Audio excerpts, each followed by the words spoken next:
Alrighty, let's go make sure everything's all working here. First of all, welcome everybody to the second part of the Gryphon stream.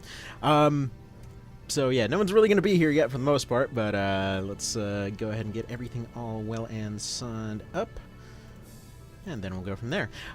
So yeah, for anyone that's for whatever reason showing up in the second one, because I do plan to just kind of combine all of these down the road. Basically, the first one, we got through most of the March of the Black Queen, got severely delayed due to spending way too much time on bizarre nonsense, and yeah, now we're basically close to the end game, and we're just going to go ahead and wrap this one up, then we're going to move on to Lucht, then we're going to move on to Night of Lotus, and let's be honest, it's quite frankly a pipe dream that we're going to be able to get to OB64 at this point. Anyhow, hello and good afternoon, every folks. Let's do this thing. Okay. First of all, we don't need these right now. Let's just go ahead and get them out of the way. Now, next up, it seems like our next port of call is Fort Alamout. And there we go. What's Alamout all about again? Castor and Porcus, the Gemini twins. What's up, what's up? Well, lots of sleepy pups upstairs, and had them going and wrestling around for like an hour. It was adorable and fluffy, and now we're going to do this thing. So, first of all, we are going to pause some stuff. We're going to do the same old, same old. Diana is going to liberate some towns. Just going to fly around, collect our cards, kind of rearm the troops, so to speak, and attempt to remember where hidden items are located. They're probably somewhere in those directions. I don't know. Those are locations, right?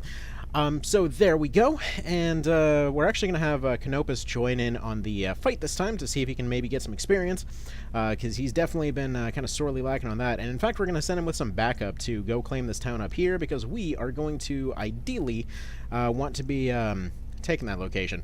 Actually, a funny thing, when it comes to that that staging area in particular, is the fact that I completely lost my train of thought, so we're just going to not worry about it. Moving on. But yeah, so around this point, as was mentioned last time, this is kind of when we start seeing a lot of changes when it comes to maps, because they start getting absolutely freaking ginormous. Now, on a regular small map, we're talking about maps that are usually supposed to be like the size of Lucht in its entirety, just kind of taking place, in one stage. In this case, they are, well, they're about 4 times the size of that thing. They start going up exponentially. By the way, side little note that's really nice about playing on the Vita, you can actually the whole dual analog thing actually ends up working out pretty well. As, for example, if there's cases where, like, sometimes, I had carpal tunnel on both my hands, so sometimes it gets kind of weird. Like, if one hand gets tired, I have the D-pad also set up on the right analog stick, so if you see the movement suddenly getting real smooth, that's because it's suddenly on the analog stick. So yeah, every town lets you know about the Gemini twins. They're basically letting you know there's 2 bosses this time, and they've got unique wrestler sprites. Neat. Alright. Hello, Mr. Vale. So, good evening. I only got halfway through this first 8-hour stream. Looks like a lot has happened. A lot of winning, that is. Yes, and that one time that we got killed by Gilbert, but we're gonna go ahead and ignore that. Let's see, get some popcorn and tea. That's the way to go. Personally, I am dual-wielding coffee cups right here. I don't know if anybody's ever tried this, but if you want to get maximum caffeine consumption going, you have 1 thing of black coffee, 1 thing of super sugary coffee, and yeah, you just kind of combine them things. The difference between the two is very good for the kind of the hyperness equation there. Let's see, Reborn releases 2 days before I'm traveling, so I got something to play on the flight. Nice. Nice, unless you've got a Gen 1 Switch. By the way, fun note, by the way, for anyone that wasn't aware of this, Switches... So, the difference between a Generation 1 Switch and a Generation 2 Switch, despite the fact that they more than doubled the battery life, the actual battery is identical. It's literally just how efficient the motherboard is. Weird detail to go on about here, but anyway, just kind of throwing that out there. And yeah, Canopus' squad is about to get absolutely flattened. They've got no business fighting these dragons right now. As they heal off that 1 damage that they did. It's alright, they're gonna try. They're gonna 8 damage. Oh man, new records. It's okay, they only need, what is it, like 70 more attacks before they can do anything threatening here. You don't like coffee? What are you doing here? Oh man. You're at Alamout already? Oh, yeah, no, yesterday we got really close to kind of wrapping stuff up here, but just ran out of time because the Deneb adventure ended up taking about an extra 4 hours.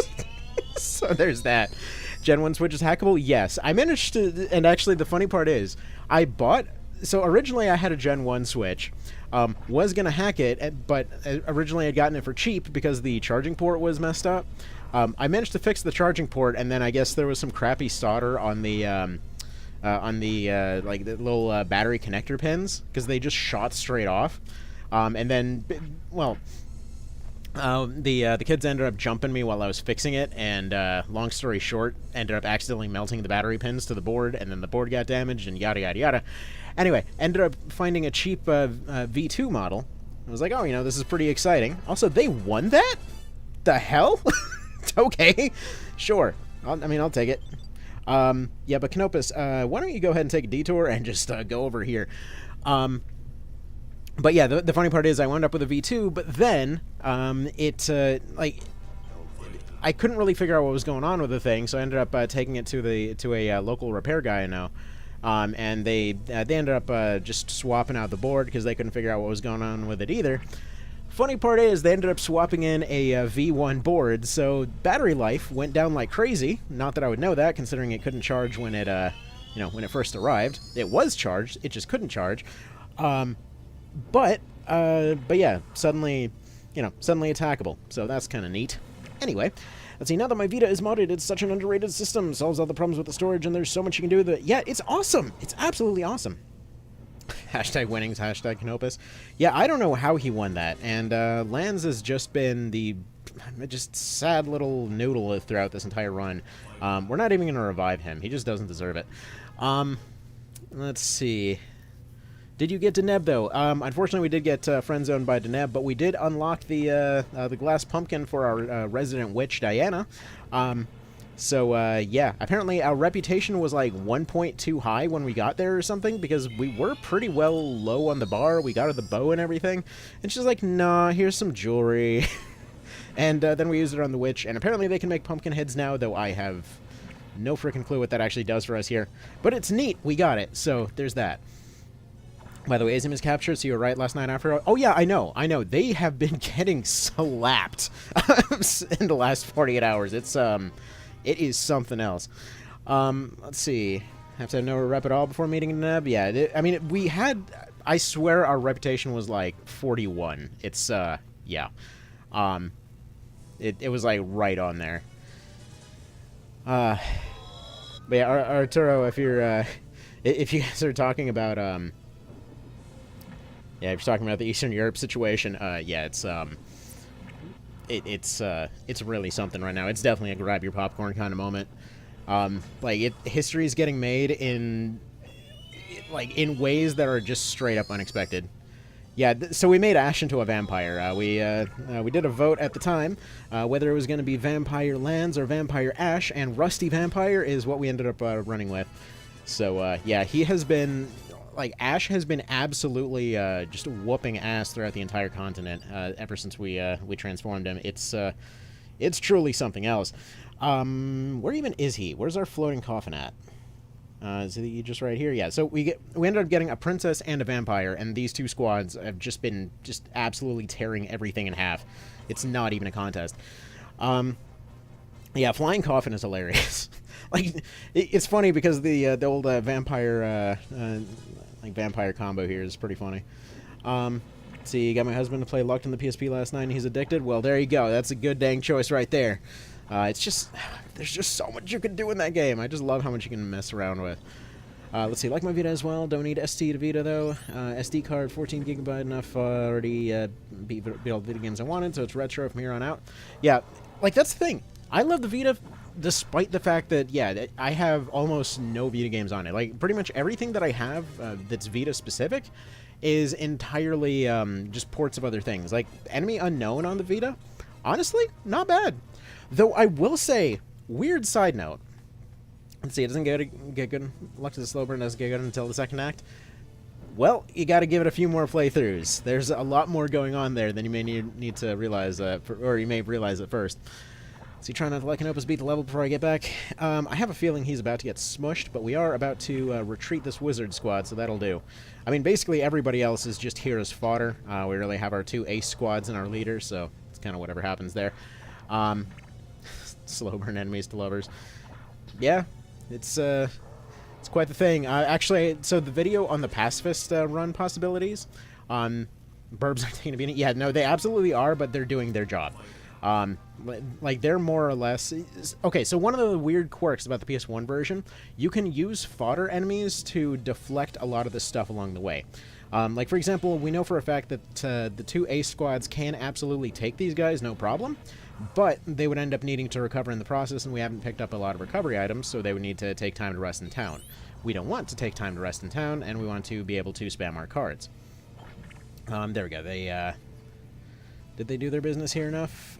One Gryph's gonna go down. Can you take another... they don't have another move. What am I doing? They're just getting slapped. Anyway, so...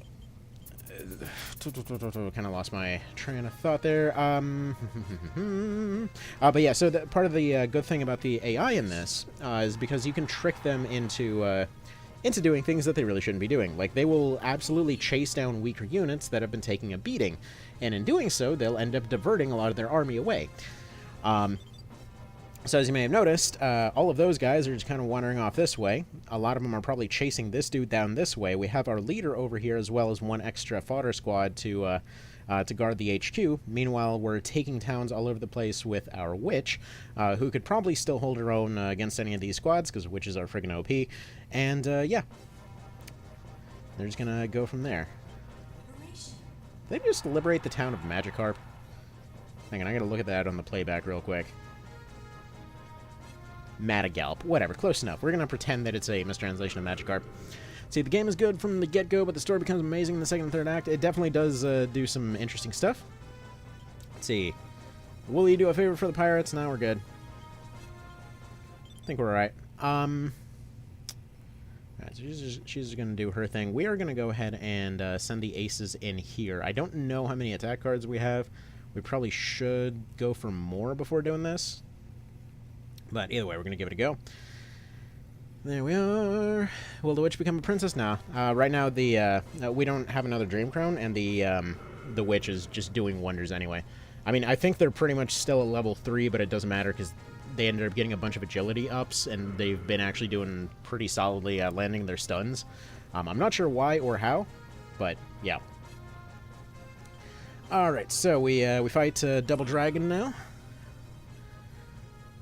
And yeah, we have Princess Aisha, the pretty pink princess. Too bad we don't have Norn. Well, they have to be alive for that. Okay, so first off, Hangman. Second Emperor. And then we should just be done here. Let's see how much damage this does. See if they get the Emperor. Yeah, they definitely get the Emperor. And then we have Empress and Priestess as backup, so this should be all we need. And then we're done with Fort Alamout. Supernova! Cool sounding move, too bad it's not enough. But then he kicks a windstorm, and that's just awesome. You know what, gotta respect it. Gotta respect it. Alright, so we're gonna... Empress is the full heal, right? Yeah, so we're gonna do full heal. They are married. Let's see, isn't Norn Debonair's lover in Karen? Yeah. Let's see if I'm remembering the storyline right. Yeah, there's a lot of implied endings that the canonicity of which is a little bit unclear at times, so that's perfectly fair.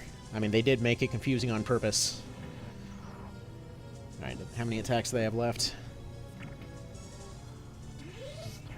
Because I believe we have at least 1 more Starlight and at least 1 more Wind, don't we? Oh no, they're going Gemini. The bird got smushed. But there we go, that should be the end of them. Or almost. Man, they barely survived that, good lord. Think you need Norn to recruit Debonair? I believe so too, but that is currently not an option. Also, it looks like he's kicking the vampire down there, and that's hilarious. Funnily enough, their icon can actually show up in the save sprites. Alright, so... he decides to do the vampire thing, then they do the boom. I love how they, like, these guys are all pretty much custom moves and everything else. They put all this extra work into these dudes. So much more work went into them than even the last boss. Don't you marry Debonair in one of the endings if you play a female character? I think you can team up with him in one of them, but I believe you can only marry Tristan. Could be wrong on that. Maybe if Warren Report, or if Mr. Vale knows, then he knows, or if Warren Report shows up today, maybe they'll know. Oh, okay, apparently you can marry Debonair. How about that? You can apparently be all about that that fancy hair life. 31 grand.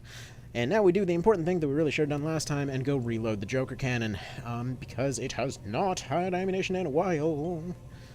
That's kind of hilariously relevant to world events. Man, when I was just going and kind of checking in on whether that stuff from yesterday was real or not, like all these videos were coming out, like, yeah, we found a crap ton of just entire warehouses full of all this ammunition and everything else that people just ran away from.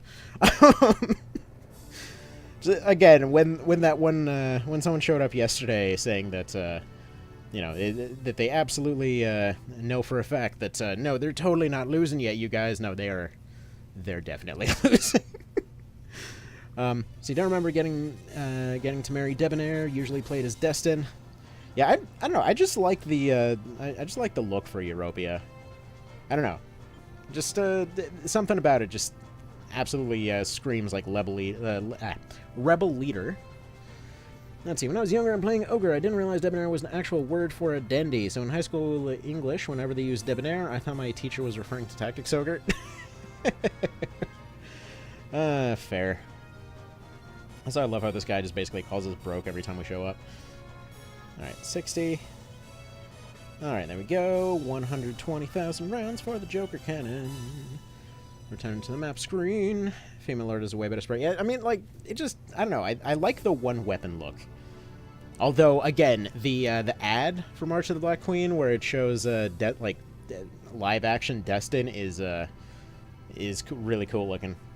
All right, so we got the Sea of Rye because we we got to have all the Queen references. Mr. Vale, do you vote we go to the Sea of Rye or the Dalma Desert? I'm voting for the sea. We've had a pretty good run of the sea, and not to mention we can get a bunch of magician cards, electrocute the fish, yada yada yada. Let's see. Played as Europia, NGL. It's one of the few endings Tristan doesn't kill you. Yeah, that dude's very backstab happy. That's what I was saying. If we made lands into the vampire, we could have had a backup plan for all this, because then we didn't get backstabbed. He just got hungry. He was just getting a snack. Anyway. So you got a PS1 to PS4, and that's a PSP. That's a good way to be able to play this. Yeah, like, I would still say the Vita is the only one. So the PSP can cover most of it. Like, it can do the PS1 versions of the early game. It can, if you're emulating Night of Lotus, by the way, I should correct something I put out there before, that GBSP is the most popular one, but there's one called GBA Temp. That was the one that I was talking about with the cats on the logo. Actually, I can show you right here. Actually, no, we're gonna not do that. We're gonna show this when we're switching games, but that is by far the best GBA emulator. Bread C, yeah, the Vita is just so dang good. Now I can't overclock it while doing video output, but technically speaking, it can run OB64 pretty much flawlessly at this point. And I actually I brought this up. I went and I put the permanent link at this point in the Text Crunch fixed video. But for anyone that's playing OB64 on Vita, the fixed version is you won't get the latest version if you update to the latest version. It's backwards, I know. But yeah, basically you have to specifically go and manually download the nightly, which you can actually just do through the Vita itself. Like, you can just put the link in there, and you can just get the thing and download the APK, and if you've modded a Vita, you know exactly how to do that, so there's that. Okay. Oh, no. We're too broke to dispatch anybody. Alright, well, we're gonna do... Alright, who wants to do something incredibly dumb here? We're gonna try to solo this map. We're very fast. They are not quite as fast. If we hit a bunch of towns on the way over, they will attempt to take those towns, chase us around the map, but we go in for the card spam. I think we can do this. Let's do it. Like, worst case scenario, we get kicked out of the map, we lose a little bit more reputation. Alright, let's see. Temperance sucks, Priestess sucks, Emperor is great. Justice! Beautiful. Priestess. Come on. More Justice. Beautiful. Justice is kind of OP. Hangman is great. Lovers is great. Fool will do the job. Chariot, fantastic. Come on, give me one more attack card, and we're golden. What will you throw away? More Temperance. Stop giving me Temperance! We do not feel like being temperate. We feel like being aircraft. What? Judgment. That'll work. Let's go ahead and get rid of... Do we have a Fortune or something to get rid of? Do we have 2 Fools? Okay, Priestesses are good. Emperors are good. We'll get rid of Hierophant, I think. We don't really need sleep right now. But alright. Now the Gryphon 1 solo, we're basically doing the Stonehenge run from ACX. Alright, you go here, here. I need to head over there, so let's go here. Hit this one. They're not going to know what hit them. And then we go in for the kill. Alright, let's roll. How screwed are we is the question. Because the answer is probably very... We really probably should be... You know, okay, we're going to take a little bit of a tighter weave here, because we want to make sure that we reroute them to some towns, and I'm pretty sure we can get to this town before they get to it. So there we go. We do something like that, and then we actually just go... No, we don't want to go straight for the capital, because they'll probably reroute some units that way. There we go. Is there a VBA, VPK? Let's see. Also, how do you correct OB64? So... Basically, the way that you do it is, well, you have to completely erase all files related to Daedalus if you have an older version. So you specifically go into the app folders, both of them. Make sure to delete them.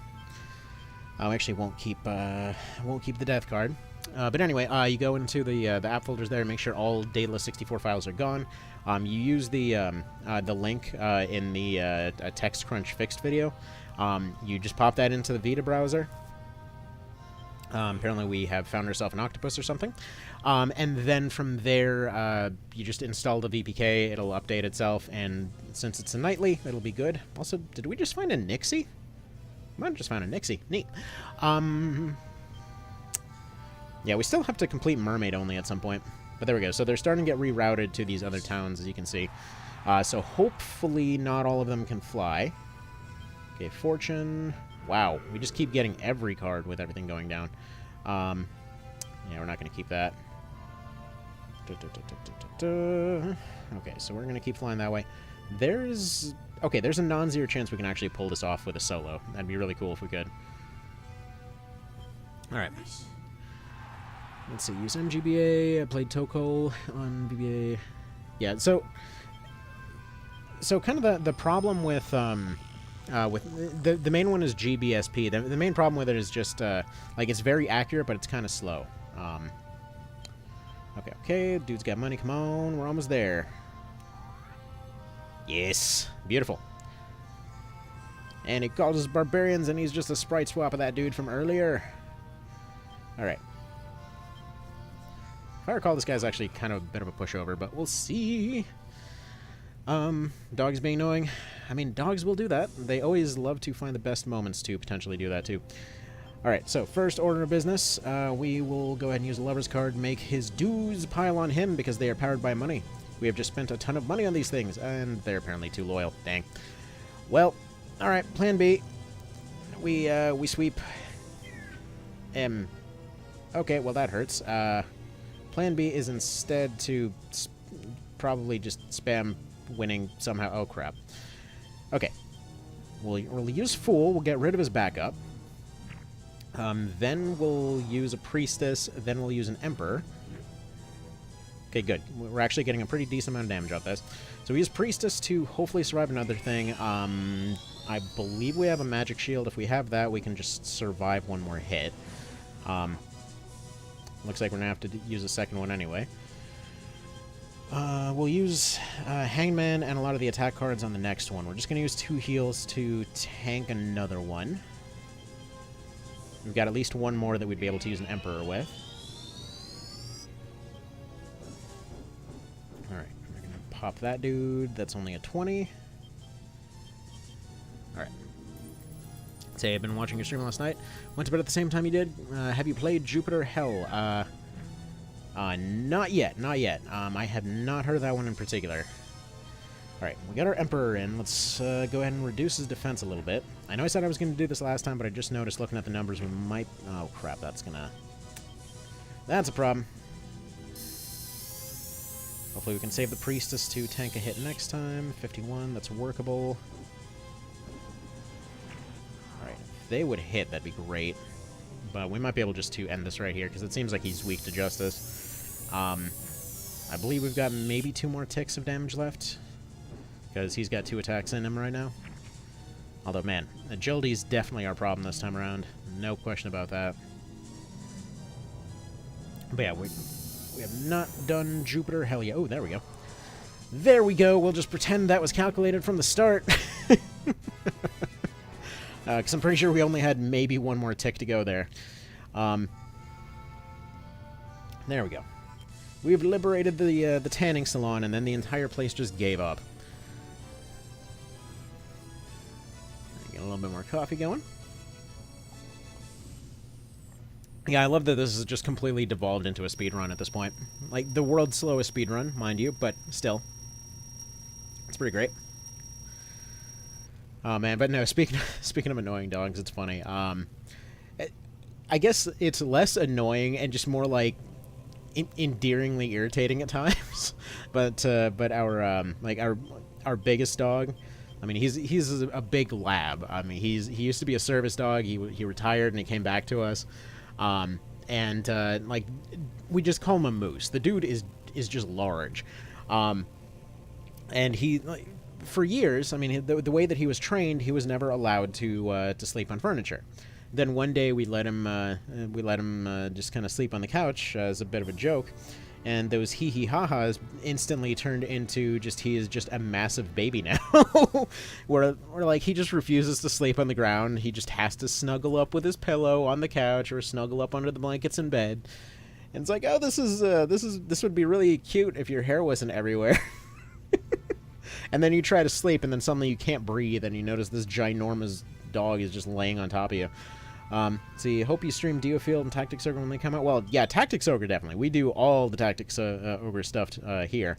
Diofield looks alright. I was playing a bit of the demo. It looked pretty neat. I can't say I was, like, completely blown away by it, but it looked competently done. Seemed like it had some cool ideas. And I'm sure it'll do great. Again, I really hope it's not another triangle situation. Will forever be more than a little bit annoyed at triangle.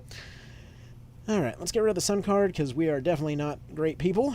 What else do we got here? Tower. That actually could work here. I believe these guys don't fly, if I'm not mistaken. We'll get rid of the other sun card, and there we go.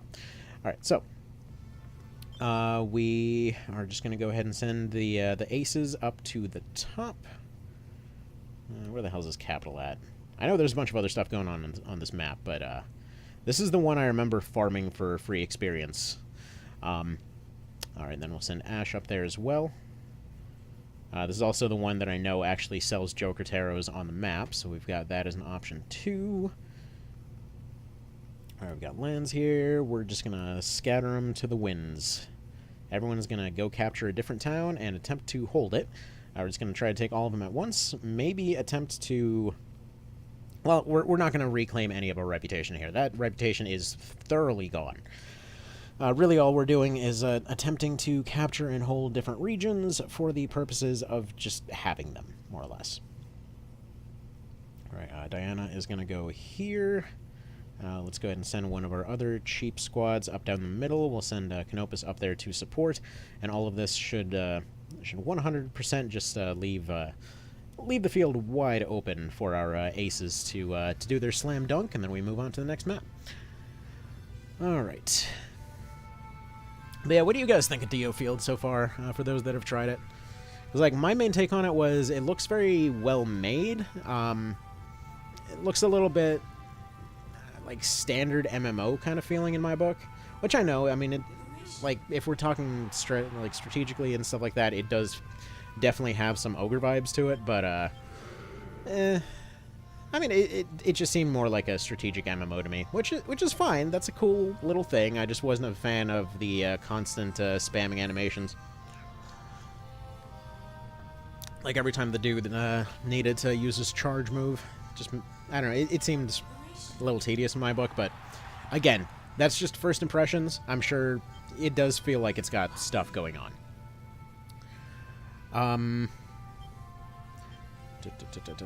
Yes, yes, Holy Grail. I'm sure they'll totally entrust us with their magical artifact. Alrighty. Let's see, Mikado. What's the Mikado looking like? The Mikado is sort of Mikado. Gee, don't try too hard on that one. All right, who do we need to give an intelligence boost to? I don't actually know if our princess up there has an item. I feel like she does. Do they tell us if they have items here? I don't believe they actually tell us if they have items on this particular screen. Whatever. I'm sure they have an item. Like, I'm positive about that one. But yeah, after this, since we're only a few maps away at this point, we're going to be moving straight onto Lucht, which is already set up. Don't worry, we don't have to sit through the intro. I didn't want to put everybody through that, not to mention copyright always gets very angry at the intro music specifically. So, you know, make that as you will. Man. These guys are actually doing damage to the coffin. That's concerning. Should be a little bit worried. Definitely more than a little bit worried. Yeah, we, okay, we might have a little bit of an issue here. That's fine. Did anybody make it to their town yet? Because our shop is Sandmart. Oh, they got a Walmart over here next to the Holy Grail. That's beautiful. All right.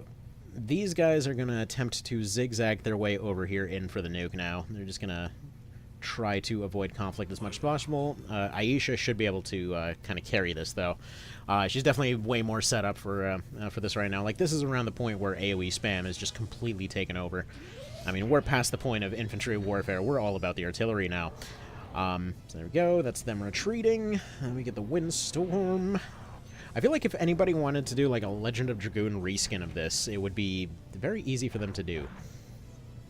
Because, yeah, that Windstorm looks exactly like Petal Storm or whatever it's called. Friggin' either Albert's or Lavitz's special there that you end up spamming all game. Or Blossom Storm, I think is what it was called. See that worm fire-breathing face is super cute? Eh. I mean, all of them are bizarrely adorable for murder beasts. Rose Storm? It might be Rose Storm. I think one localization had it as Rose Storm and one as Blossom Storm. Something like that. I don't know. It's the move that you think would do damage based on how it looks, but it just gives everybody a really stupid defense buff that's kind of busted. All right, lots of these type dudes. I think we probably can burn our Priestess card at this point, if only just to get a little bit more space. In fact, it might potentially be worthwhile reducing these guys' stats a little bit to maybe get a bit more experience on our way over. Because, alright, quick little test first of all. Does Tower actually do well enough here? Okay, that does actually hit them pretty decently, and we can actually probably drop a death on them too. They probably will be finished off here, but I don't want to, I mean, I got a bunch of death cards. I want the princess to be overpowered, and also, like, we need card space. We need those gone. I'm lacking on healing items, so that's kind of what we're going at here. Like, these are...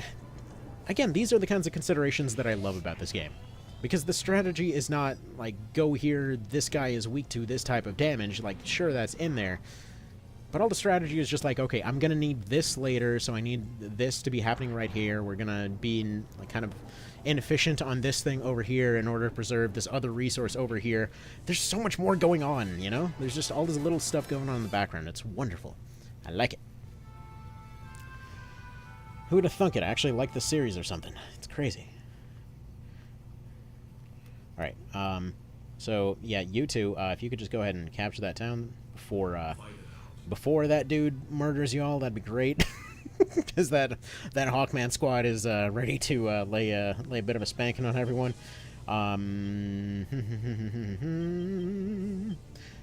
Okay, well, y'all are in trouble, that's for sure. One thing we can't... Okay, you know what? We can Joker Cannon this, actually.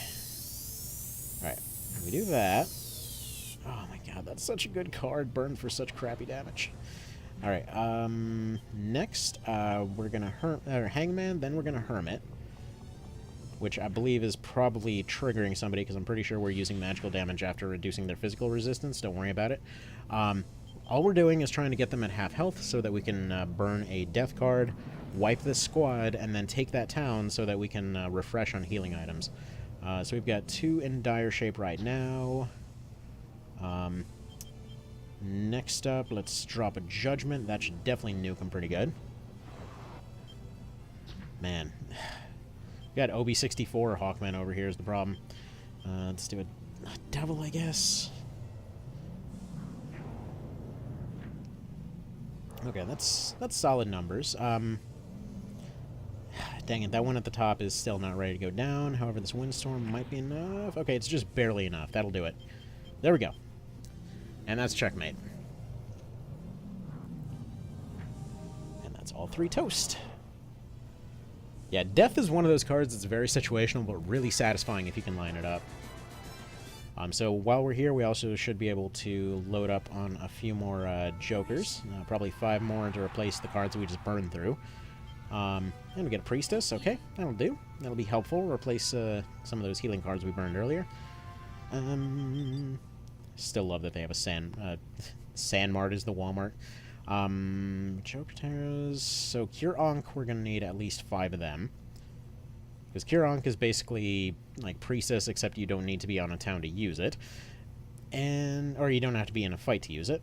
And that'll be that. Technically, there's more items available, but that's what we're going with right now. And then those guys are just going to completely avoid the Star Wars-esque air show that's going on over the sea to try and get to that capital. This is a complete mosh pit right now. Oh, man. Good lord, that is a mess. Come on, please hit it. This Gryphon's had such a hard time actually landing any hits. Okay, good. Good. Should be this guy wiped. Please get a level. That'd be handy right now. I mean, look at all this crap flying around. This is why I always love leaving it on fast. It just kind of gives so much more of an impression over how crazy everything is. Alright, so we're going to use 1 Cure Ankh on you. Just to get that team back up to scratch. We're going to burn a few Joker Taros. Okay, Judgment, fantastic. Lovers, fantastic. Death is okay. Hermit, beautiful. And Justice. Oh, man. Oh, man, that was worth it. That was absolutely worth it. Okay, our aces are almost in the hole. They're getting close. They're getting close, and then we can accept the fact that we're not getting the Holy Grail. Don't worry, Lens, you totally got this. Actually, wait a minute. You totally can got this now that I look at it. Because they've got a lot of attacks because they are worms.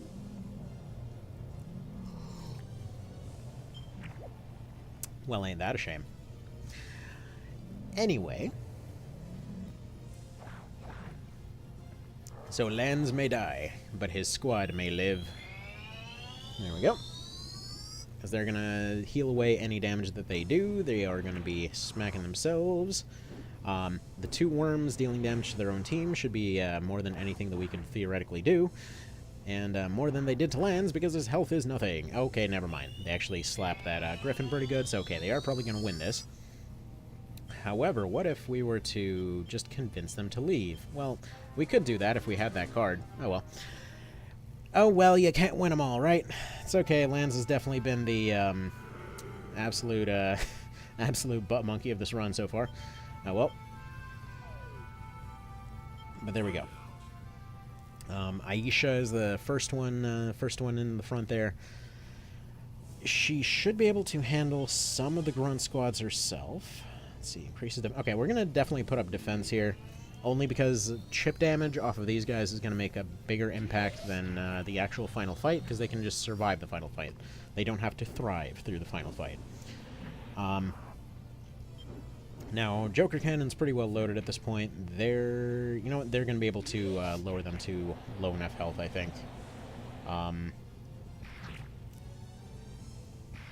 Because what I'd like to do, these guys should be able to live most of this. They can't really survive too many rounds of it, but another Starlight and another Wind should be enough. Yeah, okay. If it hits the Octopus, which it did, it's very close. It's hard to tell if... Does anybody remember what health the Octopus started at? Like, it's hard to tell if it's at 50% health or not. Because death is basically guaranteed death only if they're at 50%.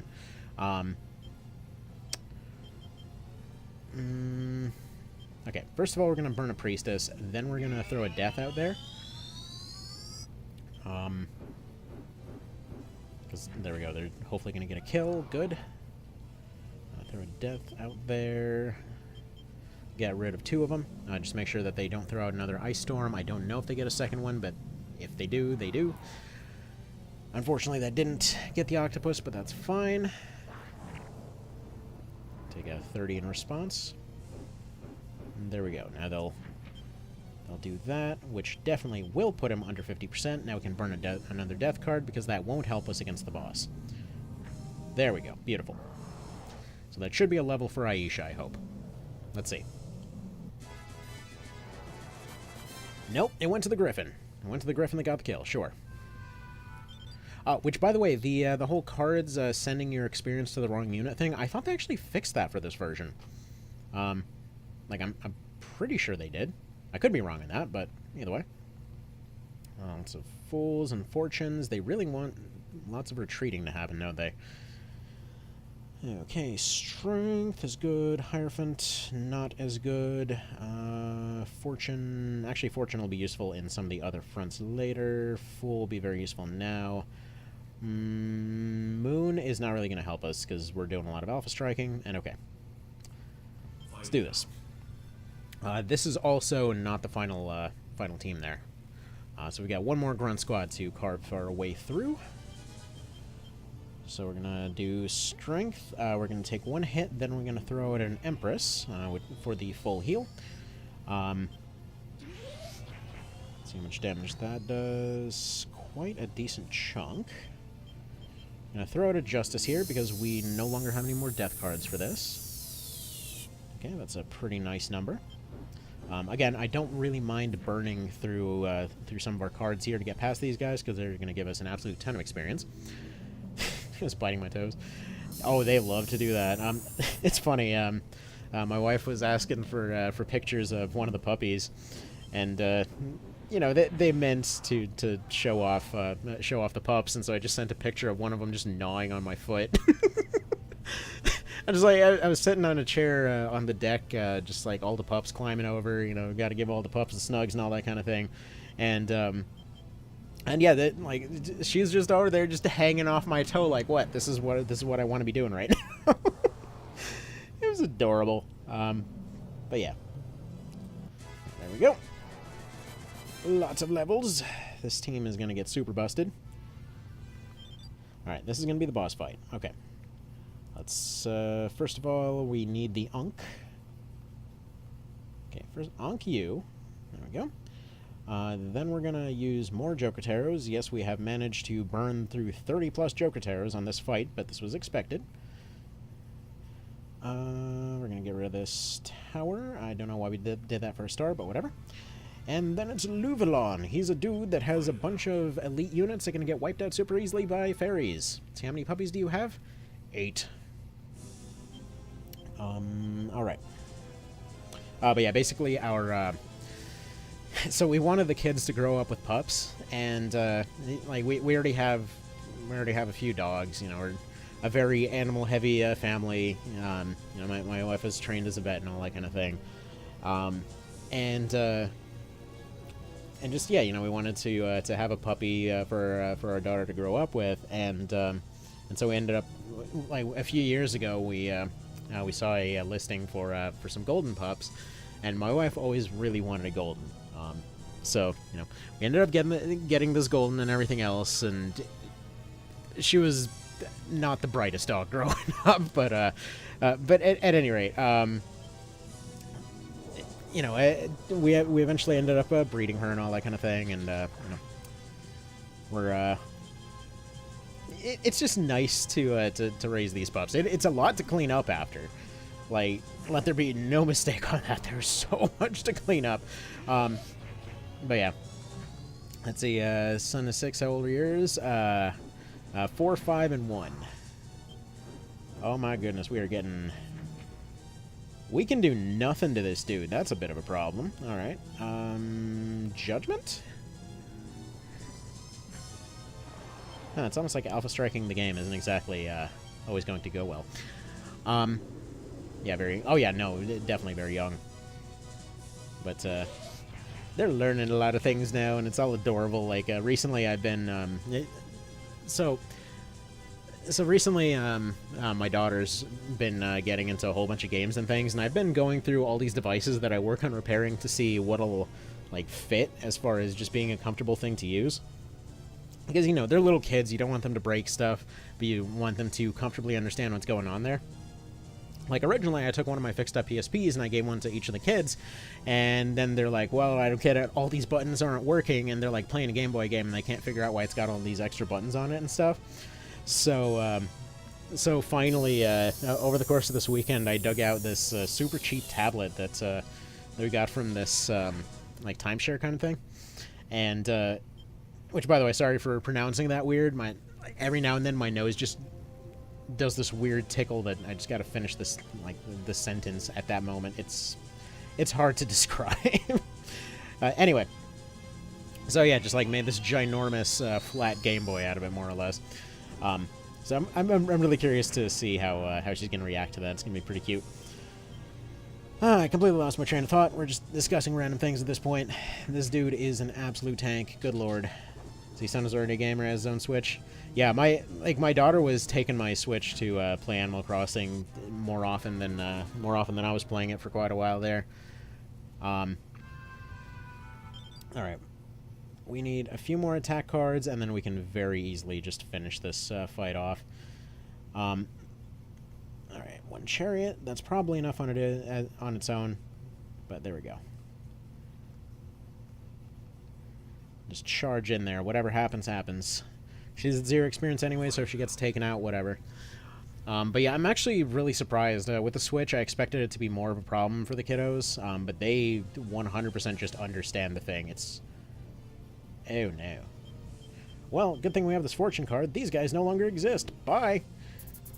By the way, last 48 hours? Yeah, that's, I think we made that joke enough. Anyway. But yeah, I don't know what it is about the Switch that's just so dang understandable for kids. But yeah, it's like the thing is just designed to be instantly recognizable. I don't know how the hell they do it. I don't know what kind of wizardry they're pulling off over there at Nintendo, but yeah. I mean, they take one look at it and they just know. See, my son is 6 and better with technology than my 41-year-old husband. I would believe it. Like, it's surprising me how quickly they can figure all this stuff out. Like, so for a bit of context, when I was saying the kids were getting into games, my daughter kept playing Sonic. Like, when I had my iPad, which I ended up giving to her, I had like the old like phone versions of the Sonic games on there, and she loves Sonic 2, like loves it an absolute ton, to the point where when I have the Switch hooked up to the TV, my son and my daughter will constantly go through the Versus levels. I mean, I even picked up Sonic Mania for them just to give them more stuff to go through, and they still keep going back. They're like, no, we need the friggin' like 15 frames per second half pipe that we keep running into all the mines for. We just need to redo this over and over and over.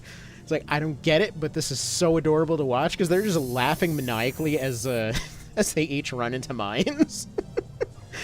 It's really adorable. But no, it's just crazy to think that like she gets an iPad and she can just figure stuff out to the point where when like for example when our son gets confused about stuff, we don't even need to go back and fix it for him. Literally every time it's just go ask your sister, and then she just figures it out for him. It's wild. Like, they just understand this stuff so innately that it's crazy. The whole child techno wizard future is apparently upon us. All right, so entire team of aces. Can they beat one dude at pretty much no health? And apparently they can. Fantastic. That is the strongest dude ever, guarding the Holy Grail over there. Let's see, my son, mommy, look, I got the emulator running. My husband, why is the computer making this noise? Alright. Then we get his sword, we get the Bison.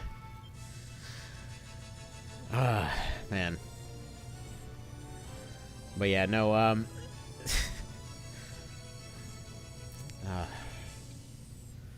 so I'm just immediately thinking about how crazy it was the other day that, like, speaking of original design just somehow working right, okay? So, I give my daughter a PSP, right? And she's confused about all the extra buttons because she's trying to figure it all out. She's going and playing all of these old Sonic games and things, but if it's on a touchscreen, she's having a hard time figuring out, you know, the analog stick on the touchscreen, which, fair enough. But, at the same time, then I go and get an old and busted DS. Specifically, have it emulate a Game Boy Color, and have it emulate at the exact aspect ratio that it was originally, because it has the option to just put a nice little border on it and put the exact original screen size. And for some reason, everything is instantly recognizable, instantly readable, no questions whatsoever. She can't even read, but she understands exactly what's going on with Link's Awakening. And, like, immediately, she, like, on the way to the first, not even first, on the way to her school, I gave her this thing to try out to see if she liked it, and she was already almost at the first dungeon by the time that we ended up going to the, getting to the school there. Like, I'm just hearing the forest music playing in the background. Like, this took me ages to figure out as a kid. How are you already doing this? But, anyway, so we have Xanadu. I believe that's Black Queen fight, isn't it? What are we looking at here? We need items. Let's see. What does this star thing do? I actually never knew you could sort them based on luck. That's interesting. Alright. Where am items? That's the one I'm looking for. Equip items. What does the Bison look like? Let's see. Strength 11. Ancient Xipeng's Black Sword. But that's only 11. Why is that so crappy?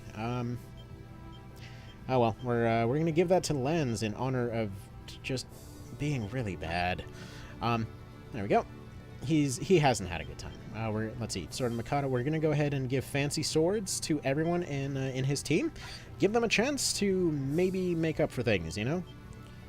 Sword of Escandal. I feel like we need to.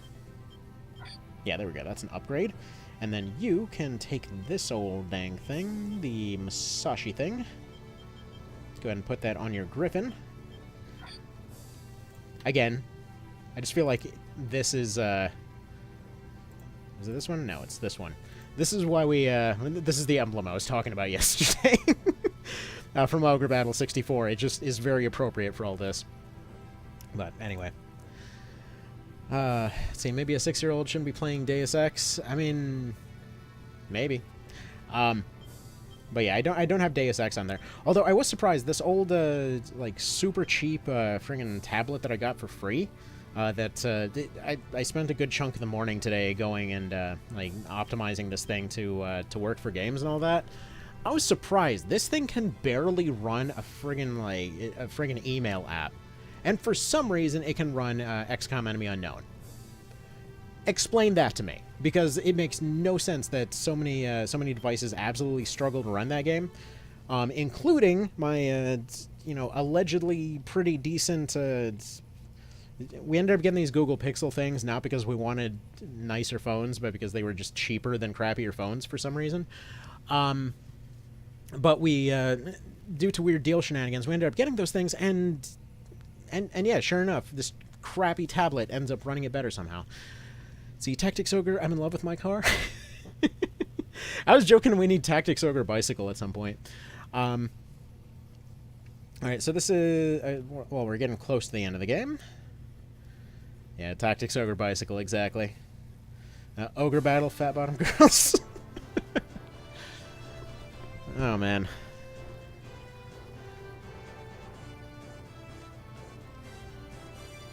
Yeah, that song, I feel like a lot of Queen songs definitely may potentially give people the wrong idea when heard out of context. Because I have seen people get actually mad at fat bottom girls before, like, oh, this is this thing is just really objectifying. And it's like, no, it's the whole idea is supposed to be this dude ended up having a crush with his on his babysitter.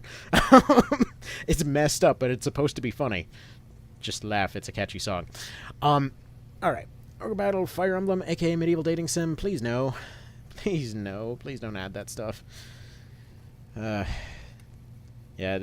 there was this whole discussion on FEA a little while ago. And it's funny. It's one of those games that, yeah, it's very perfect for beginners, but then if you try to challenge run that thing, it is a rough time because, like, its pivot from being way too easy straight into impossible is very sudden. All right, let's see. If I remember correctly, Gares is in one of these islands, isn't he? Just going to send everybody out everywhere as we do. Hopefully scatter their forces around. And hope for the best. Realistically, guess what, everybody? You're about to get curb stomped again. Especially you, Lance. I hope you're having a good day, because you're about to not. You go here. I want to say this was a hidden item. Possibly here. That looks like a place that has items. You go here. This is going to be your grave. And moving on. Alright.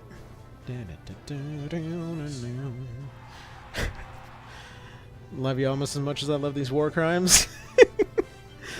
Oh, man. So you're not even afraid of the gods? You'd be greatly punished for this?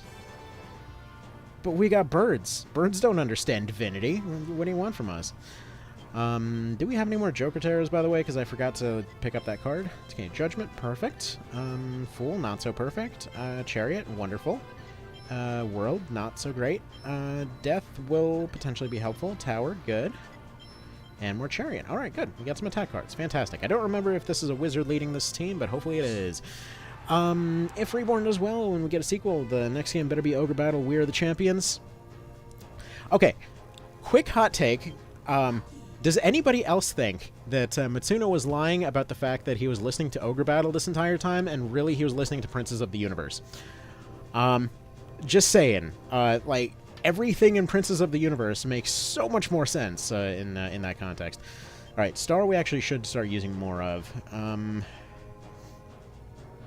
Okay, World we're definitely going to need. Oh, hey, Temperance. Do you know what you are doing, you demons? No, we're birds. We go squawk. I mean, basically what we're doing is distracting everybody, so you're welcome. Was it worth it? Might fit Lancelot as a protagonist. That's the thing, though. I was saying this yesterday. It's crazy that if you look at everything that Alphonse does throughout the series, it's a weird thing where he's technically always trying to solve problems. He's just got the worst luck of anybody ever. I mean, like literally every single okay, the start of Luck, right? The way that the game frames it, they're like, oh, you know, this dude showed up and he murderized this entire town, and then you find out through all the background stuff and coda and everything else, their whole mission there was to stop the war from ever starting. And you find out in the ending itself that if Kashua is put on the throne, nobody does anything. They're perfectly happy with that outcome. So he's trying to make that happen. In the intro, there ends up being a fight that breaks out. They don't end up finding her.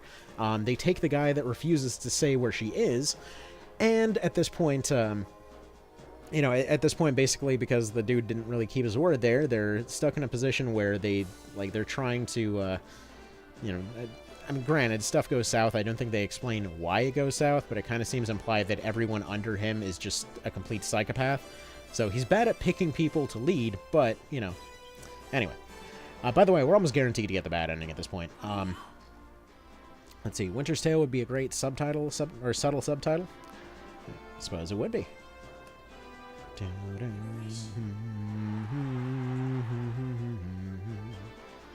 Yeah, right now we're just trying to get better cards. See, the most fitting meta subtitle for the current state of the series would be The Show Must Go On. Yeah, I would love that for Episode 8. But, I don't know if we're beyond the point of anyone understanding Queen references. We'll get rid of Hierophant for now, I suppose. Don't want to talk to you, go away. That's funny. Alright, looks like our aces almost threaded the needle here, but they're still going to have to take a few fights. But yeah, here's hoping. Here's hoping one day. One day we'll see more of this series.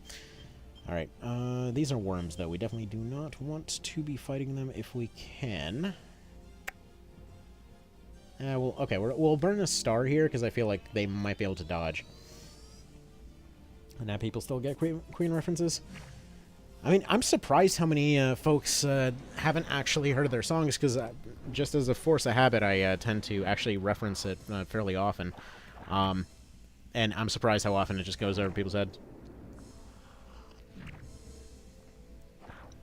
It's a bad ending, huh? I guess people are hanging out with nothing but birds make poor rulers. Yeah, I mean, how exactly are you going to measure something with beaks?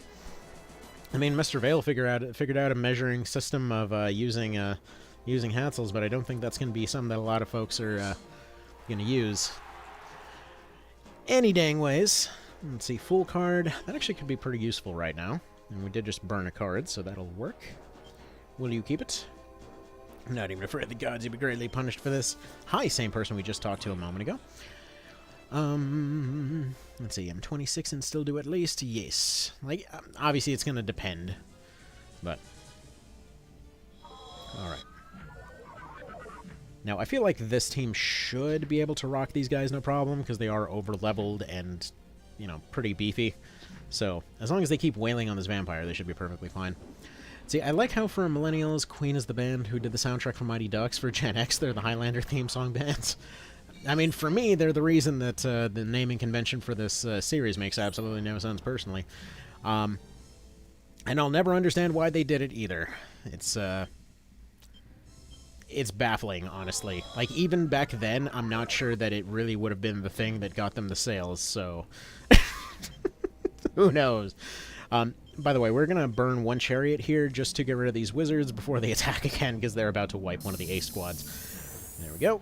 Get rid of that right there. Just make that go all smush-like.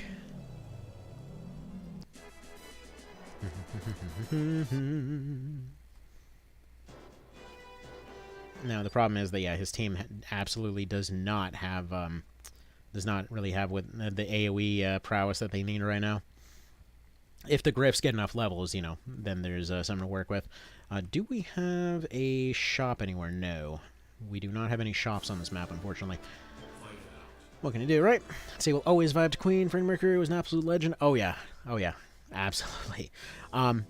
Let's see. They could do the Dark Souls of Ogre Battle games and subtitle it Keep Yourself Alive. They already did the Ogre Battle of... or the Dark Souls of Ogre Battle games. It's called Vagrant Story. Because, like, as far as I'm concerned, Final Fantasy Tactics and Vagrant Story are just part of this series, because realistically they were supposed to be, so... Anyway. See, kids on Napster searching for a person of lordly caliber's queen and wondering why there are no results. Yeah. Yeah, that one's baffling. Like, of all names, why person of lordly caliber? What does that even mean, man? What does that mean?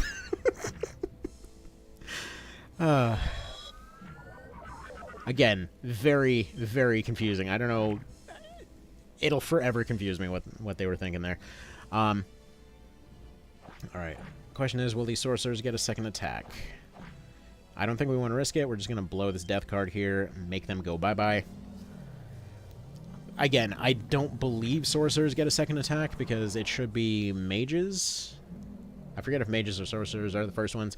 Either way, I don't want them to get a second attack on the Gryphs. They're starting to be a little bit flimsy these days. But obviously we are getting close to the end. And yeah, we're approaching the finale there. Is that a Muse or a Princess squad? That's a Dragon Tamer. That's okay. I totally know the units in this game. What are you talking about? Alright. We're gonna go ahead and use one of our last onks here on that Gryph team again. And hopefully they can clear the way for the Princess squad to kind of go in completely unabated. So I want them to make an FFTA 2 with PS1 graphics. I agree. You know what? I would absolutely still play games with PS1 graphics today. There's no reason that they shouldn't be doing that, because that stuff holds up just fine. Will a judgment be enough to nuke this team? Yes. Yes, it will. And potentially they can get some level ups, and maybe that might be useful, but we're burning through cards that we really can't be affording to burn through right now. But at the same time... Yeah, no. Okay, no. Because they're going to fly back into the A squad if all goes well here, so this should be fine. This should be fine. Let them potentially get some kills naturally. Somewhat, anyway. Come on, wrap it up. And it's something. Okay, good. They got one. Managed to get one. Take him out too, please. It's only a 1, but dang it, you tried. So, okay, that confirms our test right there. It's not strength, it's not anything else, it's agility that their windstorm scales off of. Fascinating. So you're doing PS1 Locked after this? Yes. See, ultimate troll move would be for someone to, for some of the Living Queen members to release a song named Purse of Lordly Caliber. I gotta agree with the Dynasty on that one. Like that would absolutely be amazing. Realistically, I don't know how that's gonna work, but I have a feeling Princes, like, it was meant. My theory is that it was a mistranslation of Princes of the Universe, and they just couldn't figure out how to make a medieval version of that. They're like, I don't know, like Lords of the Realm or something? Person of Lordly Caliber? That sounds kind of spacey, right? And yeah. Maybe? Maybe? I don't know. Could be. Alright, these guys are mostly healers and a giant, so we don't have to worry about anybody actually doing damage. Oh, right, they have lasers. By the way, fun note, that Mr. Vale was pointing out. Apparently, the Wii version has that name changed to something that, you know, fits a post-9/11 world. Just to throw that out there. Just kind of a neat little dealie there. Temperance is not the sleep one. Where's the sleep one? Star's not going to help us, is it? Increases agility. I mean, Gryphs should be able to survive one more. Vampire should be able to heal himself, especially with agility up. Anyway. Holy War, exactly. They recreate Freddie Mercury's voice with AI for vocals. It seems like something they might be able to do nowadays, doesn't it? Wonder if they will. Wonder if they will. See, what do you think about the graphics or art style on Triangle Strategy? I personally don't really care for it. It works because of, like, for the team and what they were doing at the time, it works. Because they were basically taking what they already had from Octopath and basically transferring it over to a different genre, which is fine. In general, I don't really get the hype towards putting that towards everything else, because it looks washed out. Like, it looks like PS1 graphics in modern day. I agree. But at the same time, it looks weirdly washed out. And that makes my eyes hurt after a while. Let's see. See, what if some of the Wii version had the same names? Then last week I got the Slambring, not the Glamdring, and the Serifs started spamming laser. There you go. There are those translations I was talking about. Alright. KOL, not Lucked. KOL will be after Lucked. Because I already have Lucked set up, and KOL isn't super long, so it feels like a good finale. I feel like Lucked will probably be the hardest of the three, so that's kind of partly why we're doing it next. Yeah, I think Ash is definitely starting to struggle a little bit despite everything. I mean, he's recovering well enough. He's definitely being a super tank, but definitely having a harder time these days. At least they're still winning fights, so there's that. See, the Glamrock also became the Gramlock. Glamdring is Gandalf's sword. Yeah, it's confusing. Like, the swords and weapons in general in the series change names so often there's no possible way to keep track. Lucked first, my chronology. I mean, we're already doing March of the Black Queen. If we wanted to do chronological order like we did for Fairy only, we would have done KOL first. But I wanted to start off with this one first because I thought it would be the fastest. And then we got stuck doing Deneb crap for several hours. So there's that. And then we got denied anyway. The Slambring, of course, is Gandalf with an O's legally distinct magical blade. Understood, yes. It's slightly different. Just like... okay, one thing I adore is if anyone here plays Salt and Sanctuary. So it's like a Dark Souls-like game. But they didn't want to copy the overpowered Claymore. So they just intentionally Englishified it into Koremoa. It's such like it's weirdly lame, and I love it. All right, let's see. K-Well has to come before Lucht. That it does, but at this point, yeah. Let's see. With Wiggum on chronological order. Again, we're already out of chronological order. K-Well happens before March of the Black Queen. How do you get denied for the Neb stuff?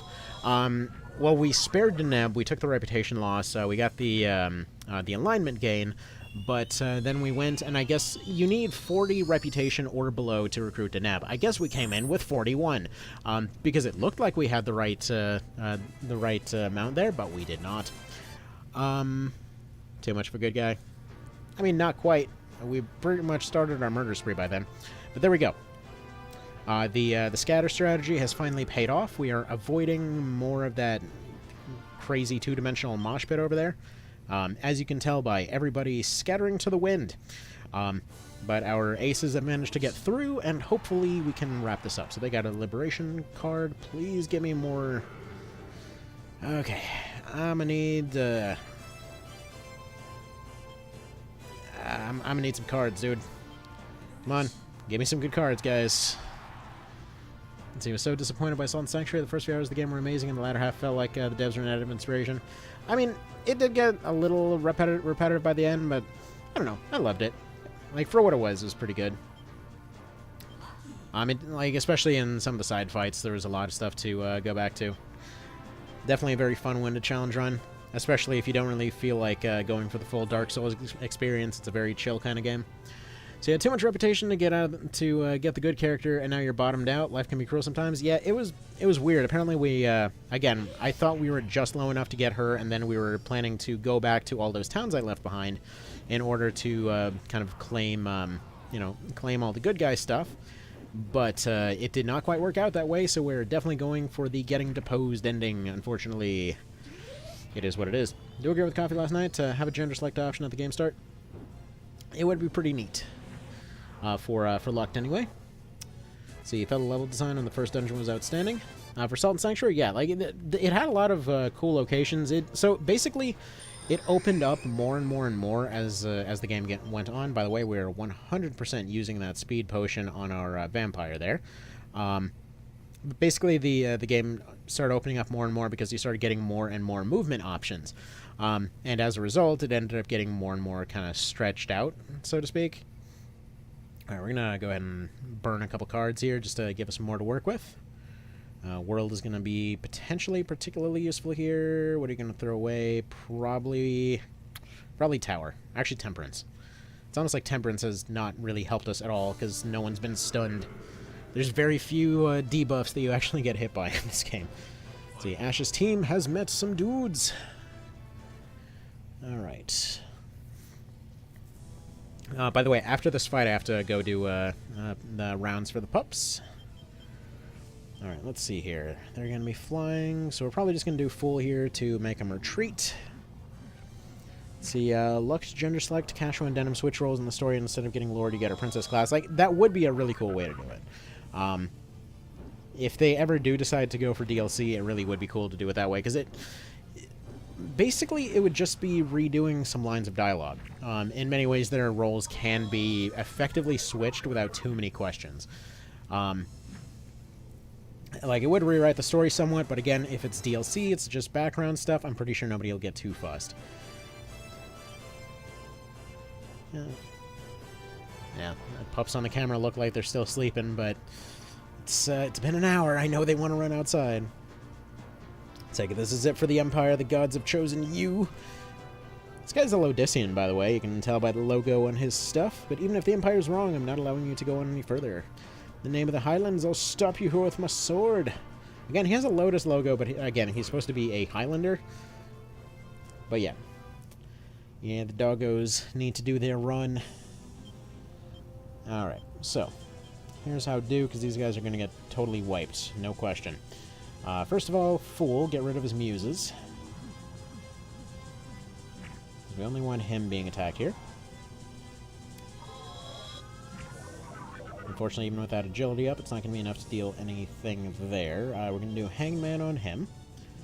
Probably would have been better with all the AoE spam coming up, but I'm hoping that we can still pull something off here.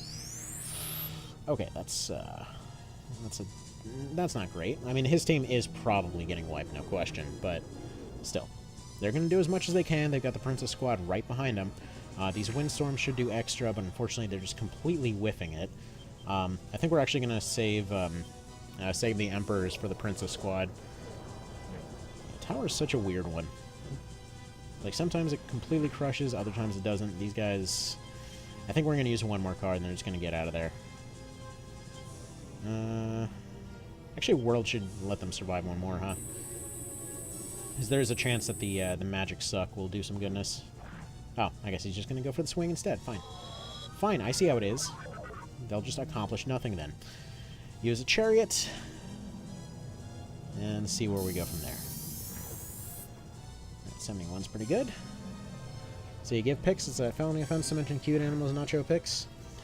I mean, I have been on the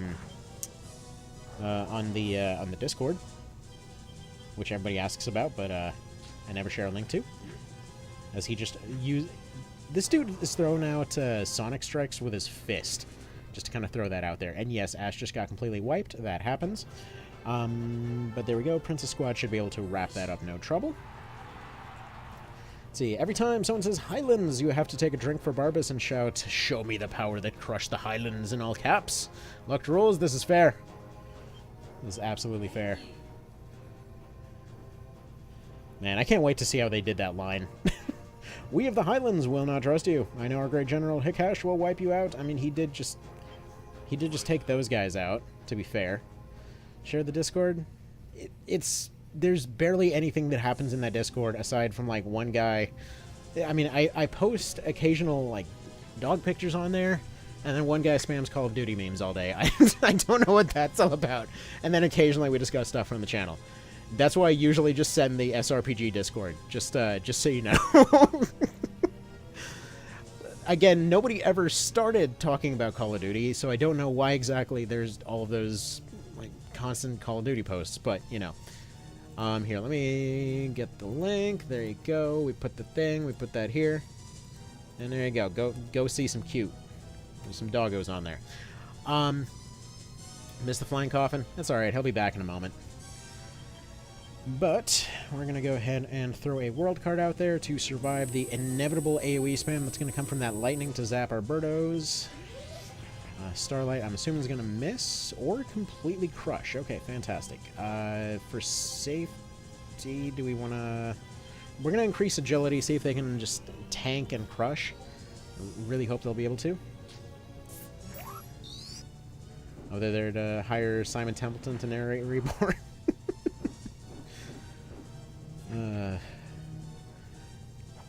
Yeah, they need to get, why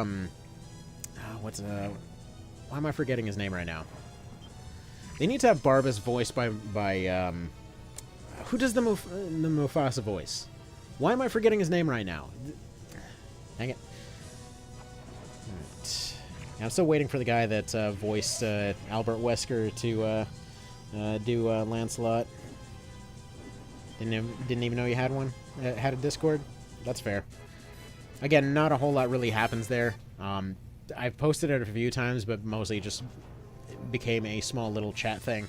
Most of the time, I put the link to the SRPG Discord, because there's a bunch of folks that want to talk about Tactics Ogre stuff there, so, you know. That one is like a mix of Armored Core and just random stuff going on that day. Some Tactics Ogre, just random stuff about runs and channel things and whatever.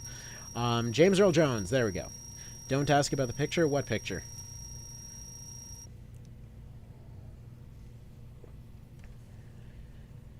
Discord has been joined.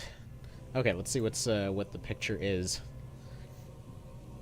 Okay, apparently the well, now we gotta ask. What's with the colorful onion bell? Actually, no, that's one of those little budgie toys. I've seen those. Those are cute. Anyway, there we go. We put words in there. We write howdy, and that's how we say hello in the South, which is funny because I now live in the North. But whatever. All right, they actually tracked down the original VA for PS1 Wesker and interviewed him. Yeah, I was actually listening to that interview yesterday, and it's funny because the dude sells swords now. It's just crazy to see this Iceman-looking guy talking about katanas, and especially start going off onto random existential type stuff. Alright, so we got Zetagenia next, so we got Gares and Black Queen, and then we got the final fight, and then we are done with MOTBQ. If I am not mistaken and missing something. So, let me do a quick wellness check on the pups. Let me hit the add button to pretend that does anything, which is funny, because they keep saying press the add button, and then you click on the revenue button, and it says 0 cents, which is... what's the point? Apparently it makes the algorithm happy or something. I don't know.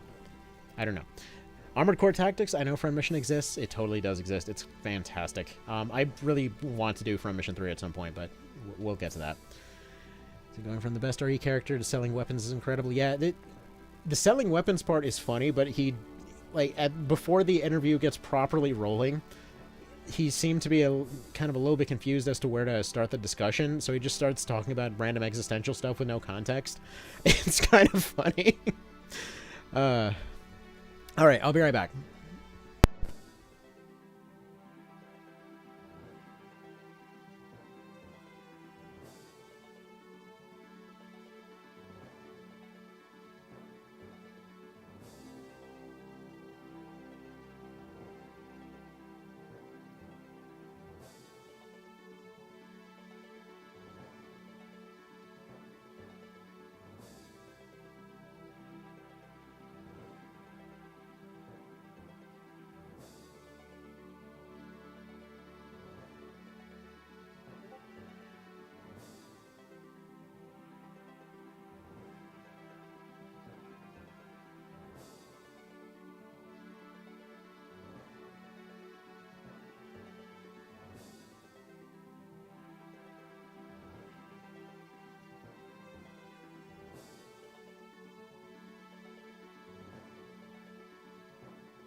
Alrighty. Okay, so.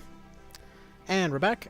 So, quick thing. I'm noticing people are talking about text crunch and all that kind of thing. So as far as Vita on the OB64 on the Vita, the text crunch thing is actually still fixed. Basically, if you try to update it normally, it will update it wrong. You got to use the manual update using Reginamonte's nightlies. So I actually updated the link on that video if that happens to be your particular issue. Just couldn't help but notice that some folks were mentioning that. And now that all the puppies have done their wholesome, let's go ahead and get on with this thing. Okay. Let's see here. Let's see. Try the nightly. Said I was missing a file. Slowed down for a sec. Went back to my old Daedalus 64. Some good things. I think so. Basically, what happened there? I'm pretty sure you might have just had the second file set still there. You have one in data and one in apps that both have to be gone in order to be able to do that. The nightly should just be able. The APK from the nightly should be able to just work normally. If you're having glitches, it's because it's trying to overwrite a previous version and doesn't know what to do. But yes, all the pups have had their zooms, and they wrestled each other till they got tired. And yeah, at least that's one benefit of pups at this age, is that they get tired pretty darn quick. So, all right. Let's see. Beat this game a long time ago, but the tooltips for items made me not want to come back. Well, I usually go back to OB64. That's what they fixed in the PS1 version, thankfully, for the most part. All right. Zeta Genia is our next one. Chapter 19, Ogre Battle. Let's do this thing. I think we're just going to skip gears, go straight to the Black Queen, and call it good. Gotta remember to not let Aisha defect, because we are well beyond fucked if she does. So she goes there. And then I remember where their actual capital is. Over there. It just kind of circles right into there. Alright. Then we take Ash, and we have him take the direct approach. He's just going to try to thin out the mob. Diana, as per usual, will be running distraction duty. I just love how spies are basically... or witches are basically spies in this. Like, they got their big AoE flashbang. They're really good at escaping stuff and fighting when outnumbered, but they're not really going to be making any true offensive pushes on their own. They're just really, really good backline units for most of the game, which is funny because they're usually trying to show off their backline and all the art, so there's that. Alright. And they go over there, and there, and there. And there. There we go. That's a nice little thing. Meanwhile, everybody else will simply be sent to random towns as per usual. Whitney can go over there. Canopus can go over here. They'll be sent in directly. By the way, while taking out the pups, it's funny on the whole war on the other end of the world front. There was the usual kind of funny thing of seeing the reaction from from the propaganda networks and whatever else trying to sell what's going on over there. And good lord, it's like no. You see, it's fine that we're going to talk to North Korea now because they've got all this crazy stuff that nobody's ever heard of. So that that's our way of taking on 50 countries at once. This is a great idea. And you can tell like the dead look behind everybody's eyes, like, oh, we are definitely on the losing side here. Oh, I forgot my second cup of coffee upstairs. Oh well, that's fine. That's fine, I still have this one.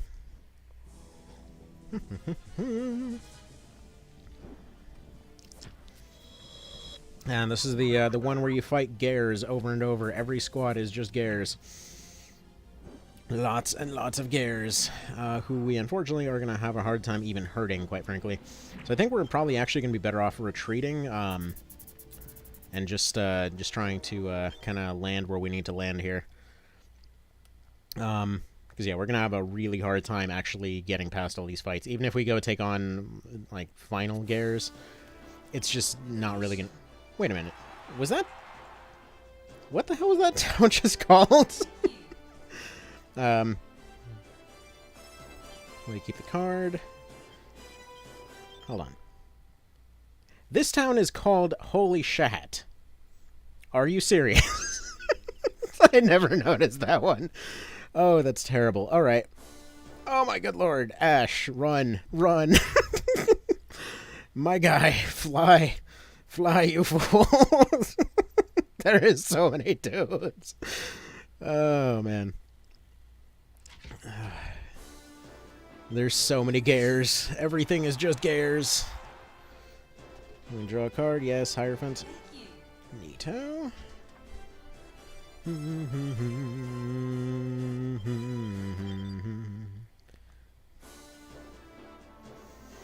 El Keda. Okay. Neato, we got that town. You did not take that town. I wonder why you didn't. That's fine. Alright, good. We got a Justice. I don't know how stacked we are on cards right now. Probably should actually check that. Let's see. We got 2 Emperors. That'll help with the Princess Squad. Hermit, Justice, and Judgment. That should be enough. Like, 4 attack cards plus Princess Squad with 2 Emperors. That, like, surely that has to be enough. At least I would think so.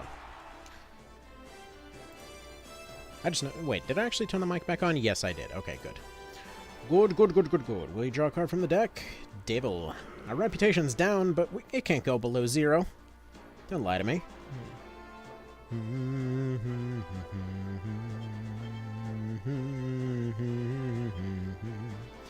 They say recognize that we're here for a decent enough cause. Alright, I think we're doing an okay job of just kind of Resident Eviling our way around all the mobs here. Good. Magician card. We're getting good cards this time around. Alright. Yes, Andor is a good person. That's fantastic for you. Alright, come on, Princess Squad. GG brand sounds like some kind of weird voodoo cereal. Okay, Lover's card. I mean, good. Our reputation as a whole, too. That's amazing. You keep the card. Have you seen the execution of the Paladins? That was horrible. I know. How'd they even manage? That probably took several rounds because their defense is pretty high. Right. She's almost made it there. Witch Squad's still doing her thing. Will you keep this card? No. Alright, quick thing, though. I just want to double check, because our Princess Squad should be pretty evil at this point, right? Like, they should be fighting better at night. Okay, Charisma and Alignment at 100. Never mind. They just cannot... They can't be wrong, apparently. And you finally made it. Listen, you are hindering my plan. The Lotus Land from the far north is now moving to invade Zeta-Genia. And the Highlands are not strong enough to stop them. And they should be with the Lotus and the thing and the yada yada. You wanna... Why are you trying to sell the South? Think of the future. Take my hand, serve me, let's build the empire together. But yeah. Presumably she's got some sweet guitar riffs going on in the background with that hairdo. But she does have a point, though. Though I will say, Lotus, like, throughout this entire series, again, very relevant to the other end of the world right now. It's just one of those cases where, yeah, you can very much tell that they get their butt whooped at every possible situation. But people are still afraid of them. So, you know. Let's go ahead and put their dudes to sleep, and then we just start spamming attack cards. We just spam as much as we can possibly spam. Her units are out of commission. She should have a bunch of AoEs. Time to Birdemic her. Oh, yeah. Hermit, Justice. We'll see if the Lover's card can actually do anything for us here, if this wakes them all up. Yeah, she should be toast. Like, this 100% should just finish her off immediately. But she's got her Thunder Flare. Oh my good lord, that hurts like a truck. Forget it, just attack spam. We can't even rely on her units doing enough here. We have one shot, and that's it.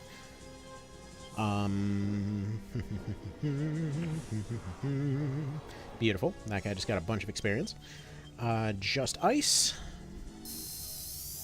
Why didn't you choose yes? I mean, I don't know. It would have been such a great decision, too.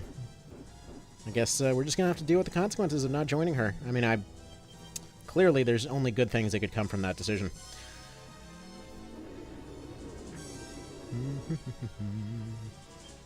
Okay, there we go. And Devil should finish her off before she gets a chance to absolutely pulverize the rest of the squad here. There we go. And there we go. Second to last boss. Now we just need a bunch of attack cards to go annihilate Rashidi, and we're done here. The Burb Apocalypse has been done. Literally attacking with demons. It's okay, guys. We're the good guys. Don't worry about it. Now, I believe since we haven't caused our leader to lose a whole bunch of reputation, and in fact, if we send them out to do some fights and hopefully win, I would figure that at this point we actually might be able to pull off one of the neutral endings, no? What do you guys think? Because, yeah, our reputation sucks, but our alignment is, like, we're trying to be good. We're just not very good at the war thing. On account of birds, you know, it's just a thing. Alright, searching... Gryphon 1, there we go. The demons show up and just look at you. What have your birds wrought in horror? They're just over there, just, like, picking apart everyone's chairs. It's like pooping all over their cars. What do you mean? This is normal. Just headless squirrels everywhere. Alright. We're immediately going to travel back. Yes, I know there's closer maps, but dang it, we are going to the Sharon District, and we are going to buy infinite reloads to the Joker Cannon, as well as some onks that they don't sell at this store, which is why we should have gone to a better, closer store, but don't worry about it. We can absolutely get by with just Joker Taros, and we at 120 grand, we should be able to afford another 61 of them things. Maybe one revive. Funnily enough, our initial stack of ethereal flutes from the very start has actually lasted us up to this point. Alright, let's get one ether flute. And then let's get as many jokers as we can. There we go. That's everything. And we will now go ahead and retreat and wrap this sucker up. Every time it asks me this, I think it's gonna, like, quit to main menu. Alright. Let's do this. Nope. Stop. Stop. Go that way. That's super weird. Why can we not... What the hell is going on with us right now? There we go. Temple Shalina. Save enough to deploy. Oh, shoot. Right. We needed... Oh, oops. Crap. Right. Okay, we're going to sell some of this random equipable nonsense then. It's okay. And then they're like, you're way over here. Alright, so something that we learned from our very first playthrough of this game, we will send out the commander unit to go do some fighting. They're actually going to assist in taking some of these towns. It's just going to be a big old mosh pit around the start here. They're going to hang out over here in case any of their gryphs get taken out. We're going to deploy several units to guard the thing here. Wait, what? Oh, yeah, right, we can't deploy anybody. So we go to items, we sell some of our items. Demon Mask, that's pretty cool. That's 1,600 monies. Holy Fang, those are pretty good. Another 1,500. Lucky Charm is good, but... Because, like, Lucky Charm is just like a recruit item. So we'll go ahead and sell one of those. Earth Charm, sure, that's 360 bucks, whatever. Fire Staff is not even worth selling. Star of Heroes will be $5. Or 100 bucks for the Moon Rose. I forgot to go do the thing where we don't screw up. Anyway, okay. Ash is 5 grand to deploy. We'll send them to the front. Then we send our commander squad. Then hopefully we have some money left over to deploy somebody else. Again, this is the nice benefit of cheap squads. Like, witches cost nothing to deploy. They're great. They're just fantastic. So she's going to go over here. She's going to get a free card out of this town. If we put the waypoint on the right spot, they're going to take this town. Then they're going to circle back for this town. This route makes total sense. Don't question me. They can go to this town. They're going to go to this one again, because it probably will have gotten taken over by that point. Then they'll go back over here. Don't worry. I remain a master strategist. And there we go. Let's see. I'm new to this game. How many hours till game over? It should be about 10 minutes. Let's see. Not lions, not tigers, but actual cats. Imagine playing a game with all cats. I mean, there was that one game not that long ago that was all cats. What the hell was it called? The one where it was literally just a cat life simulator. And I guess at some point you just managed to annoy neighbors by going and making loud, annoying, moaning noises at 3 a.m. Let's see, I just checked back. How do you only have 463 goth? I mean, honestly, it's amazing that 463 goths even showed up. Have you seen many goths these days? That's what I thought.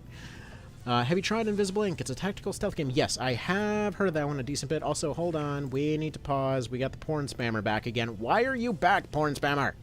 Go away. Why is that a thing? Don't tell me you spend all your money on Joker Taros. Don't question me. Don't you question me over there. And then we sold a bunch of our stuff, and then we were able to deploy at least most of our army. We don't need that for the final fight. What are you talking about? The magical MacGuffin you need to beat the game is worth only $5, right? It's fantastic. Oh yeah, I forgot Meteor hurts like hell. Imps are terrifying in this game. Which is funny, because why did everybody tell me that imps were so terrible in the tier list? Because I put them pretty well up there, because I remember them being terrifying as hell, and I couldn't remember why. Apparently the ROM that I originally played had changed their special move to the wrong thing, because their nightmare put everybody to sleep. However, everybody kept telling me that they're absolutely terrible, but Meteor is horrific. The thing hits like a truck. But yeah, Devils are really good. Yeah, why are they considered bad? Why was everybody angry at me for that one? Which, by the way, it's funny. Apparently the OB64 tier list was so terrible that somebody actually made a channel in order to go point out how terrible it was. Their assessment of the whole thing was pretty solid. That's why I did a community post about it. Because, yeah, absolutely fair point. Because of the emulation situation, I have not played OB64 as much as the rest of the games. Like, I've done a few playthroughs, enough to generally kind of know what a lot of stuff does and all that. Generally haven't mastered that game as much as the rest of these games, though. So, you know, it just kind of is what it is there. But yeah, fair point to that guy. Absolutely fair point to that guy.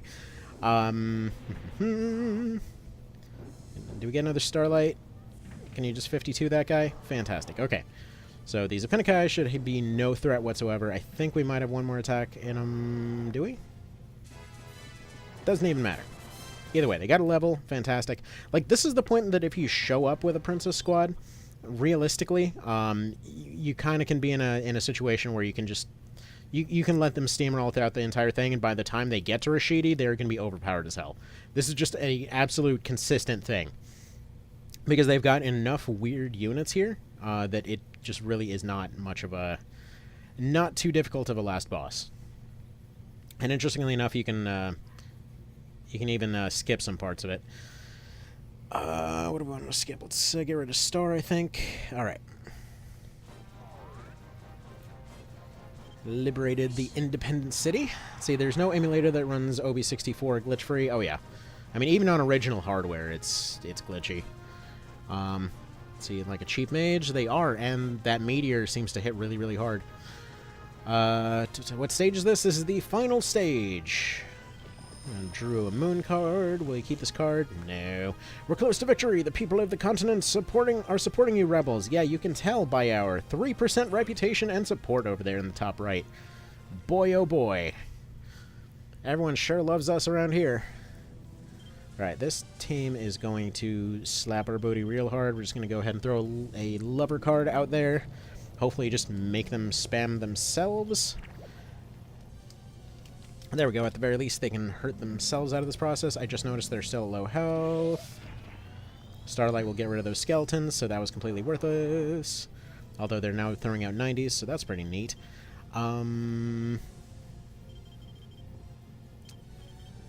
Okay, at least put them to sleep is the thing.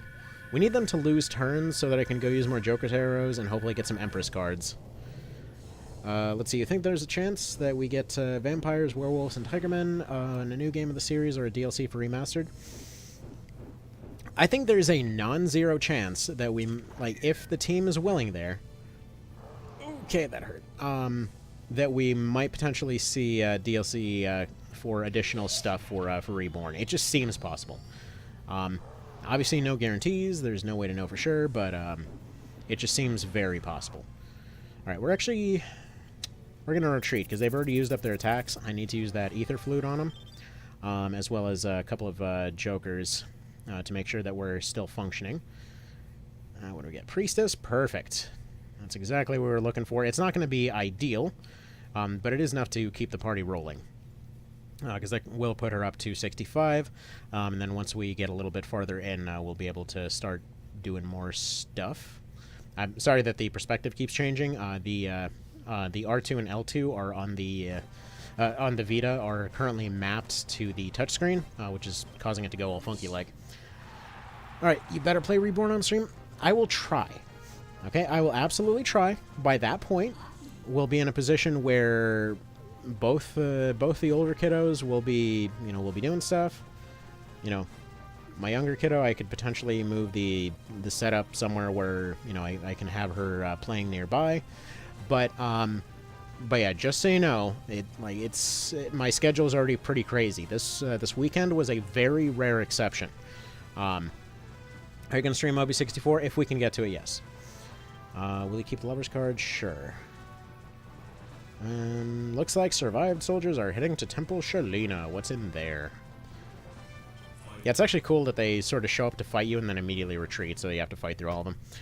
But yeah, OB64 is the last one on the list because it is by far the longest. But yeah, hopefully we'll be able to get to it. It's not terribly realistic because, again, one weekend to get through the entire series is a bit of an ask, but we're trying, all right? We're trying. But after this, I've thought about it, and yeah, okay, fine. We'll do Knight of Lotus after this. I can't guarantee we'll get all the way through Lucked. Cannot guarantee OB64 even more, but we'll try, okay? Oh, we got a new... Sweet, we can still make... okay, we got an item. We got the thing. We can still make Lance into a vampire in case he decides to betray us. Where is he? He's right over there, guarding the capital. Okay. There we go.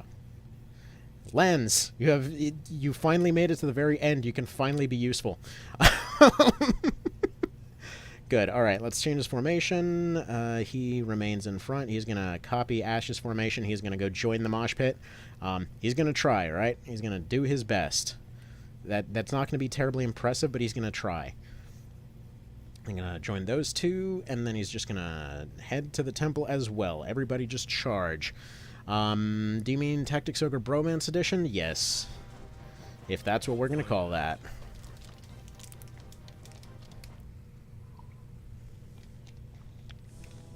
What level is he? He's practically negative. That's what level he is.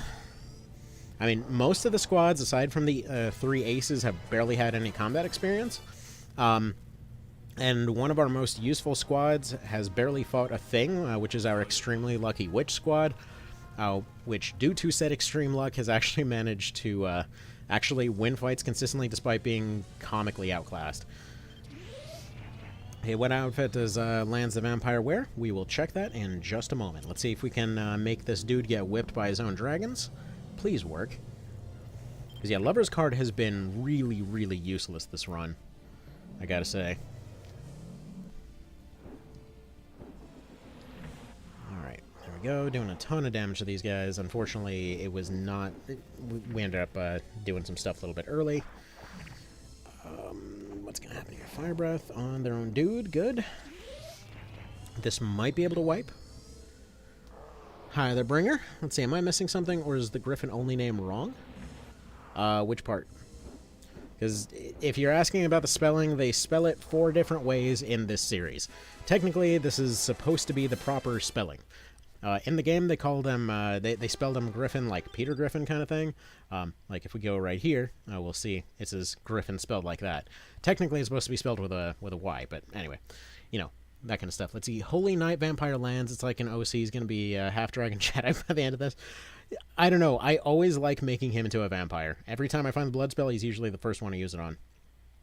But if we go over to edit units, let's look at his status through the awkward silent music.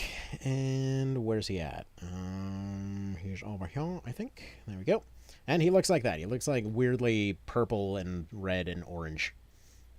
I mean, honestly, Ash is kind of winning that style contest. Like, look at that. He's a rusty vampire with his weird, like, tan just popped out of the tanning bed face.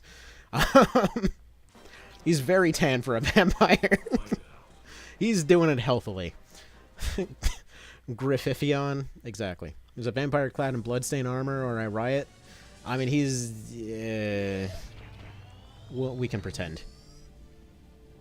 Alright, what do we want to do here? I feel like we tower and judgment and just take the win. Like, at this point, their alignment is somehow bizarrely perfect. So, if we can just wipe this squad, great. We're about to get more cards anyway. Because, unfortunately, they're not exactly in the best place health-wise. Alright, there we go. That guy's gone. Unfortunately, I don't know that Starlight's going to hit before anything else, so let's drop the... Actually, just drop a Fortune on them, because they're just going to attack again, so this is fine. Gryphon McBirdie. Alright, let's see. He means the leaders are occasionally humans, which, to be fair, I would love to see a Gryphon liberate a city and rule it. Yeah, you're not allowed to use Gryphons to lead squads, so if that was possible, 100% I would do it. And for anyone that wants to mention it, yes, technically you can mod the SNES version to make that a thing, but they don't have an overworld sprite, so it causes the game to glitch out. Technically speaking, the randomizer mod kind of fixed that, but then at the same time it also had a bunch of weird other nonsense to it. Also, we keep getting reputation ups at the last minute here, so interesting. Actually, we're... I think just because we ended up getting all these reputation ups, I'm going to go save it real quick. Because, yeah, that would be really interesting if we still somehow managed to pull out a decent win here. Let's go ahead and just do that real quick. Yeah, we might actually just barely be able to avoid the worst endings, possibly. Let's see, in the SNES version, after you upgrade their classes, they lose their special coloring. Yes, correct. The PS1 version fixed that. It also allowed the AI to actually do what it was supposed to do, which, again, SNES Randomizer mod allegedly fixes that too. I haven't noticed that personally, but allegedly it does fix it. And for anyone unaware what the hell I'm talking about there, basically the AI is way dumber in the SNES version. That might not necessarily be a bad thing, because at the same time, when they're being dumber there, that also causes them to sometimes do more effective stuff anyway. So yeah, and again, more reputation meter ups. This is shocking. All right, like what the hell is even that? I'm going to try to let the leader do some stuff over there. Unfortunately, all these liberations are also tanking the meters, so, you know, is what it is, and reputation meter goes down. Okay, well, we had reputation for about 5 minutes. It's fine. Okay. So Ash is running into the fight here. Burb is the correct spelling. True. Let's see. It's nice that the PS1 version retains their coloring. Yes. I do like that even by 1960 fantasy novels, we're making fun of all the spellings. We went in search of Gryphons, but we only found Gryphons and Gryphons returning in failure. David and the Phoenix. I mean, I feel like it's all Shakespeare's fault, is the thing. I mean, around that time is kind of when they just suddenly decided, screw it, it's just fine for everybody to spell anything however they friggin' well wanted, which is just objectively dumb. So you can actually do 100% Gryphon run using the randomizer. It gives you the option to enable any character can be leader. Do I actually see a reputation sliver? Barely. Yeah, those dragons look friggin' awesome. Yeah, so yeah, technically you can, but I wanted to do this entire run just like, well, originally like how I was doing the fairy run. Basically trying to get through the entire thing without any kind of exploits or glitches or mods or any of that. So we're trying to do this, you know, all straightforward in the original versions as you do. So why not? I figured for this one it was possible. Like usually that's what I will default to if it's doable. Yeah, Ash has been falling off real hard for reasons I'm not quite clear on, because he's supposed to be the evil one here. You know, who's getting all these benefits from the fact that we're fighting at night, and we're running evil reputation and all that kind of thing, and he's supposed to be scaling all this stuff all great like. But he's sucking, and yet our princess over there is rocking, like, maxed alignment despite going on a personal genocide across the continent. And this is just fine, apparently. So, yeah, you know, however you want to count that, I guess. No, there you go. You just go over there, and then we're going to spam a bunch of cards. We need to just materialize some of this stuff. Let's use some Joker cards. Let's see. What do we get? Full card. That sucks. Empress. Perfect. All right. Actually, how many cards do we even have at this point? Lots of Emperors, lots of Hangman, oh yeah, we're fine. As long as they get there, we win. See, Aisha is better than Ash right now? Oh yeah. I don't know why he dropped off so quick, but either way. We keep the world card? Yes. We actually want to go ahead and probably get rid of... Do we have a fortune card or something like that? Hangman. I feel like maybe we don't even want to waste the thing on Hangman. Temperance, right, because Temperance still sucks. By the way, fun little thing. So earlier today, I was grabbing some chemicals for the pool, and like right nearby there's an old retro store. And so I was mentioning yesterday that forever ago, like I'd had the original FFTA cart, and it got run over by a car. So yeah, I'd never actually seen another one at the store up till then. And you might see where this is going, because at the same time, I had gotten a freebie with a trade a little while ago. There was this the Switch game there that I didn't want. And long story short, ended up trading that Switch game for a kind of jacked up looking FFTA cart, but it still technically works. So you know what? That'll work. Let's see. See, maybe he has a terrible weapon. It's possible. Are you running this on your Vita? Yes, this is running on the Vita. Technically, the Vita supports PS1 natively, so I don't know if it counts as emulation. Again, a little unclear on exact classifications there. Classifications confuse me, what can I say? Yeah, Ash's squad is getting thoroughly just rocked. Like, he himself is doing okay, but his squad in general is just having a real bad time. Yeah, that's going to be his other Gryph down. I mean, he's going to try to solo what he can, I suppose. FFTA, or FFT or FFTA? I mean, I think I'm up to 6 copies of FFT. At least 3 PS1 copies. Long story as to why. The original PS1 version on PSN, War of the Lions, and then the iOS version. So yes, 6 versions. And why? Why in terms of what? Because I just wanted the original cart version. Because basically, if you combine that version with the DS FFTA2, you can get a perk that you normally can't get. And also because I just like playing this stuff on original hardware, if it's at all possible. Let's see, let me tell you my retro game story. I'm in a pawn shop looking for a cheap lawnmower. The shop has a few GBA games for $8 each, and one of which is KOL with a box and manual. Holy shit, that's a find. Did you buy a lottery ticket immediately after? Good lord. Like, it didn't mention that it's a $300... Yeah, that's insane. Wait, has it seriously gotten that? Oh, man. Shouldn't have thrown away that box forever ago. I think it's crazy how expensive GBA boxes have gotten. That's nuts. See, how likely it is that an FFT remaster is a semi-remake like Reborn? I would assume it's getting the full treatment. Okay, let's see, reputation meter went up, but we're not keeping that card. I would assume that it's going to be a full remake because, okay, so the last go-around, and by the way, I apologize that, come on, pause, dang it. Oh, that's why. There's something stuck to the back of my Vita. That's why it keeps triggering that trigger. Okay, so, alright, so when it comes to the whole FFT remaster thing, last time, like every time that FFT and TO have come out side by side, it's been more or less the same thing, wherein one of them gets all the praise, the other one gets nothing and whatever else. So like TO comes out and it doesn't get a whole lot going on. FFT comes out and, you know, it gets the big name behind it. Then the remakes come out and, you know, Tactics Ogre gets the full remake treatment, but FFT ends up getting War of the Lions, which is such a half-baked thing, it's not even funny. Again, personal opinion, I know a lot of folks like War of the Lions. I personally didn't really care for it. Anyway, so yeah, I feel like this time around, we're getting a ton of care, obviously, for Reborn. I'm assuming FFT is getting the, like, full legit treatment, though. Fairly positive that's happening. Alright. Let's see. I would prefer an FFTA 3. True, but where would they go with that? I mean, I don't even care. FFTA 3 would roll.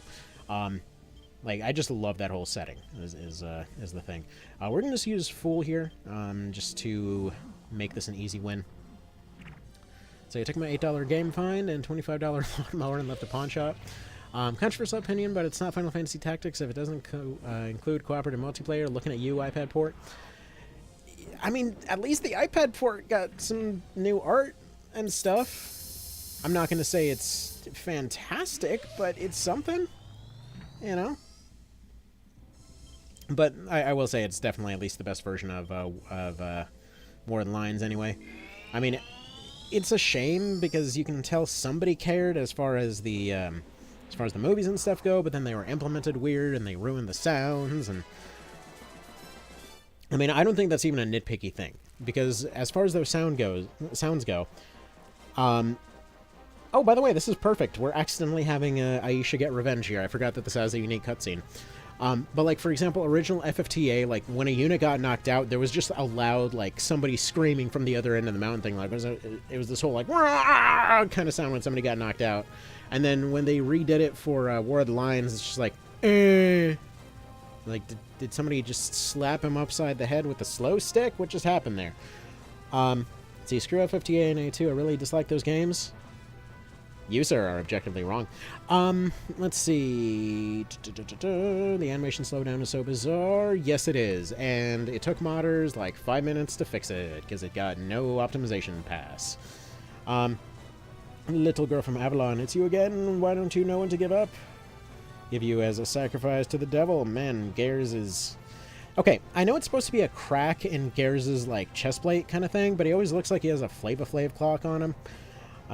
Never giving the name of the god. I mean, she is quite literally probably rocking down on him in the name of the gods here with her star lasers. Let's see. Ironically, that's a Pokemon Emerald behind the case, just behind the game for $75. So they did some research. Yeah, Pokemon games are disgusting. Like I know when I had a extra copy of Pokemon Ruby a while ago, and somebody wanted to give $100 for it. I was like, Are you dumb? Yeah. Sure. I think I can pass, allow that to go for that much. Sure. Especially because I was really worried about bills at that point. So that was something. Right, so Evil Ring's gonna rock us there. Wow, that's not doing a whole lot, but we got an Empress. Gonna reload on cards right before this. I mean, Pokemon did make it to an episode of Antique Roadshow. Like, yeah, old Pokemon games are crazy expensive. Didn't okay well with Book Manuals 300. I wouldn't even be surprised. Again, that thing was incredibly rare even when it was new. Like, I forever will treasure my my little KOL cart because, man, that thing is so hard to find. Alright. So now we go ahead and we use all of our items to just win the game. There we go. We get Justice. We get Hangman. Fool. No. Empress. Yes. Judgment. Yes. Too many cards. What are we throwing away? I feel like we can... Okay, we tank using... Okay, we get rid of one Hangman. We tank with World. I love how you can just use a card that, you wish to fight me? Yes. Like, even in this situation, you just have a card that can just nullify his attacks. It's hilarious. It's a sentimental thing. Yeah, I mean, you can't really get them again, so... It is what it is.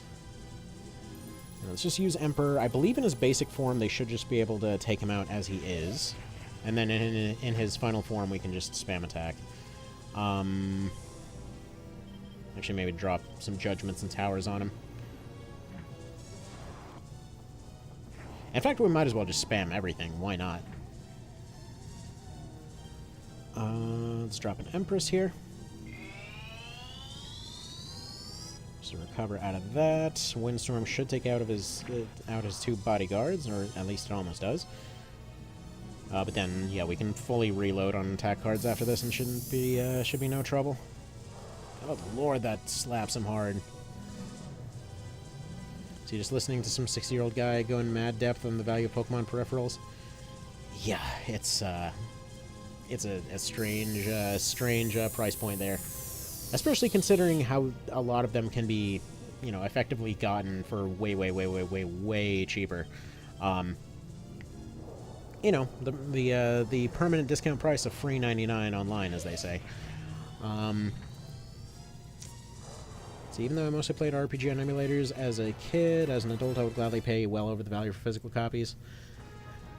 Yeah, I mean, especially to be able to play on original hardware. Like, I know it seems kind of dumb, but like I had this busted up DS that I love to just play original games on, even some that technically couldn't run on it. Like, the thing is, I do have a modded R4 chip on there to be able to play Game Boy games on there in their original screen aspect ratio. And it's a dumb sentimental thing, but again, something about it. When I gave that DS to my daughter, and the fact that she couldn't figure it out on emulator, but then when it was put on a screen in its original, like, proper aspect ratio and everything else, for some reason it just clicked.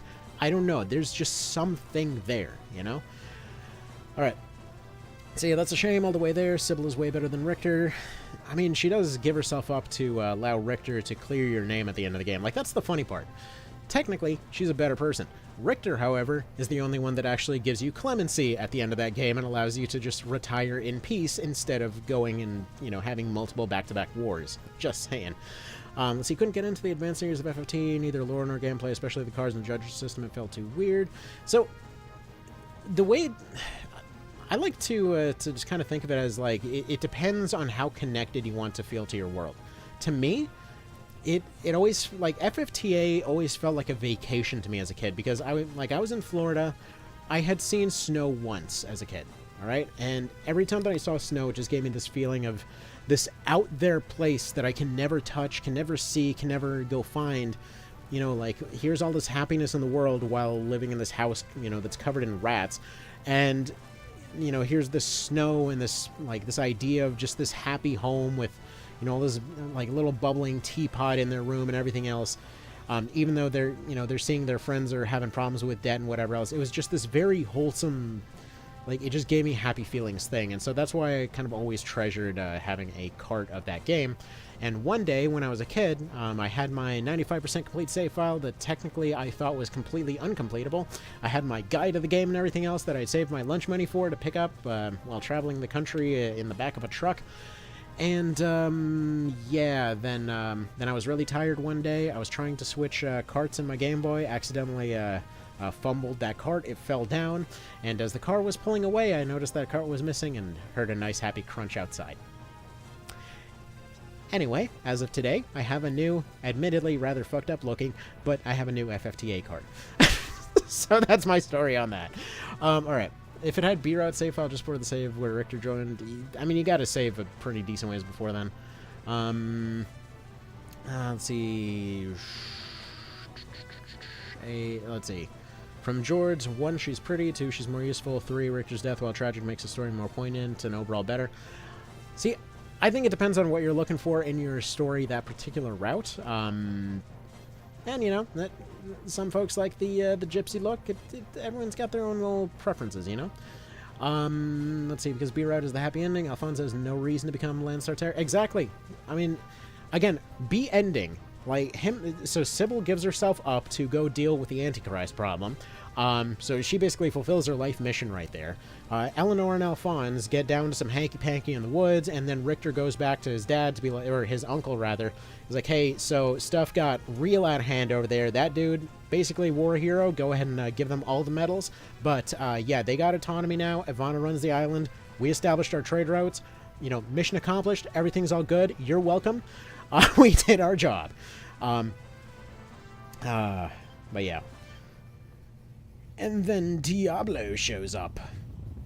He's all like, meow, check out my custom animations. Check it out. We made new map stuff happen. What makes TO is that heroes become villains and villains get redemption. As Gryphon finally shows up. What's going on here? Alright, so they went ahead and encountered them, and then we went ahead and used all of our Jokerteros. Got a Sun card, that could do. Priestess, useful. Death, no. Chariot, yes. Emperor, yes.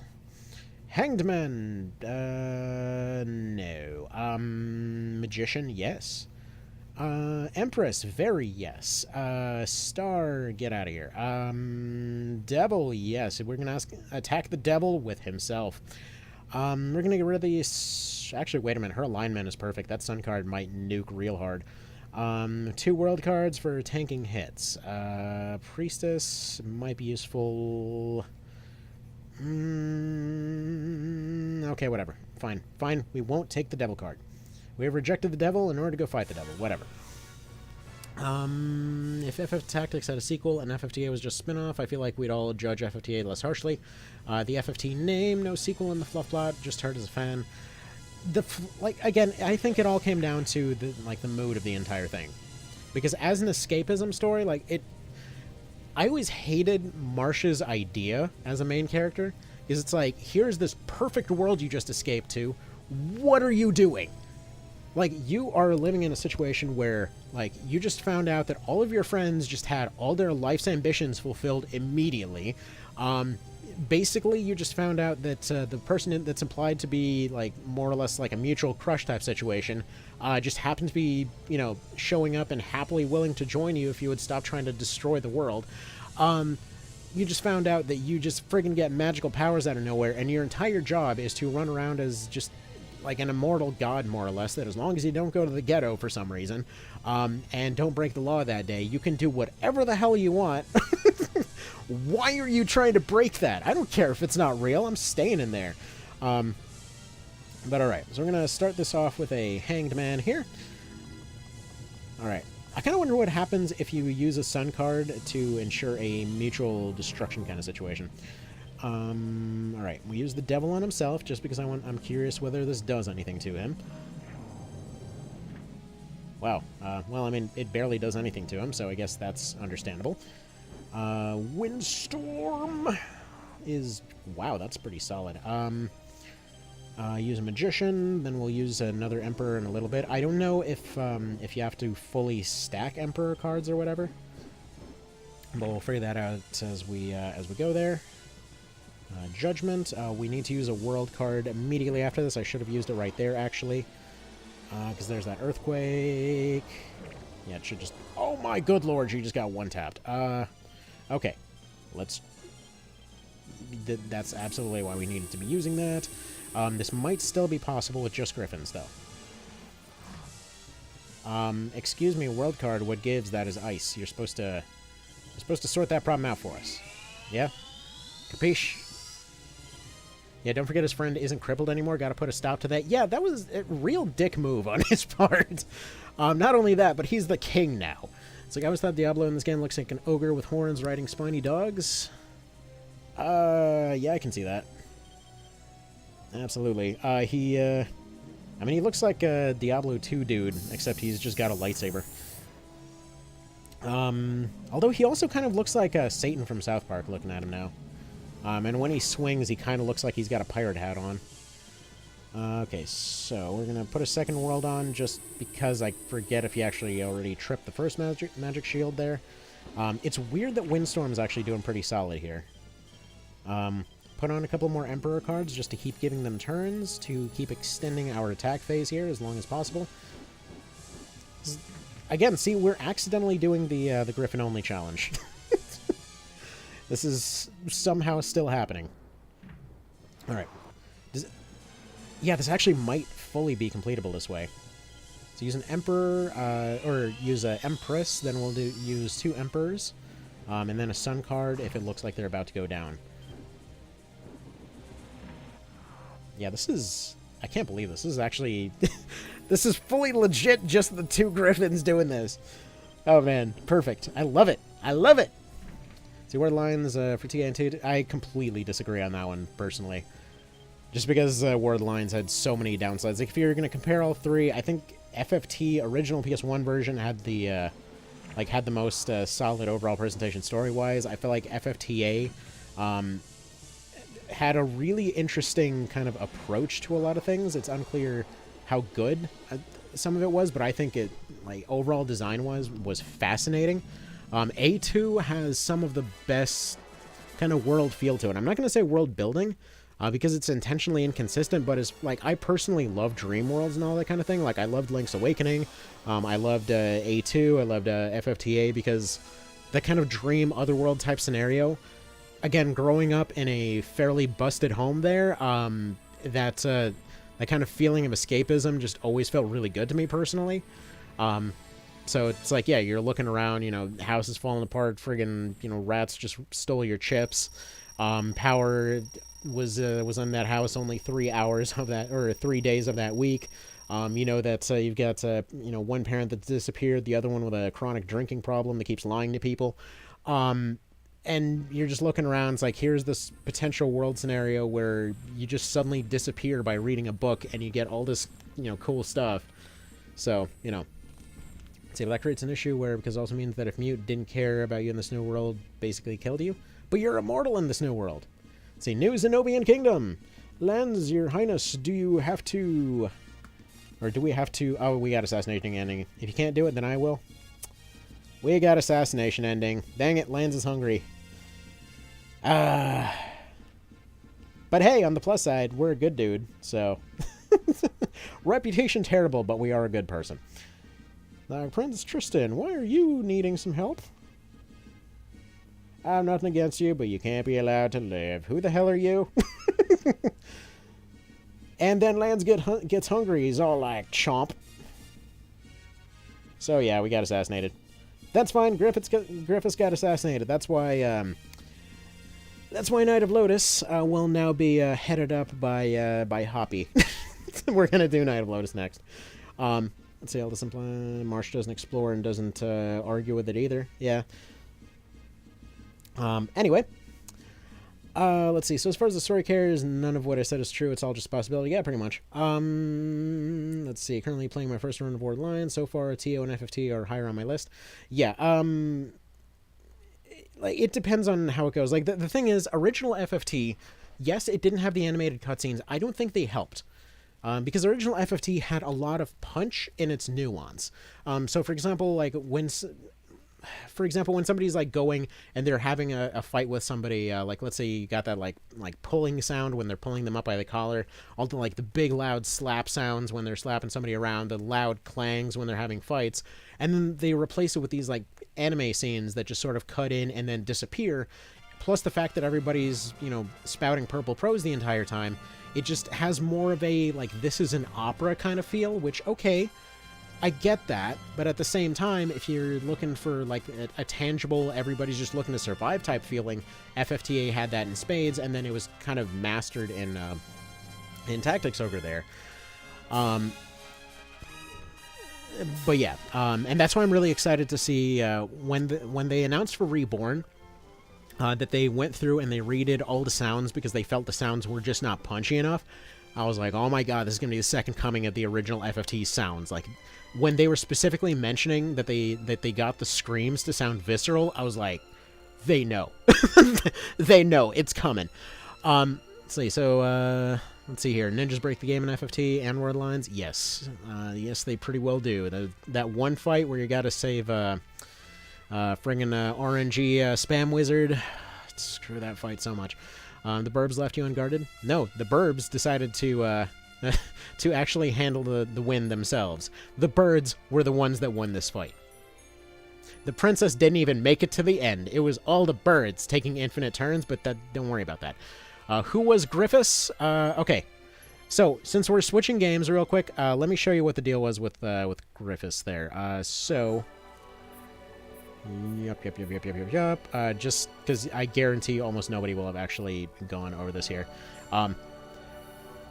And then after this, we're going on to Knight of Lotus. So yeah, the reason that I went for this one, just to reiterate, is every time that I was playing through FFTAX, the main pilot's name is or their code name is Gryphon 1, and I always thought it was just like a weird English mistranslation of Gryphon, and so that's what it was the whole time. And apparently there's this whole like aviation code for for just giving bizarre kind of half Latin names to stuff or something.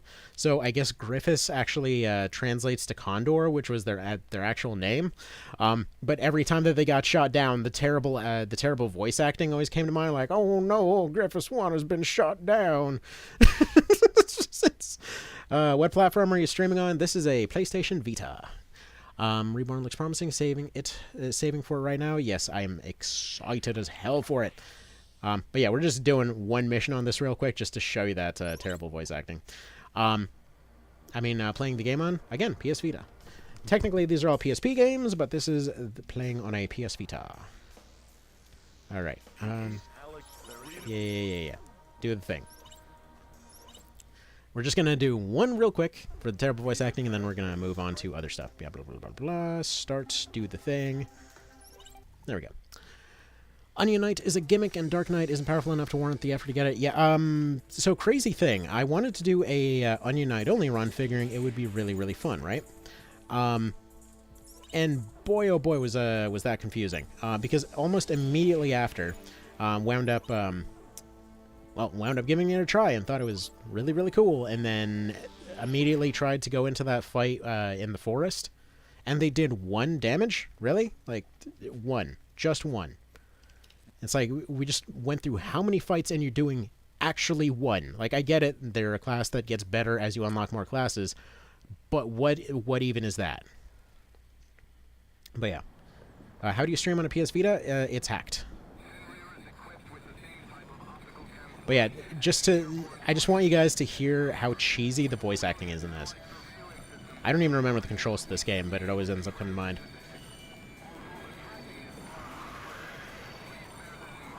Also, by the way, speaking of interesting moves that somebody decided to make, this is a PS1 game that gives you the option to actually switch over to a first-person view, in first-person cockpit view in a game like this. I just want to say, completely unnecessary. But you know what? Very appreciated. But yeah, then we're probably about to get shot down, but... Which, by the way, I saw a guy go through and do this entire game on hard using just guns with the worst plane in the game, which is pretty neat. Yeah, the kind of the gimmick on this one is just, again, it's like choose your own adventure kind of stuff, and then different mission parameters happen based on what kind of there we go. See, like the voice acting is so terrible, I love it. Anyway, so let's go ahead and move right along here. Let's mosey right along this way because we got some stuff to do. Okay, so when I was saying the better GBA emulator, I'm talking about this one, GBA Temp. The one that shows 2 cats freaking out over a Game Boy. Alright, TO live-action movie, when Reborn hits. Alright, what's your take on Advanced Wars? Personally, I love Dave Ruin. I thought it was really fun. I personally ended up getting, like, partially stuck on it and then misplaced my my cart. So, that one mission where the general guy decides to sacrifice himself, it was around that point that, like, I was redoing that one over and over and over, and then at some point that cart got misplaced somewhere, and I haven't played it since. So we're actually going to play this on my original ROM from when I was a kid. Get over here, you beautiful thing. I know you're probably data-wise identical to any version from anywhere else, but dang it, this is the one we're playing. Let's see. Also, Gimmick, are you talking on the Gimmick Runs channel? Wait, what? Let's see. Yes, the greatest Gryphons of all, fighter jets. Exactly. I just wanted to show why the dude was named Gryphus 1. That's all. All right. So, new game. So, this is going to be Hoppy Padfoot, by the way. Ask Mr. Vale if you want to read the book. Only because I was like, okay, there was a message from earlier saying specifically that we should have, I don't know what day is it, that we specifically should have gone for particular answers depending on which Gryphon was chosen there, and one of them was Hoppy. They're a character from one of the books that's basically like a money-hungry lunatic, for lack of a better term, and yeah, just notice that there's the wealth emblem in this one, so naturally we're gonna have to go for that, or embodiment of desires rather. So they're just a greedy little bastard. Bear Witch Burden, truth. They're very honest. We're gonna go with that. TO MMORPG, you think it would work? It exists. That's FF16. When Ogre Battle Gaiden comes out in English, why are we talking about the end of the world? Advance Wars reboot when? Isn't it still going? Like, isn't Advance Wars just getting a reboot on Switch right now, and it's just been sitting around doing nothing forever? Because they're waiting to release it until the war ends, and the war is never ending, so... Anyway. Walk which path? Wealth. Gotta get that cash. By the way, have you guys played FF16, Matsuno Road to View, Tactics Over, crossovers in that game? That's what I'm saying, like, it already exists. Miss this music? Yeah, this music is fantastic, and if you... Does anybody have the link to that cover, that jazz cover of the intro to this, and then transferring into the intro of Let Us Cling Together? I did a community post of it a little while ago, but man, it's so good! It's so good! I love it. Design which plan? Prosperity, obviously. Anyway, this takes me back. Yeah, this... God, I love the music in this game. I love Night of Lotus so dang much. Which tarot card did you get for the ending? We got assassinated. Wait, why is this? I don't know why we're getting a little bit of lag right now. That's kind of unusual, for this version. Swear which oath? I feel like fruition would be our answer here. Yeah, that's really weird. I'm gonna have to probably restart real quick to figure out what's going on here. This is just being kind of generally funky right now. Huh. I mean, it's got a battery. What's... Let me see what's going on here. Yeah, this normally runs perfectly. Do we need the bilinear filter? We have our clock speed. Yeah, we have overclock active. I don't know. Hopefully it'll be fine after this intro scene. Because this one normally runs perfectly smooth. I'm not sure what's going on with that. Share which vision?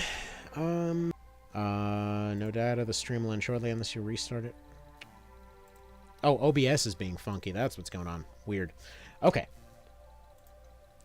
So you shape which future? Glory! Although, would they go for control? I feel like they'd probably go for glory. Let's see... Walk the path for freedom and for flight. Now, this guy is hoppy. He has to go wealth. Name a character max after my son for me. Roger that. 14 isn't 16. That's 14. Well, fine.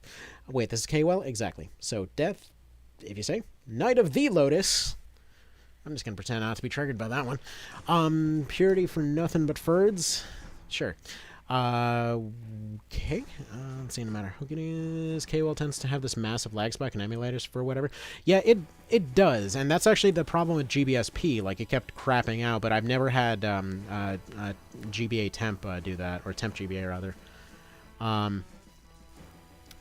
Yeah, it's not super well optimized, that's for sure. They put a lot of work into the animations and the mechanics and stuff, but it clearly needed a little bit more optimization and just didn't have the time.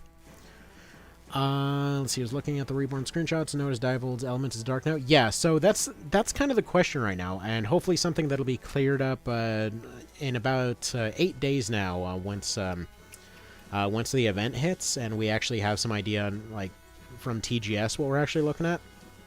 Because it's unclear if augments are a thing or not. In some of the screenshots, he shows us wind, in some of them he shows it's dark. It's unclear if it's, like, you know, one version's just an earlier version. If another version is something else, I don't know. It is very unclear. Also, I just noticed, hang on, I got the screen size a little bit wrong here. So I will have to adjust the screen every now and then, because these are all slightly different ratios, and I had it, here, let's use the arrow keys to kind of tap it into place here. I did have it slightly moved around earlier because there's a little bit of like a weird graphical flicker that happens for March of the Black Queen, which definitely does annoy some people, so there's that. Alright, camera shows good on pups. Everyone's just having a nap, so we are pretty close to needing to do another puppy check, so just throwing that out there.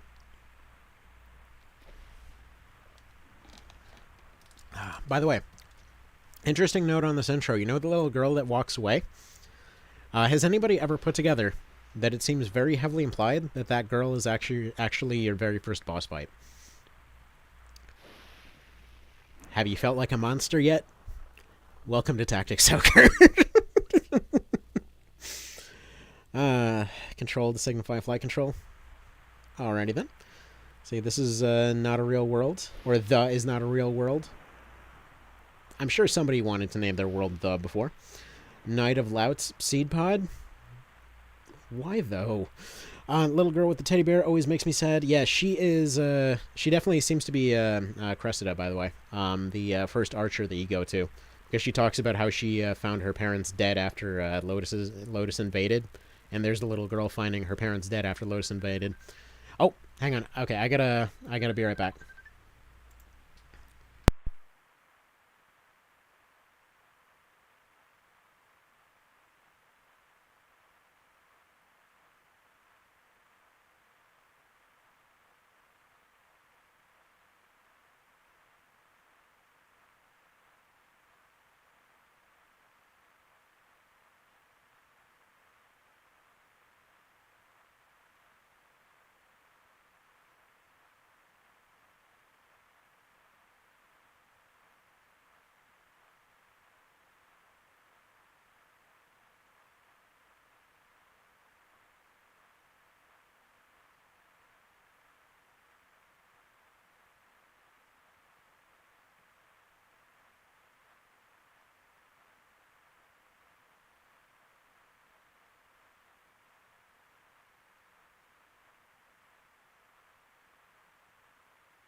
Hello.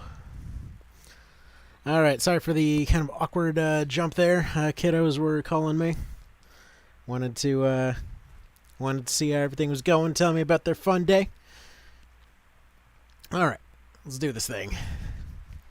See if we can start off with a self-preservation emblem, as we ought to, like a reasonable person. Liked Peking duck when I was in Beijing. Stuff's pretty good. Although, I will say, duck is one of those things that's always been kind of weird, because it's always been either very good or kind of crap, and probably the most pointless thing I've ever seen, while also being one of the most expensive random dishes that shouldn't exist, has been turducken. I've never had a good turducken. I don't know why that exists. Like, the combination just doesn't work at all, in my opinion, but, you know, to each their own, obviously. Duck, if you do it wrong, is drier than the Gobi Desert. Yeah, exactly. But again, I don't know why turducken is a thing, because you're basically taking 3 potentially very dry meats. Like, the only way to fully cook it through is to completely dry that crap out, and then covering it, pretty much covering it in gravy and hoping for the best. I mean, if you have to try Peking duck, weirdly enough, the best Peking duck I've ever had has been in Vegas, at strangely enough, a buffet over there. But I do have that at an actual Chinese restaurant. Yep. Let's see. Then say with the boat and almost drowning is going to solidify Hoppy's desire for flight. It's in his origin story. I suppose. By the way, we are definitely going to have to hire a water element, Gryphon, because we got to have Sponge on the squad. Again, Lucht's team is already put together. Also, hilariously, Hoppy is chaotic. That is accidentally perfect. But yeah. By the way, there's that custom slapping down animation. That one looks especially funny if you're slapping somebody straight off a wall.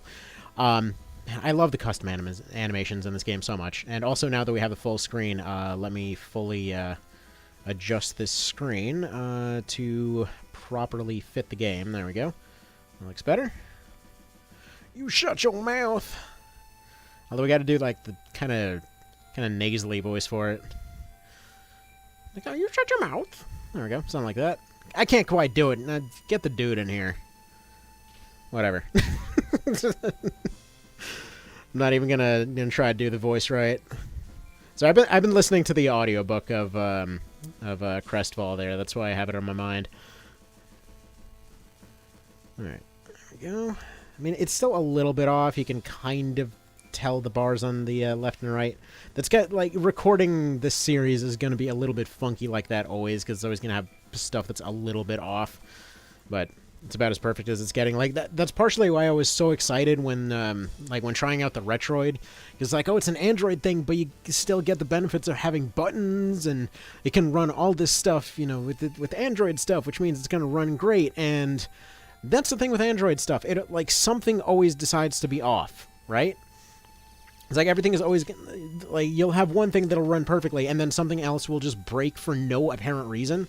Like, again, probably the thing that cracks me up the most is this crappy little Android tablet. Again, less than $100 brand new. Got that sucker for free. It's like these old Slate, like, 8.5-inch tablets that they give away as just freeware, you know, garbage, more or less. That thing can end up running... ends up running Enemy Within perfectly fine. My Google Pixel doesn't, but that thing can run a PS2. Like, it can run a PS2 emulator just fine. Again, it's just mysterious background, who knows what kind of garbage that causes that kind of stuff all the time. It's the strangest thing. Attempting to... oh, whoops. Sorry. Accidentally put fast forward on. Attempting to make any sense of emulation on Android is oftentimes an OCD nightmare. By the way, the reason that I keep shield bashing Richter is just for free experience. We can potentially get a free level early on, while allowing these guys to weaken up the AI team here for a chance to potentially get a couple of emblems, maybe a little bit more experience, depending on how stuff ends up working out. But yeah, we're just doing a few little early game optimizations. I'm not going to go super crazy with it, because obviously this is going to be about the Gryph squad there, but you know, we're going to make at least a few changes. If I can get some early game emblems and pick up Beastmaster early, that'd be ideal, because it would be good to see some benefits coming off them. Alright, of the OST of this game. Same here, absolutely. You should try the fist fight emblem too. Yeah, I would. I mean, I guess technically it would make a lot of sense in this case, wouldn't it? Because there really aren't any claws. Like, that's the thing. He's got to use claws. Though I will be running him with dual shields. For both of the Tactics Ogre things, since he's just going to be a Beastmaster support, he's going to be running dual shields. Fist fight would just break the game. I mean, it's not like it really matters that much. But also, I just find it funny to have them attempting to use wings, but they're just using 2 tower shields. Never did Lucked. We'll do Lucked after this. Again, KOL is the shortest of the bunch. I'm assuming we can blitz this pretty quick, because Gryphons are really good in Night of Lotus, especially compared to Lucked. Especially because in Lucked, we're actually limited to how many we can have on the team. In this one, we have 7 flying heavy units of reasonable bulk who will eventually get AoE bombs. In Lucked PS1, they do 1 damage, and you can deploy 2 of them. So there's that. So yeah, March of the Black Queen was a success. We got the assassination ending. I forget which tarot card that is. I didn't stick around to the end of the credits. Alright. And by the way, sorry that I keep hitting the wrong buttons. I'm trying to use the control scheme of the last game right now. Actually, if we go over to Nox here, we might be able to do a little bit better this way. Curious what items we ended up starting with. I feel like we probably didn't end up starting with the strength setup, but he is doing 38, so it's not impossible. The feeling when you're under attack and new recruit keeps bonking you with a shield. I don't understand. You said to charge the enemy. I disagreed with you this morning. I found this channel searching for stuff when Reborn was announced. Well, welcome. We primarily cover Tactics Ogre stuff here. Like, I've been obsessively challenge running this series since I was like 7 or 8 or whenever. Hang on, when did Night of Lotus come out? Anybody remember? Because it was that year, and I just never stopped playing it since, and then switched over to Lucked as soon as that came out, and pretty much I've just been running the series non-stop since forever. It was like this and Armored Core, and then just occasionally other stuff in between. Let's see, oh, well, thank you, Randy. I appreciate the nice words there. So, fisting the enemy, how good are they in the PSP version? So, we're actually not running PSP for this particular challenge. We're doing PS1 Locked instead. Because in PS1 Locked, you can just hire them in Goliath, or Goriat or Golat or whatever the hell they call it in the PS1 version. In PSP, you can't get them until mid-Chapter 2, and at that point, it's just kind of missing the point of the run. When I did the Gryphon run originally for PS1 Locked, I did it on PSP Locked. I did it on the One Vision mod and was given a custom cheat code to essentially rebuild the entire team as Gryphons, but that's gonna... I mean, all of the parts of that code are obsolete at this point. So it's mostly like a gimmick kind of thing, and they don't exactly properly transform right, and also I just would prefer not to use cheats this time around. Anyway, I never really do PS1 version Locked, so there's that. Well, this is an interesting setup. Alright, well, our counterattack damage kind of sucks, but if we do something... Nah, we're gonna just do... Nah. Alright, we're gonna take out this Chris dude.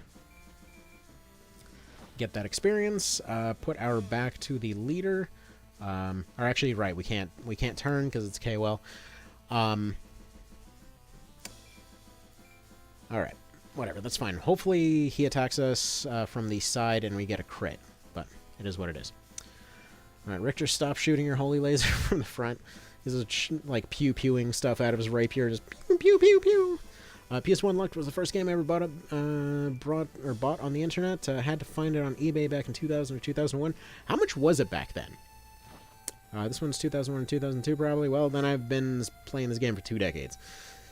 And this is using an original dump of my original ROM from back in the day, which I just found out is apparently the cartridge is worth quite a frickin' bit.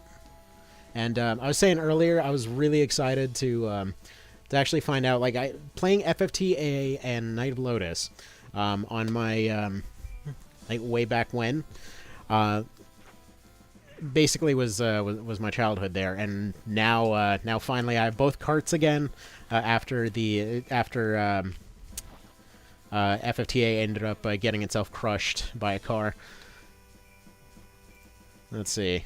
So I think I paid 50 or 60. Yeah, for... Was it inbox or just the cart or what? Because currently the record right now on this whole thing is somebody that managed to get the thing new in box for $8 because they didn't know what it was. But here, let me show this real quick. Just because this is kind of hilarious. Actually, I'll show it during the cutscene because that's about to show here. Because we can actually get the kill on stand. Dang, we are definitely getting some points this time around. Shunk. She failed, oh no.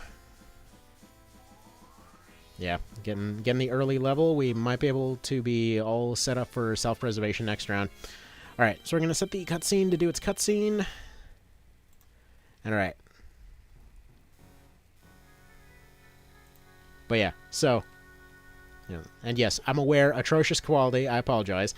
But, man, this thing is all stuck in this thing now. But yeah, check it out. It's like the little bits of it are sticking out and all that. So you gotta kind of like wedge it in there, but managed to find it for super cheap at a disc traders. So that's kind of cool. But yeah, still got ye old original card over here. So I'm just glad to have both of them sitting together in the same case again. I know it's a weird thing to get excited about, and again, I'm aware it's basically XCOM cam for this camera, but you know, is what it is. So back to KOL here. There's just something about original hardware sometimes, you know? Alright. Alright, also, no way this game is shorter than March. I mean, depending. March we took some extra steps. Realistically, we probably could have, like, shaved 3 or 4 hours off that run, if we weren't obsessing over Deneb for several hours yesterday. Gotta love idiot pawn shops. Yeah, that stuff is great. Like my copy of Jagged Alliance for the DS is apparently pretty rare. Because why would somebody even make that? But yeah, I ended up finding that for $4. I mean, granted, that's not exactly an amazing find because who goes out of their way to find that? But still, it's cool. I like it. And I still like, playing on this clamshell DS, because the buttons are all chunkier than the 3DS. I know the 3DS can do everything on a shinier screen, but dang it, don't judge me. Let's see, wonder what sicko pawns away their tactics over game. I mean, it was new in box, so I would assume it wasn't intentional. There's no way that was intentional. See, had every obscure PS1 RPG, but most of them have been lost to the sands of time. It's amazing what people will sell from that particular market. Like, I think my favorite story up to this point was when I was trying to find a limited edition for PS1, so March of the Black Queen limited edition, which again there were more of than the other version. It's just a weird title they gave it to make it sound limited. But yeah, there was somebody selling one version that was completely scuffed and broken, literally selling it as a coaster for $80. So, anyway. Even the webcam is turn-based. No, that's dedication. Technically, I have a better camera, but it's over there, and I don't feel like setting it up. It's just the laptop cam. It's actually part of the reason that this is just a personal preference thing. The desktop, I need to get a new hard drive for it, but everything else has been, incrementally, mildly upgraded to something within the last decade at least. So, it's functional enough, but it needs a new hard drive because that crapped out as soon as I got it going again. Because originally it was getting rebuilt to do more X Division stuff. But either way, personally, I just really like actually having the game playing on a separate console to the computer so that, I know that when there's a glitch on emulation, I know where that's from, or if it's a glitch on recording, I know that's over there. It's a lot simpler. When you only have maybe half an hour to an hour to figure out what's going on somewhere, as little troubleshooting as possible is ideal. Let's see, took my find and placing it on my GBA, my nice shiny nice boxes on the game shelf. But the pawn shop was knowledgeable on Pokemon Emerald, but didn't do research on KOL. I mean, it's one of those things that's so niche, I guess they just didn't know. It's funny, when I was trying to...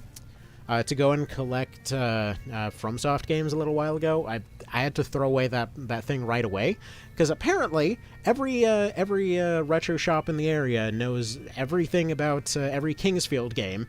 But yeah, they, for whatever reason, were completely unaware of the fact that Armored Core exists, and so I got a second copy of Armored Core 3 for $4. I ended up finding a replacement MGS2 Subsistence for $6. Again, that's usually like a $30 game. I'm not sure why that came out so cheap. MGS3 for $2. It's not even damaged, so I don't get that either. I mean, granted, it wasn't the better version of MGS3, but still, it's MGS3, you know? Say, no game frustrated me more. Watching you crush the playthrough was cathartic. Well, thank you. It's one of those games that, like, once you start seeing the through lines, it's very, very fun to run, especially casually. So, I think the main difference is that in this game, the fights take longer because the AI has to take turns for all their units. In March, you can just zip a unit straight to the boss. And technically speaking, because we're running Gryphs, that's why I expect this one to go really fast. Because KOL doesn't exactly have the biggest maps in the world, and we've got flying units, which are pretty, relatively uncommon. So we can't do anything on the menu yet. So we're just going to head into Scabellum. So you got their $8, and I got my amazing game. Dang right. Miss out on all that XP? Hell no. I think, I mean, we ended up completing the game using multiple squads of level 3s. It turned out just fine. Alright, so are we mindful about the elements? Of course I know. Shut up, Ivana. We're trying to give you control of this island. By the way, I'm going to tell you right now, Hoppy is retiring at the end of this playthrough. Hoppy is going to get down to business with a nun, and we're not even discussing a different route. Capiche? Okay, glad to hear it. What items did we actually start with here? What is this dude? Okay, we did actually start Strength interestingly enough, although why is his agility so dang high? Alright, let's see what we got item-wise.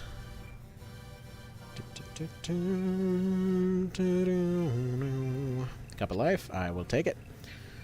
Because we want this dude to have some high health, because I don't want to get insta-crit or whatever else. When's the first burb? Glycinia's fight? No, first burb is immediately out of, I believe immediately out of this, because I think we can immediately grab Gryphs, I want to say in one of the 2 first starting towns. And they switch out every few days, so we just go back and forth until we find a Gryph. If anybody wants to double-check that on tacticsogre.com, this, like, Knight of Lotus is one of those ones I never even bother routing, because pretty much everything is right there at the very start. Mermaids are the hardest thing to get a hold of. Like, I know starting town you can pick up, immediately you can pick up Hawkmen, Octopi, I want to say Gryphs, Fairies, and what was the other one? I mentioned Hawkmen already, right? Alright. Either way, I'm pretty sure you can pick up Gryphs in one of the first 2 towns, so we'll just get that then. That's some good black coffee. But yeah, if they ever decide to do a remake of this game, I think it'll be a fairly easy one to do because, well, all you have to do is expand on the emblem system a little bit. The scale of it is already perfect, so maybe just put a new, couple new rule things or whatever else. This one would actually have a far easier time when it comes to redoing sprites and art and whatever else, because everything's already much wider. That's why a lot of Game Boy stuff just tends to do better on the old, just looking better in the long-term thing, because they've got more flat areas to work with. So you mentioned the Hotmen. Understood. Understood. Everyone's got their type. Wait a minute. Why are you talking about the birds? You're Hugo. You're supposed to be talking about the bridges, man. Yeah, I don't think we're going to get to Bridge Master Hugo over the course of the stream, because, original plan, I thought there were going to be like 4 back-to-back ones, and then March of the Black Queen took way longer than I expected, so, we're hopefully going to be able to do both Tactics Ogres, but, you know, we'll do as we'll do.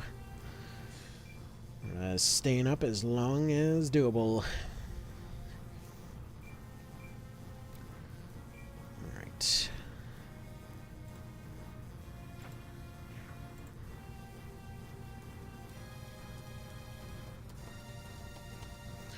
Okay, let's do some looking some stuff up here.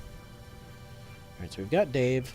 Basically what we want to do is set up for, ideally, self-preservation and Centurion here if we can. Worst case scenario, we're gonna start off going for like a solo start. Double checking where we can get Gryphs. Where's the thing? Here we go, beasts.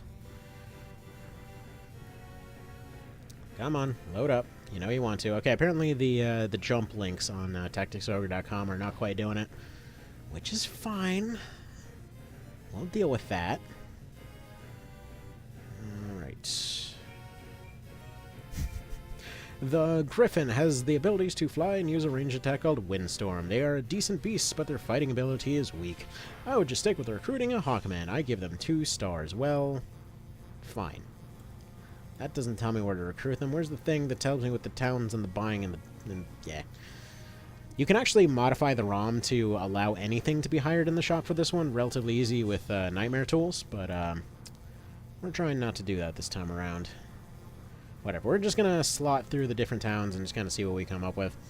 Can't help imagine all this politicking is going on. Hoppy is just thinking about birds like he's the Gryphon version of the Big Lebowski.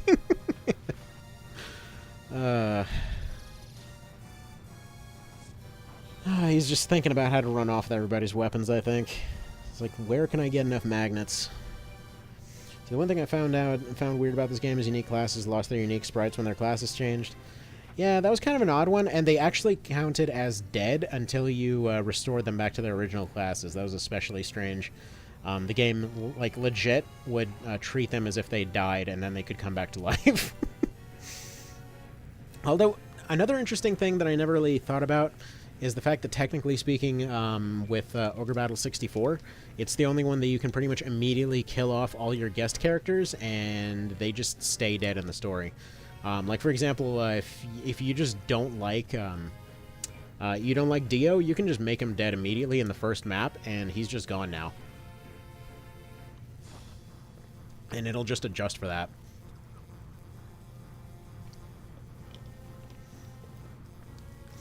As a little bit of a random side note, by the way, so a little while ago when we were doing this diet thing, we were trying to see if there were diet drinks that didn't suck, and so there was a pretty deep discount on Gatorade Zero, and especially like the little tiny bottles and that kind of thing.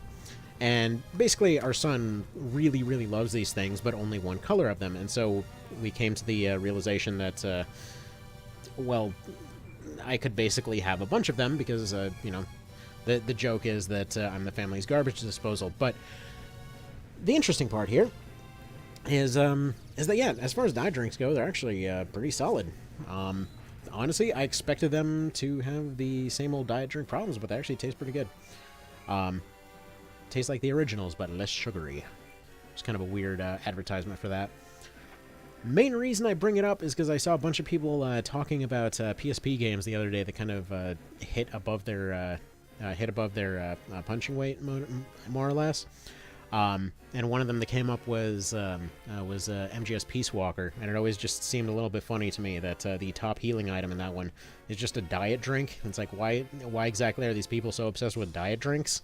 And now just kind of started leaning towards actually kind of liking these dang things. It's a strange mindset. Best diet drinks are coffee and green tea. Oh, 100%, I agree. I'm just saying sometimes you want something that isn't coffee. And during those brief moments of blasphemy, you know, so it happens. Like specifically when you end up having so much coffee that your throat starts getting a little bit dry, and part of the things that you happen to do every day involve you talking endlessly. It helps, is the thing. Let's see. Crystal-free drinks that don't suck. Crystal Light, Peach Mango, Green Tea. It's amazing. My wife does have a few of those Crystal Light things. I've never tried that one in particular, but I can believe it. The only problem is the aspartame in there. See, sometimes you want to do something that isn't coffee. Unsubscribe? Yeah. Understandable. I mean, hell, I would absolutely unsubscribe to myself for that.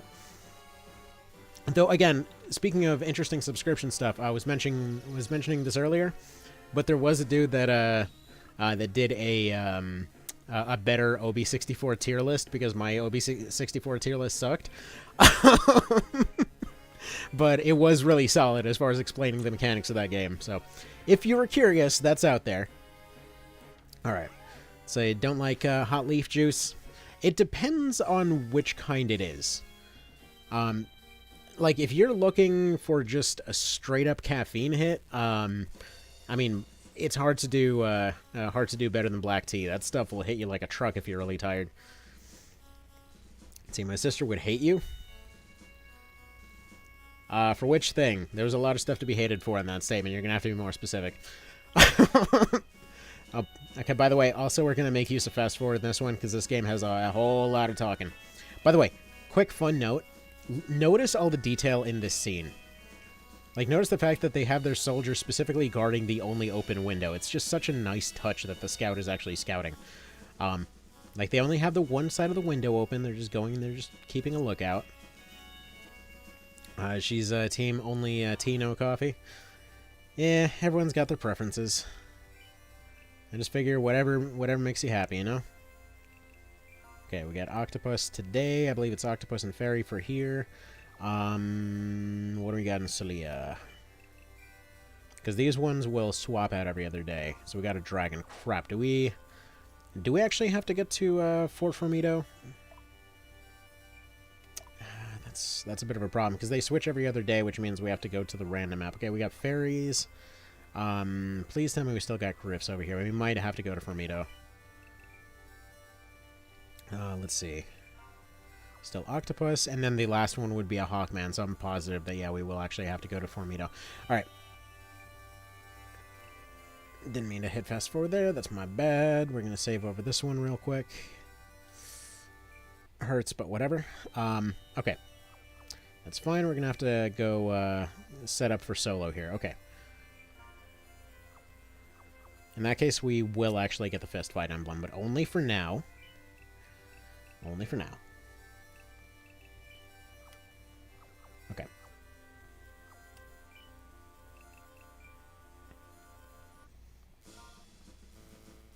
Alright, we're going to have him fight the ninja. Let's go to organize mode, remove the ninja's equipment. We're going to go pick up that dragon shield. Remove his spell. Remove his gear here. And we're actually just going to do this one manually because otherwise he'll just keep spamming his stuff here.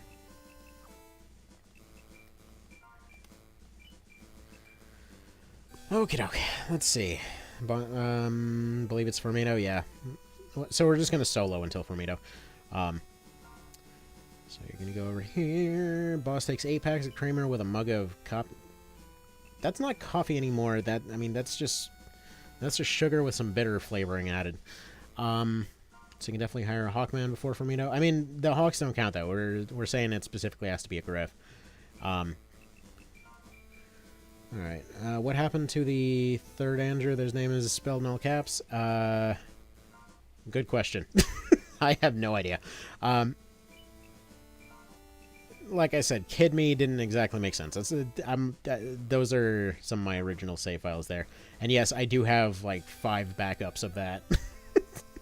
So I'm not worried about overwriting that one in particular.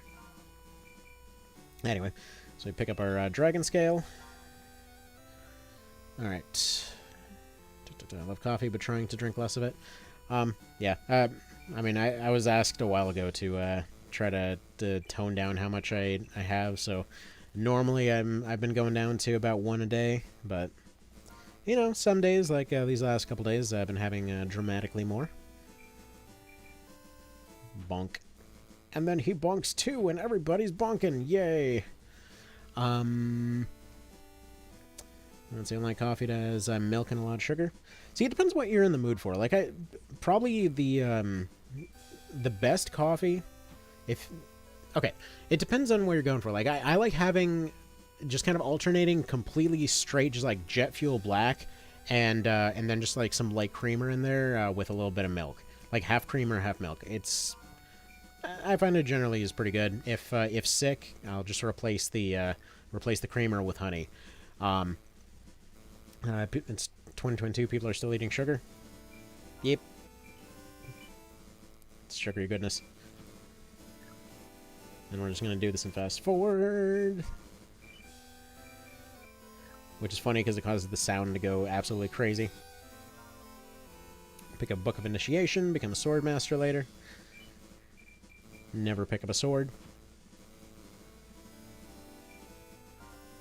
I mean, I just feel like Hoppy here would be the sort to go throw somebody off a cliff rather than try to stab them, so there's that. And yes, we are standing on this tile because it gives him an earth bonus. That's the main reason he's doing so much more damage right now.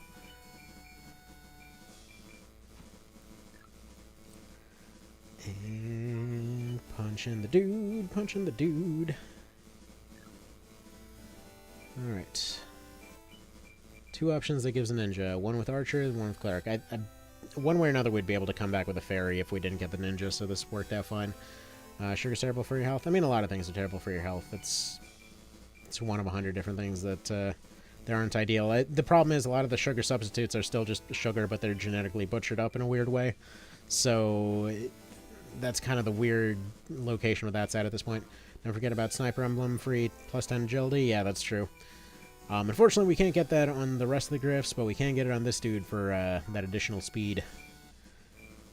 And we're actually going to be... I mean, we can potentially just do the slow setup for Cressida. So slow setup on Cressida is a shield plus short bow. Basically, it takes a lot longer to get the kills. Got to invest in more healing items for it, but you do get the Sniper Emblem. I feel like we can probably just get that in training, so we're just going to go punch setup, I think.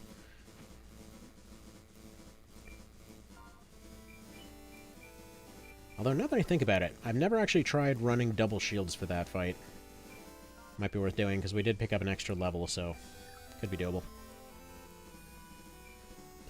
Out of curiosity, how bad is this music pissing people off right now?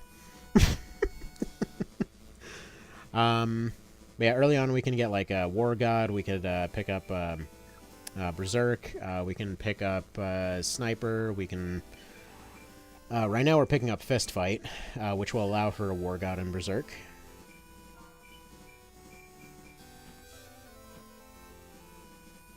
And let's see, if we pick up a Wind Element Fairy, that's probably going to be the ideal here. We actually could do a one-shot kill. Right.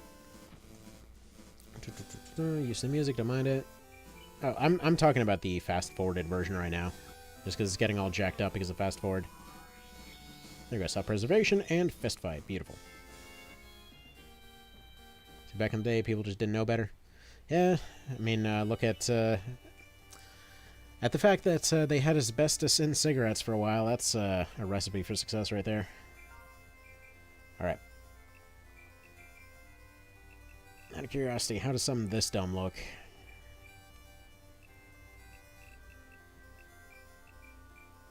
I mean, that's a lot of physical defense, if nothing else. Can he become a Beast Tamer yet? Should be able to, yeah.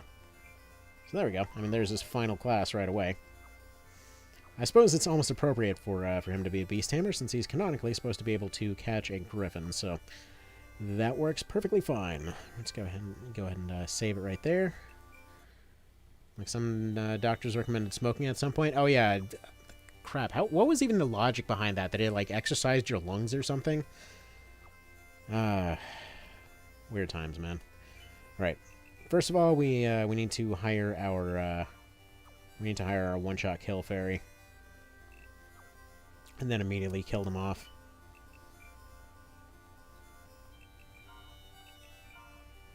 Alright, level 1. Let's make them Wind Element. And then we will sacrifice them.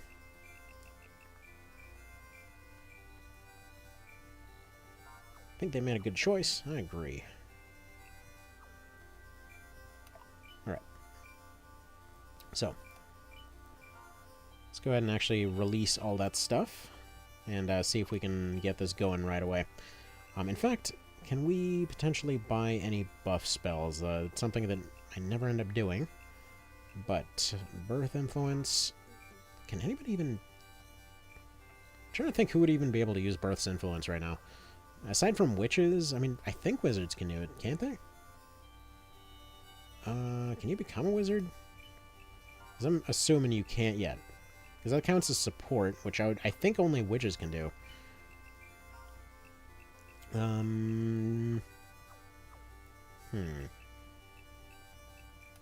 Yeah, there's no way the cleric would be able to do it. Yeah, I think the witch would be the only ones that could do it.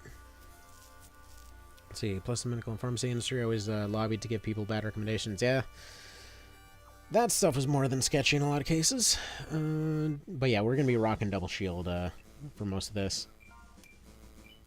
The only reason I'm going for Fist here is it allows for setting up an interesting solo for Mito, since we don't have any access to Gryphs yet. So basically, what we do is we go for what I call the K-Well Strong Start. We put all our items on our main character. We set up opposing elements between main character and fairy, at which point we go for the one-shot with a punch. Actually, we can use Embodiment of Desires over here real quick. Ooh, that's interesting. Okay, well, we're gonna wanna go over here abouts, because there's actually a tile over this way. There's actually a couple of tiles that we can pick items up from. We might not even need the fist fight emblem if this all ends up working out right. There we go. You go here. The item find tile, I believe, is right here. There we go, 177. That'll do just fine. Pick up your item. Magic Essence, whatever. That's not going to do anything.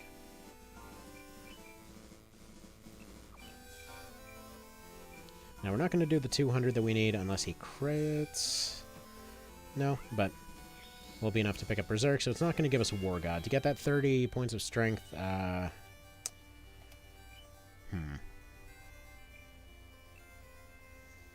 So yeah, we haven't even gone into our first fight yet, and this is what we're looking at. So yeah, Berserk, basically, it just changes your biorhythm and stuff like that. Hey, look! Happy Ending B, Hoppy Tartaros, exactly. How many times do I have to block this this porn spammer account? It's ridiculous. Alright, what do we do then? Because we can just go ahead and go forward, you know, do the usual type of stuff there. Trying to think what other alternatives we have by now. Like if there's anything I'm forgetting. Because I don't think there is. At least 69 times, apparently. Fair enough. Because I feel like I'm definitely forgetting something. Oh well. We will deal with... Oh, I know what I'm forgetting. Okay. You need a fire spell. That is what we need. Because you see, the best thing to do when you show up at an island is to set a fire in front of the local church. This causes you to get what's known as loot. And this actually has a chance to give us a endgame crossbow, which actually would be incredibly useful. So, if we can get a composite crossbow there, beautiful. There's a astoundingly low chance of that. But if, for example, we were to do the setup and potentially wind up getting a hold of, oh, I don't know, something along the lines of an orb or something like that, that would certainly make the setup a lot easier.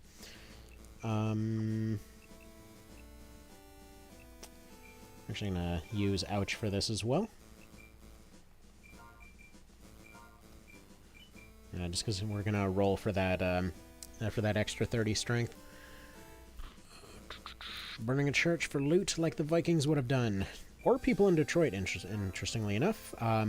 Actually, while I was over there, there was a situation where like a bunch of guys were going around the city and they were stealing copper out of the light switches outside of these churches, and for whatever frickin' reason, they basically decided, oh no, somebody is going to come and catch us. We need to cover our tracks.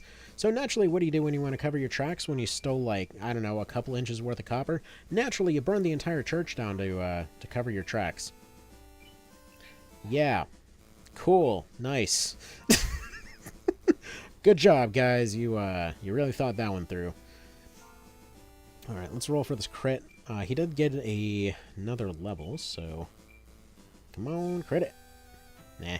Well, that's a bummer. I mean, we could keep rolling for that crit, but whatever. It's fine. Also, technically, like certain characters in OB64 would have done now that I think about it. Let's see, no Sapphire Vikings wrote this game. It does have some pretty solid Viking vibes at times. So how will this run work? Can you do Gryphon only, or is MC forced into fights? So right now, because we need to get to Formido to recruit Gryphs, what we're going to do is we're actually going to Mirror the Gods. Well, that's whatever. I was really hoping for something a bit better than that, but it'll do.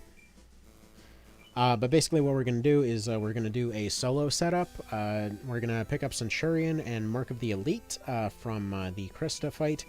And then we're going to go back and solo Formido. Then we can get Gryphs, and then we just switch them over to only shields for the rest of the game. So that's kind of the deal there. Whoop. And then this should give him Don Quixote, probably. Interesting.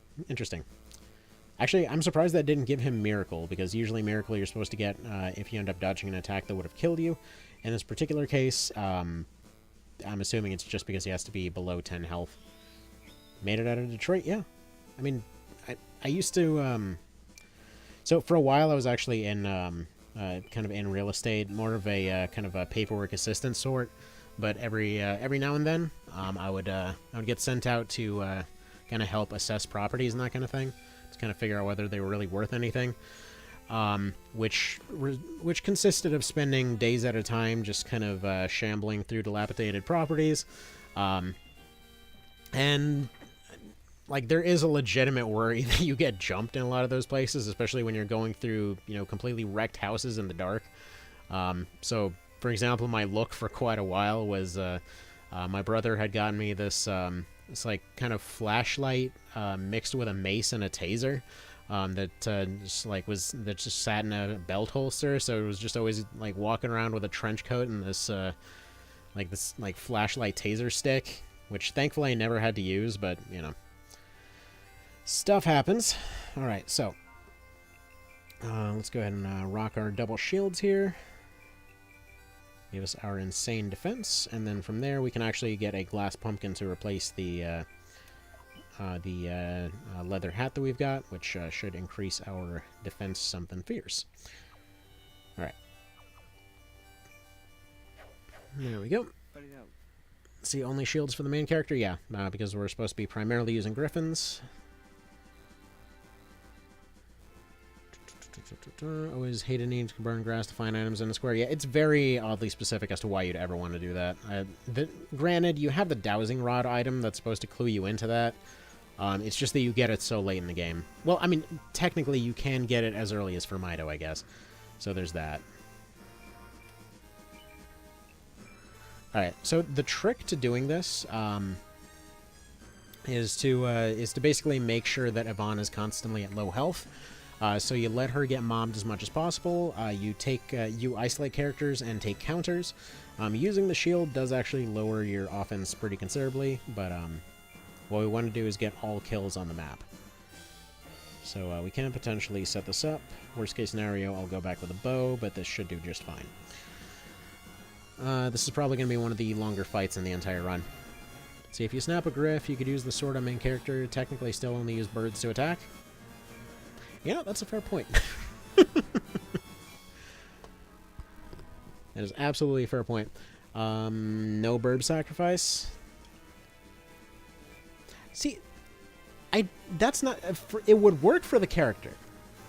Again, I don't know how many characters here, or how many people here have read the book. Because, like, for Hoppy, part of their whole thing is that they even go out of their way to guarantee that, that they eat a particular thing so they can take advantage of the evolutionary benefits of that animal, potentially down the road. So, technically speaking, I mean, it wouldn't be against their character to sacrifice somebody for that. I'm just saying. Alright, so those trades aren't particularly worth it. Let's see. RP it as main character using a cooked chicken leg as a sword. They wouldn't even cook it. They would just call it evolution. Is this a small girl from the opening scene? Yes, I believe so. It's never directly confirmed, but it's very heavily implied. Where can I find said book? Look up Ruins of Crestfall. You saw Mr. Vin / Mr. Vale earlier. It's his books there. It's Gryphon Insurrection. That's kind of what inspired this run.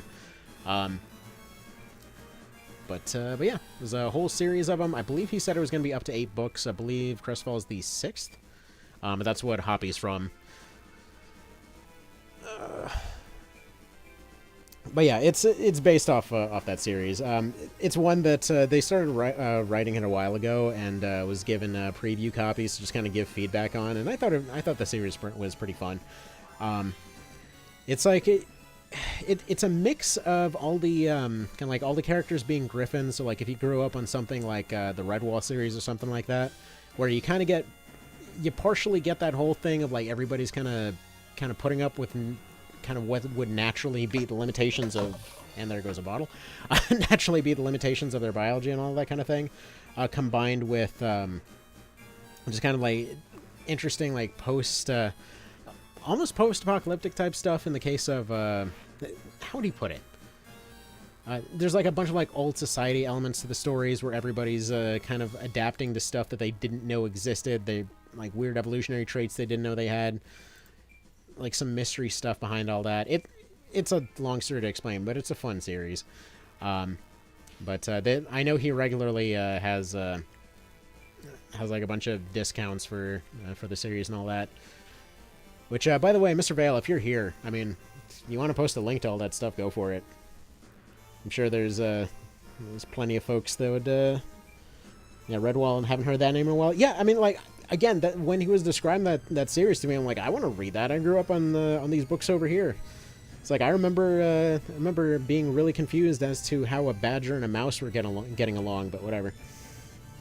Let's see, favorite book series is anything by Mojang Tongju. All 3 of her series are amazing. That and Dragonlance. I'm not immediately familiar with those. Realistically, I might have run into them before. Currently kind of starting to get into the mind-getting fuzzy mindset right now. Yeah, the shield setup might be a bit scuffed. We might have to go for the bow. We'll see what ends up happening. Most of the time, you don't have to worry too hard because Ivana will take care of a lot of things on this fight. Let's see, me owns every single Redwall book. Sad there's no more Discworld books. I've heard a lot of really good things about Discworld. And that's actually currently on the list of stuff to check out, since I heard there's audiobook versions. Redwall is anti-rat propaganda. Yeah, Redwall convinced me that somehow mice could be armed. I mean, thinking about it now, like, biologically speaking, even a mouse with, like, a really sharp, like, let's say razor blade made into a sword, like, he's just got some friggin' Buster Sword-looking situation out of that. I'm pretty sure even that's probably not hurting a rat. Or especially a badger. Like, how does anything hurt badgers in that series? Thinking back on it. Like, people with guns can't hurt badgers sometimes, so what exactly is this little toothpick gonna do? I forget if that ever actually came up. Because one thing I do always remember is the one bit where they had a bunch of rabbits using antilodals. Which are these kind of like javelin thrower type deals. Anyway. Mice and rats are cute. Yeah, it would agree, except for that one time when I had a pet rat, and it escaped, and then the entire house became infested with rats, permanently. Anyway, the shrews fought in circle formations. Yeah, I forgot about that. Which, funny, okay, not funny, but just interesting note, the Redwall series never technically got finished by the original author. As I understand, he died halfway through, and then somebody else took over. The mice and badgers are friends, though. They are. I remember the badgers being kind of mostly loners. Like, I forget the dude's name, but there was the one bit about the badger who was an archer. But yeah, invincible tank archer in that particular instance. The crows and sparrows fought too. Yeah, it's been a long time since I read that series, but I remember loving the hell out of it and just like loving these little inventions they came up with to adapt to biology, and that's basically what I've been liking about the Gryphon books too, because it's kind of the same deal. It's like, how exactly are they going to have money? It's like, well, they've got fancy beads, or like, how exactly are they dealing with the fact that, you know, there's a whole faction committing war crimes against a bunch of them. It's like, here's different ways that they figured out different types of metallurgy and Like, the fact that there's one of the factions running around that figured out how to make damask metal and stuff like that. It's pretty fun. It's pretty fun. But yeah, raid boss badgers berserking across the battlefield. Yep. Cats were 50-50 in Redwall. Some good, some bad. Wait a minute, there were cats. I'm trying to... It has been a long time, because I remember vividly picturing like what the Abbey looked like and like what some of the hovels looked like. And I vividly remember a lot of the siege scenes with like Matthias and all that. And the fact that they kept referencing Matthias, even though I don't believe he ever actually came back past the first like few books, if only maybe even the first one.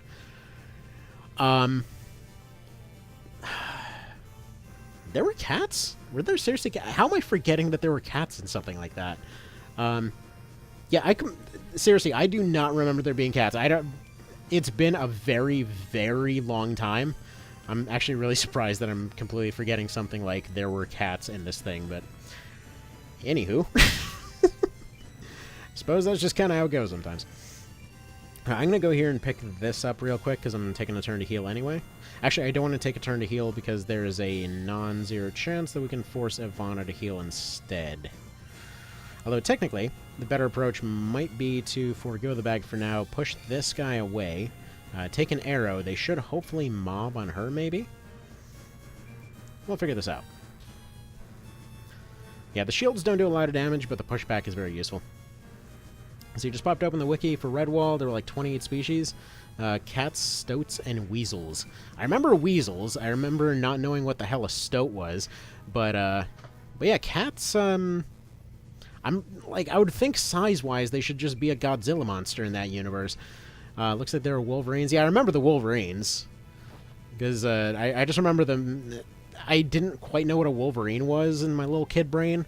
Because bear in mind, I read these all out of order. I mean, this was a school library that I was getting them all from, and I'm pretty sure the school library didn't realize how many war crimes were going on in them books. But oh well.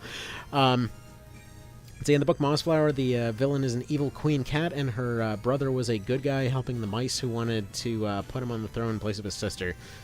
I don't think it... Here, let me look up the look up that series real quick. Like, figure out which ones I actually read here.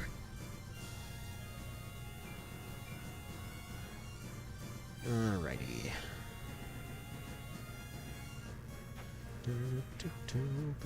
Man, it's crazy that they were writing those up until 2011. Good lord. Oh, they got little pictures of all of them. Okay, so let's see. Going down the list. Lord Brocktree, that one looks familiar. Looks like a weasel fighting a badger. That's pretty metal right there. Martin, I know for a fact I read that one. Mossflower. Okay, they definitely did not have Mossflower in our library. Apparently that was one of the earlier ones. Legend of Luke, I don't believe we had that one. Outcast, I think we did. Mariel, we didn't have that one. Bellmaker was a no. God gravy, there's so many of these. Sand Masterstron, which, wow, what a name. That dude, that badger on the front absolutely looks like he belongs on like, as an Ogre Battle portrait, just saying. Let me put a link to that real quick. See if it actually pops up here.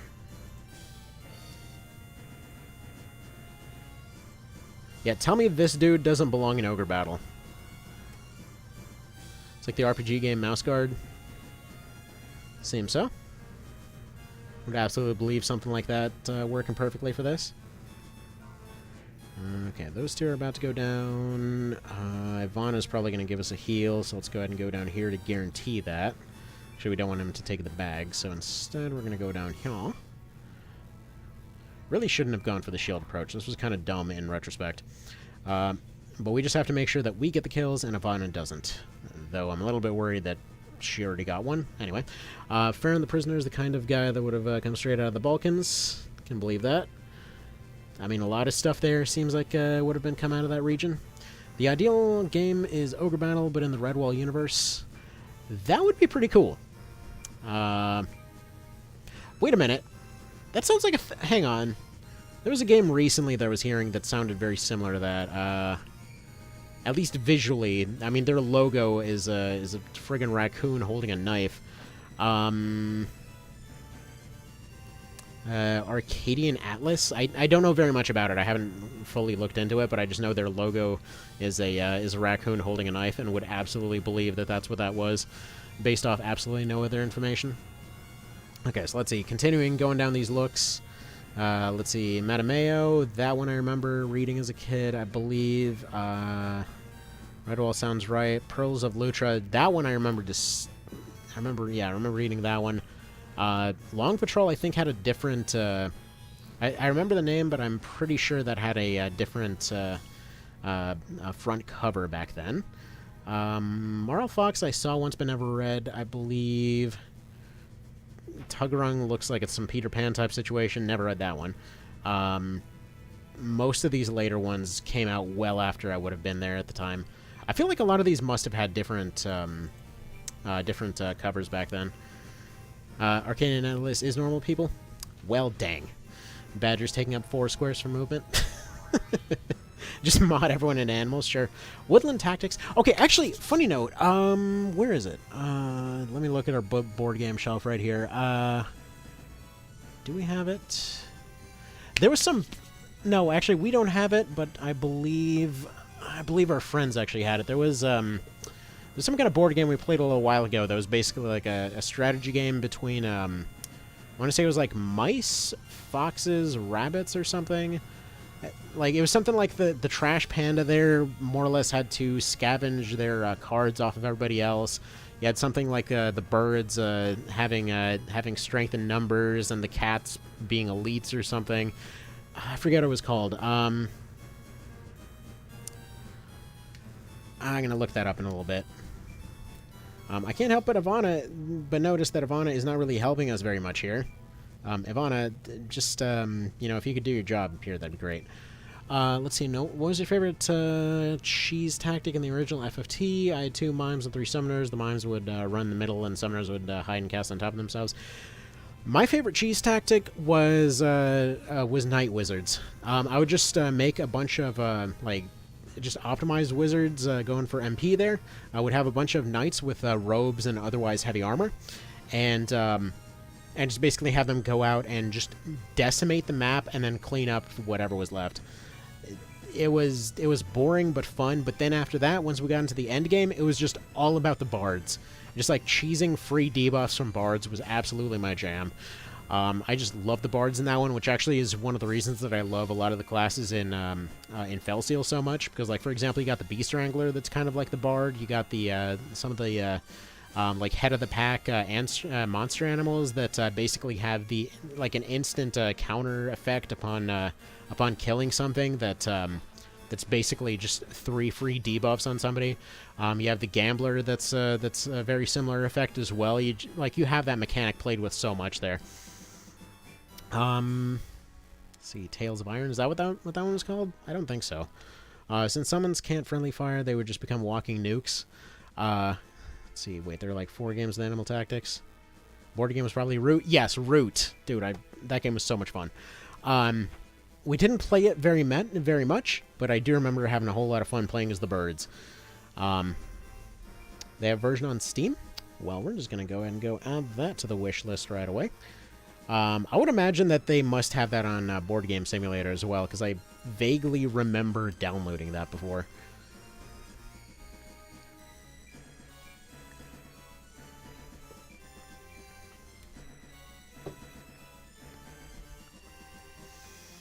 Alright. How's this fight going here? Let's see. Untamed Tactics, Armello, Tooth and Tail. That sounds awesome.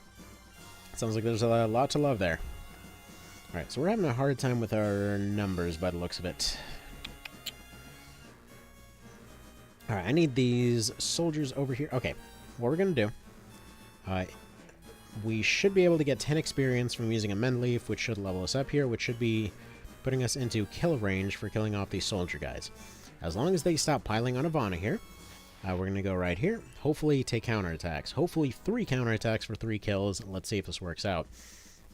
See, Tooth and Tail has one of the best soundtracks ever. Ivory of Beasts has been my ringtone for at least 4 years. Well, let's see, Tooth and Tail. Let's look that up real quick.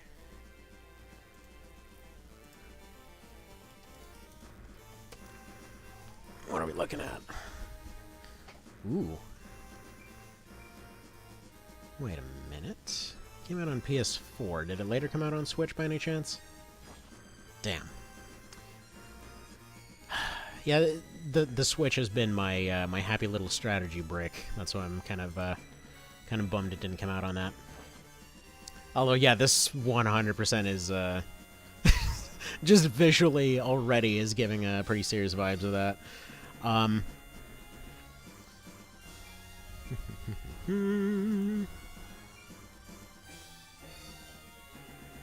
Yeah, I don't know what's going on here, but this looks cool. This looks really cool. We're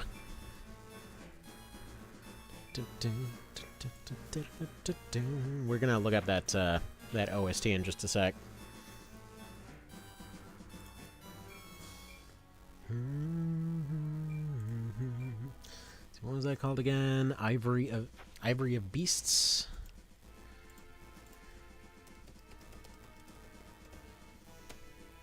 Which conveniently I have a bright glowing mute button for Night of Lotus over here. Let's see what this sounds like. Hopefully it's not too loud, and hopefully it's not going to immediately start playing an ad. I didn't really start thinking about that. Hang on.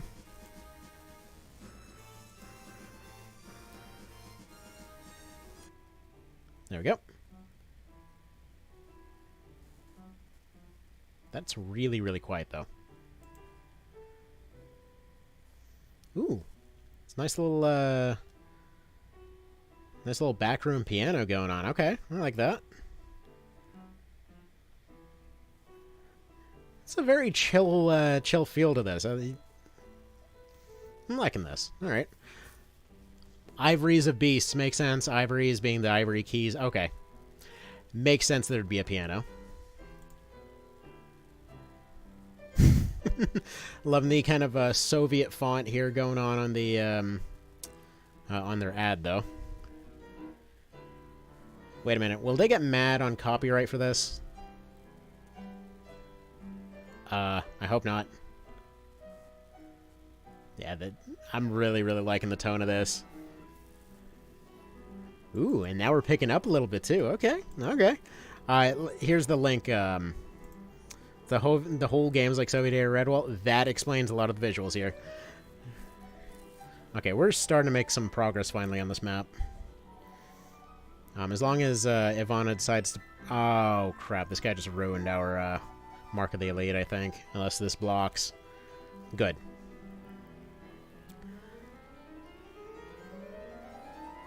Yeah, I like this. Yeah, this is really good. Just based off the amount of detail in the soundtrack, I'm interested in checking this game out.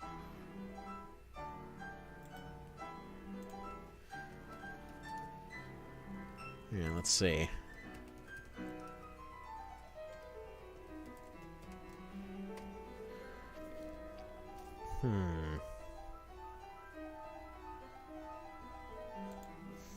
Well, it's from 2014, so if they were going to make a Switch version, they probably already would have, yeah?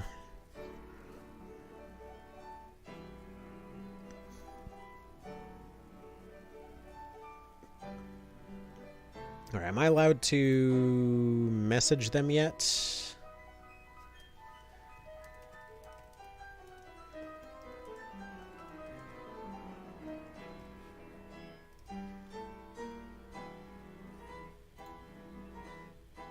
Darn, can't. Alright, we're gonna go back to the Night of Lotus soundtrack now. Hang on. It's doing the thing, isn't it? Hold on. Let me fix it. For some reason, this like adapter that I got to make all this work, it requires you to kind of switch between different inputs every now and then. Here, let's go back to this, and then we go to this thing. And okay, let's see. Switch this to right here, and then we switch it to default. And that doesn't appear to be working. Come on now. Don't be like that.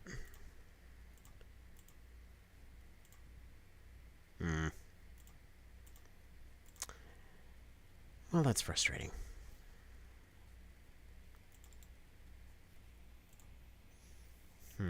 Alright, well, let's turn that soundtrack back on.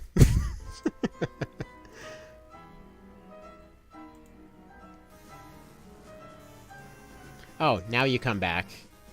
Okay. I see how it's gonna be.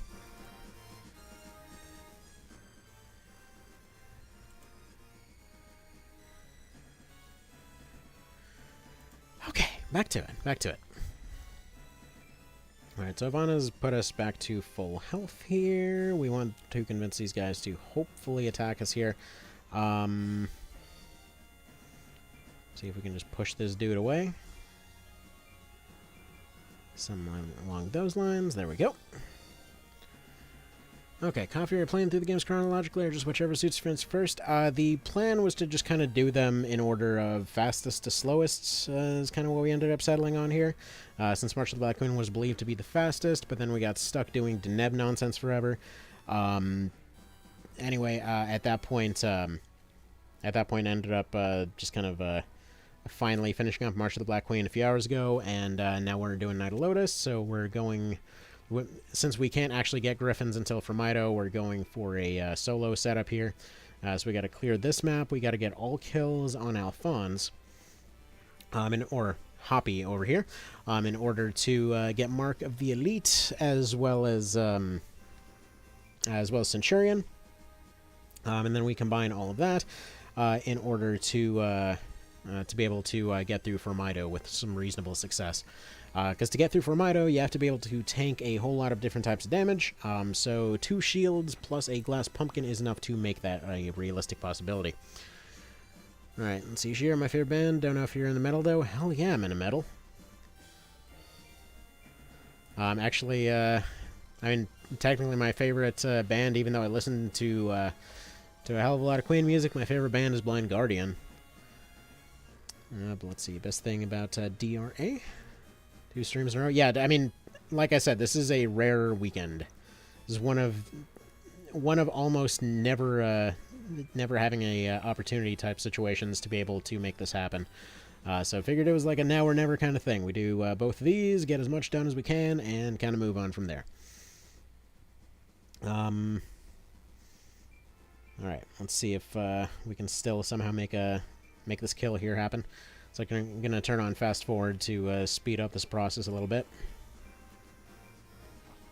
Which, yes, will cause the music to desync a little bit. I apologize. Such things happen.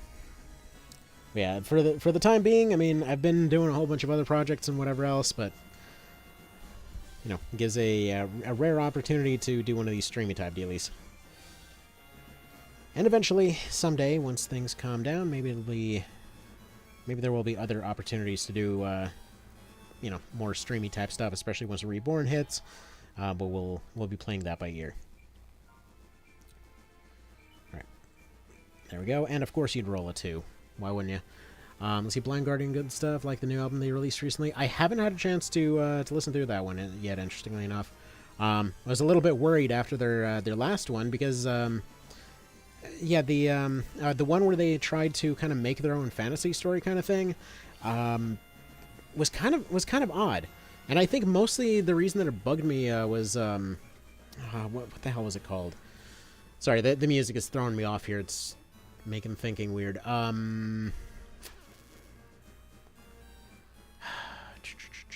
me look up the discography and get the name for it. It's like completely blanking on the name right now.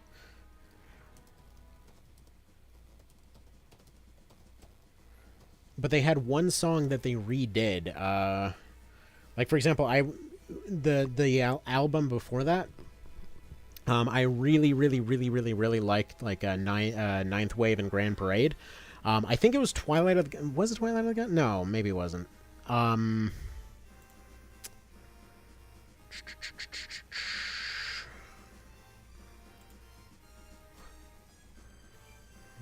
It's one of these.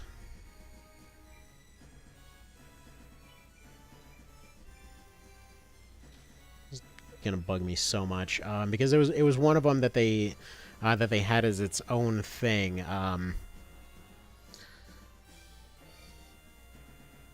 It wasn't ninth. What the hell was it? It was about the dude. Basically, it was about a guy that was supposed to be like a chosen one type deal. That comes down with amnesia, and basically somebody taunting the people that he's supposed to be saving with that information.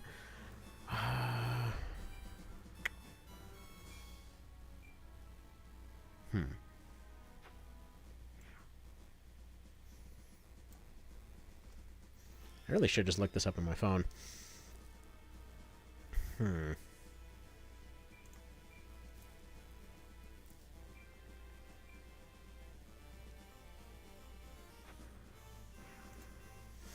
Because, yeah, that, like... Can't believe I'm completely spacing on what that one is right now. Okay, so wasn't that one. I believe it was right here.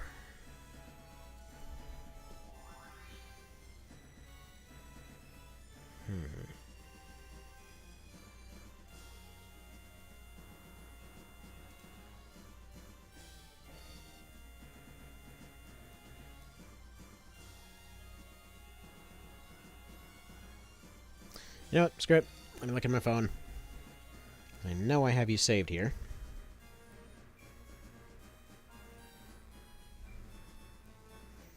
Alright, this guy also is going to just start using some items on himself to... I really should have been using that that bush over there to guarantee a counter. Gonna flubbing up this run right here. Okay. Let's look at the music.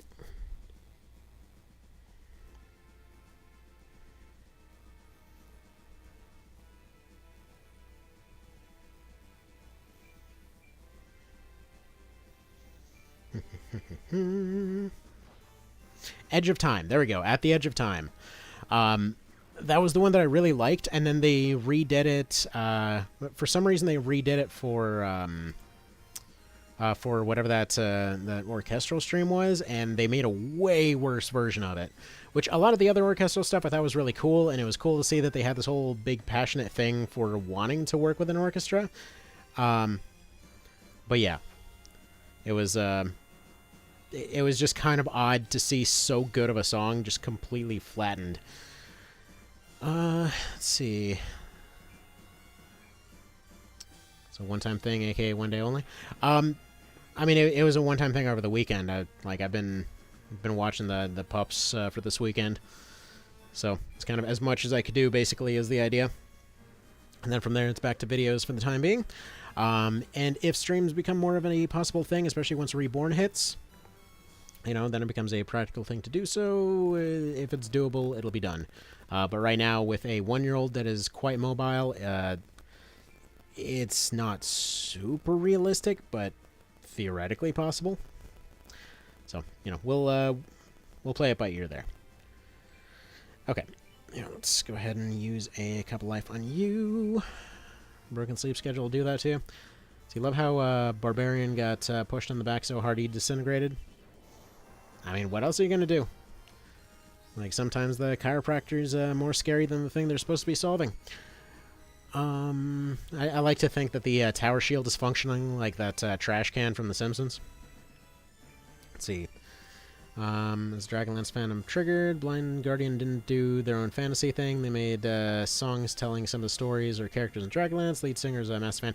Okay, I will say, admittedly, the stuff that I read was it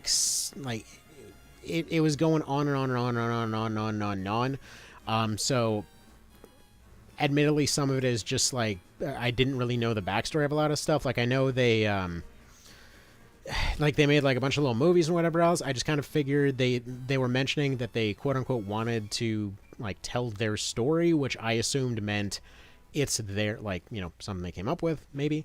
But it does make a lot more sense considering their whole shtick is more or less taking books and turning them into metal music.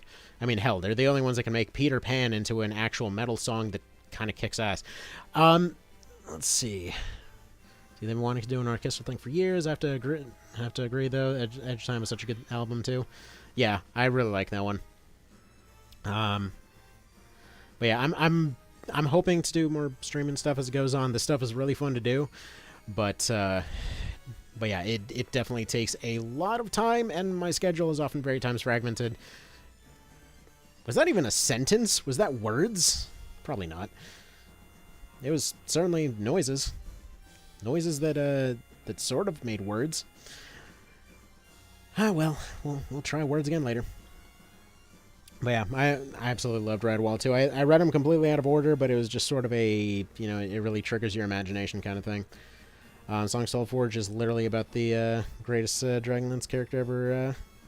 Well, now I know what that song was all about. I love that song, but I have no freaking clue what the hell they were singing about. I'm like, this sounds cool, whatever's going on. I have to look into that. Like, it's funny, for the longest time, I had no idea what the Wheel of Time was.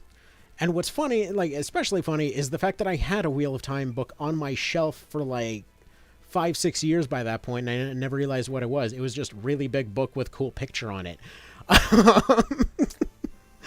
So, let's see. It's nothing that's Badger's KD ratio is like 1,000 to 1. I mean, how exactly is a mouse going to hurt a badger? I mean, friggin' snakes can't hurt badgers. It's like they're pretty much immune to poisons. They just regenerate out of that. Their skin can stop bullets. I mean, what are they going to do if we're being realistic here?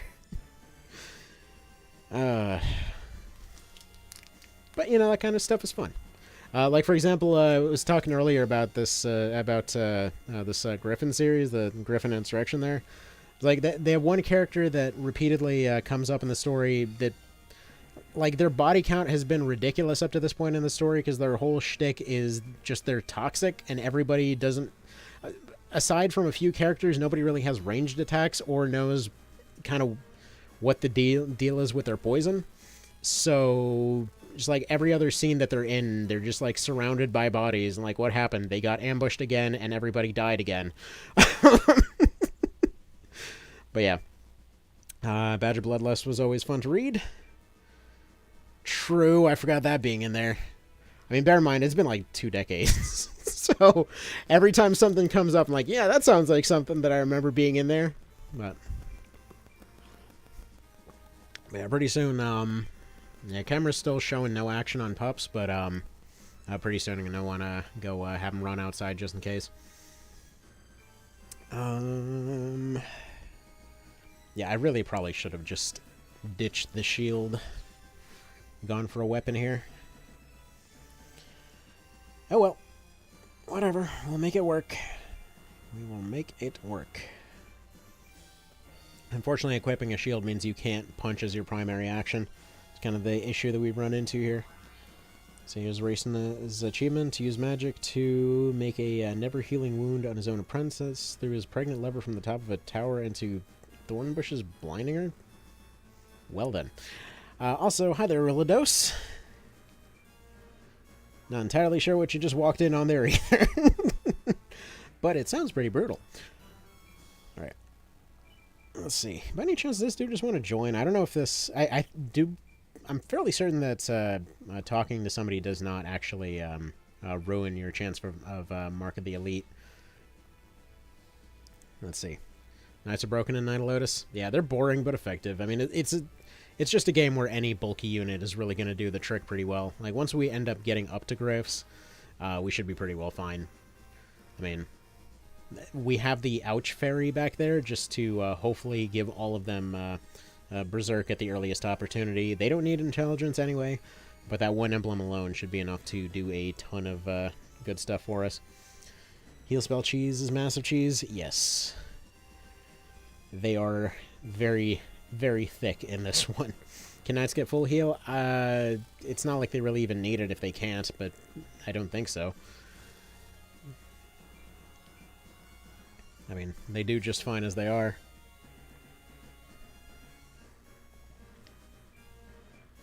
Wait, they can get lightning bow too? I forgot about that. I thought they got some debuff removal and heal.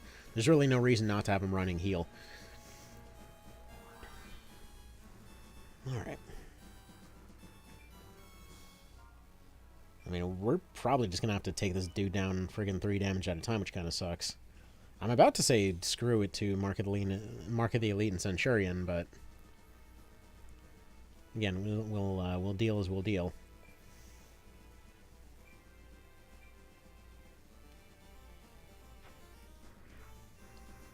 So that's why Dragoon should get +7 or 8 instead of +6.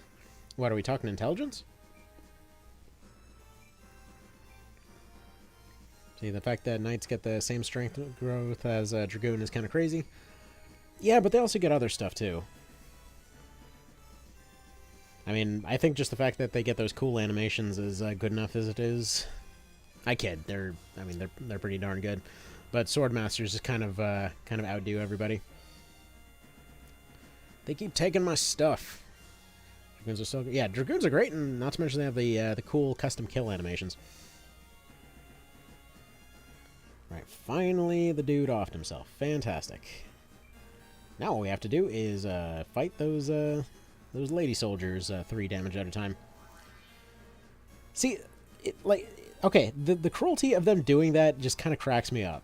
Because they always lied to you and lucked. They're like, no, the bag was empty. Like, no, it wasn't, you liars. Stop lying to me. I know for a fact that guy just friggin' stole the Balmung or whatever. Like, why are you even going to lie to me about that?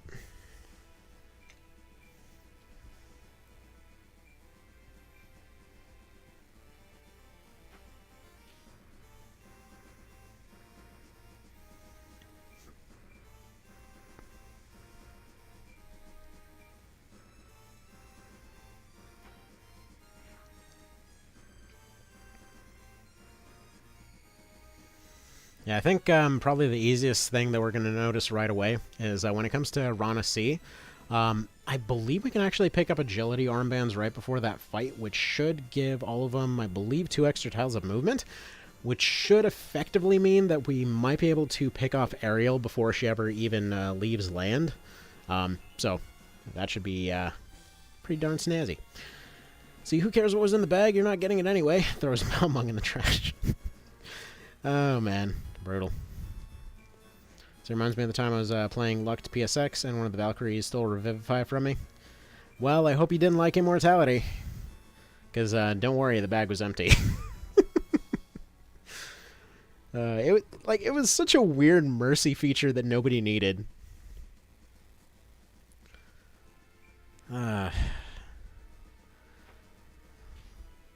I'm assuming that's probably why pretty much all the Palace of the Dead fights only gave you 4 units to fight, just so that they don't steal your stuff. And then, in rolls the PSP remake, they're like, oh, what's that? You wanted 24 units on a map, and, 4 of them are going to drop unique items? Well, I hope you didn't like those bags. Though I will say, if you're just charging through Palace of the Dead, multiple times, it does kind of give a unique flavor to every run, but yeah. Are you going for all Gryphs? Yes. That is the plan here, but apparently we can only pick them up in Formido, so we're definitely not doing this in the fastest way possible for sure, which is a shame, but it is what it is. But yeah, I really should have just gone for a bow here. I was trying to make use of the extra defense to try to make this a bit more consistent. Years ago, when I was doing the kind of best potential setup for this game, I kept running into consistency issues with going for a weapon on this part and then not being able to accomplish certain things because you can't use a shield and your fist at the same time except for counter punches, so you'd have to equip a weapon. That's kind of one of the weird limitations of the emblem. So the general idea was to hopefully be able to, do something like this here, where they would just keep countering. Unfortunately, 2 of them use bows, so that's annoying. Was confused as to why he didn't have Canopus. Well, he doesn't exist in this one. I'm not even sure he's born yet. Stage is awfully similar to the second stage unlocked as well. Yeah, there's a lot of really similar stuff. Which, by the way, it's funny because the PSP remake actually has a thing that looks really similar to the final battle temple that you find in this one. Just kind of showing up randomly in one of the Coda maps. Alright. Is Ivana ever going to help, or what there? Let me see. I want to say they do get additional damage if you knock them into each other here. Okay, they don't. That's a shame. Please go for melee, lady. Yeah, they're both fields. I mean, yeah. Pretty much. Field is a field. Alright, what do we do here?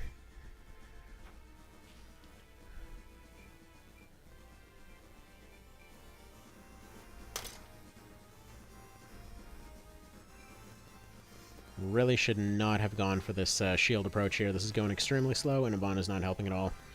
I think what we're actually going to be better off doing, I'm going to go up and start recruiting. Because then if we can recruit these units, it won't end up discouraging anything. Like, we still shouldn't have any issues when it comes to Mark of the Elite. Actually, there we go. We can corner them. That'll work. And that'll cause punches to happen. Because I don't believe they can fire their bow. They might still be able to. I forget how Dead Zone works in this game. Are you going for Centurion? Yeah, I was going for Centurion and Mark of the Elite. Which, yeah, it shouldn't mess those up. See if they go for the melee here. Because both of those end up being particularly helpful when it comes to dealing with Firmito solo. And then as we go into Firmito, we one-punch the fairy in the back of the head, which should do just over 200 damage if we picked up those emblems, which gives us another 30, which makes the punch much more potent. See, the craziest of these sorts of tactics games has to be Jungnir, which is the 5th game of the series according to the devs. Each new game in the series must be more innovative than the last. How's that working out for them?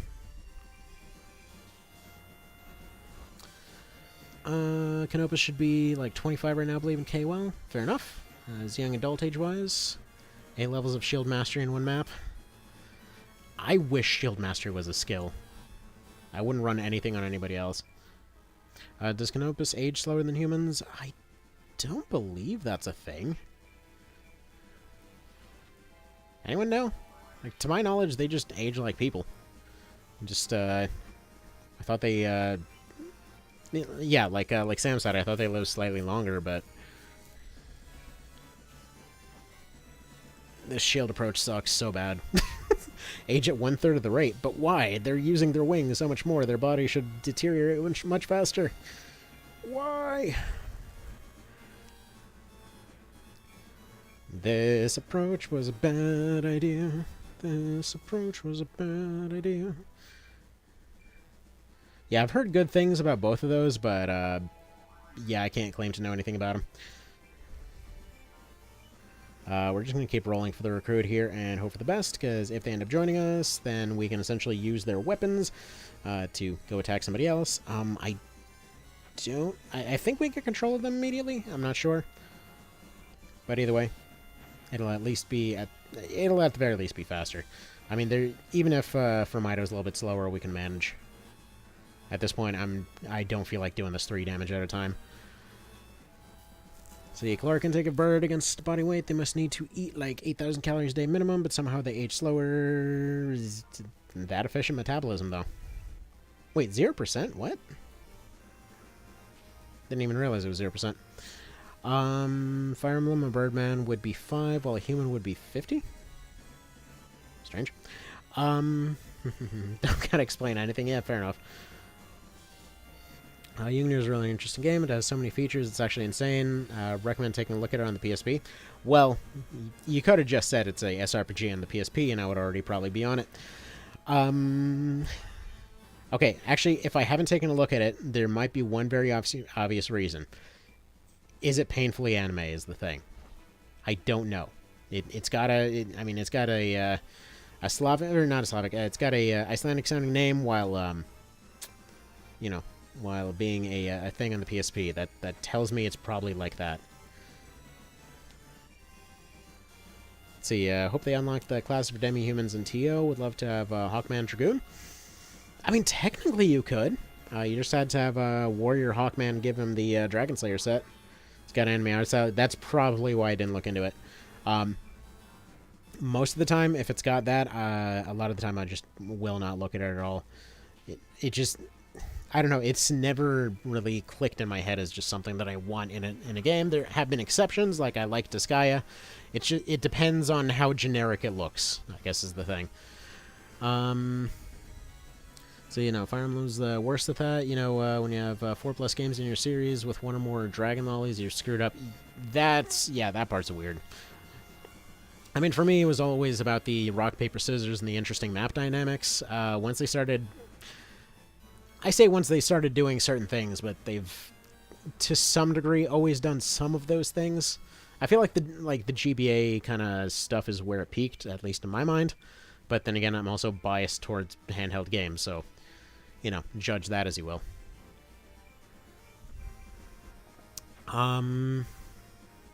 Isn't this guy 7 on the horizon? Probably. Massacred my Fire Emblem boy. I mean, they were kind of getting a little long in the whiskers there. I don't know. They've been around a while. Like, I wouldn't be surprised. NIS just does not stop pumping out games 24/7. You ever play SNES Fire Emblem? A little bit, yes. And I've watched the hell out of them. You know, just because it was more... Usually, whenever there's a strategy game that I know has a whole lot to it, but I haven't... I probably won't have the time to look into it. Most of the time, I'll end up going and just, you know, just kind of watching somebody else play it, kind of learn a bit about it, that kind of deal. Like 776 and all that kind of thing, aka the Betrayal Fire Emblem. I mean, really cool stuff there. See, Effie is basically a dating sim now, right? It's definitely become much more of a staple, but at least it wasn't as bad as Awakening. Mostly, but at the same time, it is definitely just become a staple of that game at this point. But they all seem to have copied one thing from Awakening in that they can't seem to get to nail the balance anymore. For some reason, the kind of tipping point from like you play it casually and it's easy to you turn on hard mode and it becomes unreasonable. Where it becomes just an RNG grind fest. It seemed, from what people have told me, it seems to be having a really hard time skirting that line. But, let's see. Expect the most new fans don't care very deeply about the strategy part. If you look at the dating sim part, that would tank the sales, so they're kind of stuck. Capture's a great mechanic, never makes sense to me. Their enemies are walking around in armor as valuable as a castle, and then you leave it on the ground when you beat them. I know that was hang on. When did they add a capture mechanic? Is that what you're saying? Or what are you talking about? Because now that I'm thinking about capture mechanics, that kind of makes me think of Berwick Saga, which is another one of those ones that I really meant to look into more, but have not had a chance to you know, do any runs or whatever. See, Three Houses is better about it. Yeah, that's what I heard, but from what I heard, they once you tried switching over to the harder difficulties, that they did take it a bit too far, supposedly, on those harder difficulties. So you stop playing FE after GPA. How's our dating sim now? It basically, once Awakening hit, that one did particularly well because it came out on the 3DS. And it kind of overdid it with this dating mechanic where you would pair up your units, and if you had units that were sufficiently able to bang each other, then they would end up with kids. And then those kids would join your army because of time paradox nonsense. At which point it became very optimal to go create specific kids. There was a really good comic a little while ago, in which they have this creepy necromancer lady and this kind of relatively down to earth knight guy, and the commander person's just sitting around, just going and trying to get them to kiss. It's like, no, I don't want to be nearby them. Like, no, you're gonna get Gale Force on your kids. It basically it's that kind of thing. You're trying to optimize babies. It's strange. It's kind of cringy. I believe that's what rubbed a lot of folks that were in it for the for the chest the wrong way. Alright, let's see. Let's see, that was a feature in SNES Fire Emblem. Yeah, see, like... But that's the thing, though. That was more the people that survived, their kids ended up taking up their fight. It wasn't like you were... While it made... Words are hard today, dang it. They combined this whole thing of, like, the kids kind of taking up the mantle of what the parents were doing, and it made sense in the context of that game. What they did in Awakening was just like, who are you pairing up? It's time to go ship your characters, and then the only thing that changed was you recruited that character, but their hair color changed. And yeah, it was the same thing. It was like their hair color and their skills. So again, you were optimizing babies. They still had the same name and everything, but whatever. Eugenics emblem, yeah, something like that. But the problem is because of that kind of system, presumably, because the fact that you could essentially tie 2 units into 1 unit, it resulted in this odd balancing where they couldn't seem to quite get the balance right. So if you tried playing with just your solo units, they were absolute trash, and then you combined them, and then they were overpowered, to the point that it had a fast forward button, and you, like, if you combined your 2 main characters in Awakening, and you just let them sit there in the middle of a map and held down the fast forward button, that became the only strategy you needed about halfway through the game. And you could just hold down the fast forward button throughout the entire thing. Even the end boss would be getting 0, 0, 0s. It was kind of dumb. But anyway. So yeah, Awakening was certainly a low point in my eyes, but it is what it is. See, the difference was in SNES, the children existed no matter what. In Awakening, they only existed for the ones that paired up. Yeah, I heard a lot of really mixed stuff about fates and all that kind of thing. God lord, this is getting so freaking tedious right now. Trying to copy ideas for Pokemon breeding. Yeah, pretty much. It's not great. It's just a really kind of cringy system, is the thing. But yeah, if they did something like 776 where, like, the kids were going to be happening one way or another, but it was, like, it wasn't specifically characters you picked up, but, you know, people that would have survived, and they would have had a kid somehow, some way, and then it was those kids picking up their mantle, to keep this war situation going, that makes sense. Like, in a setting, that absolutely makes sense. Because that's exactly what, what kids in that situation would do. But yeah. See, in Genealogy, if you didn't pair up anyone, you got replacement characters for the kids. Well, there you go. That makes sense, too.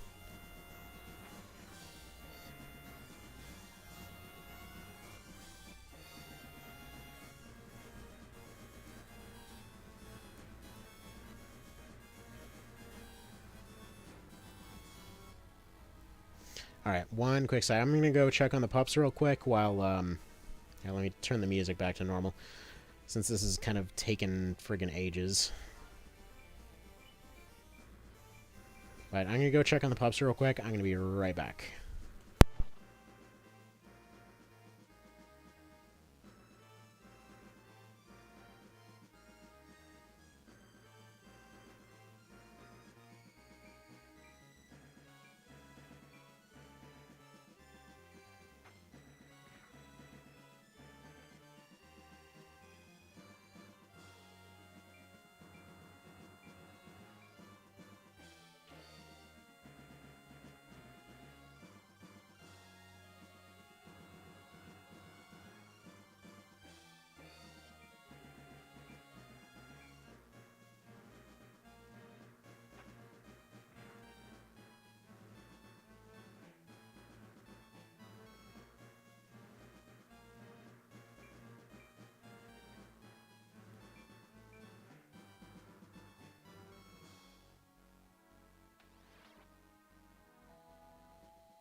Alrighty, hello again, every folks.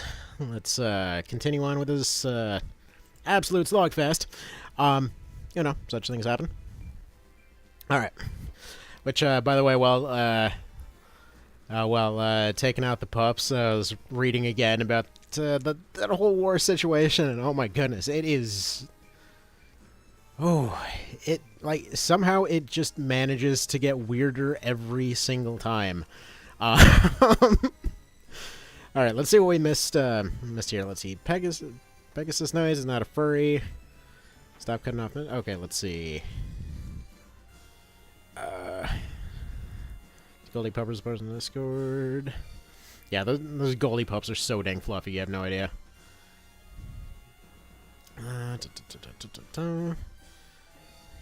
Well, I have no idea what's going on there. I'm assuming this is all, like, new Fire Emblem stuff or something. Let's see, wait. I have no clue. Maybe the funniest warrior I've ever seen. I'm sure somebody must have made something like that, surely. Like, 100% must be a thing.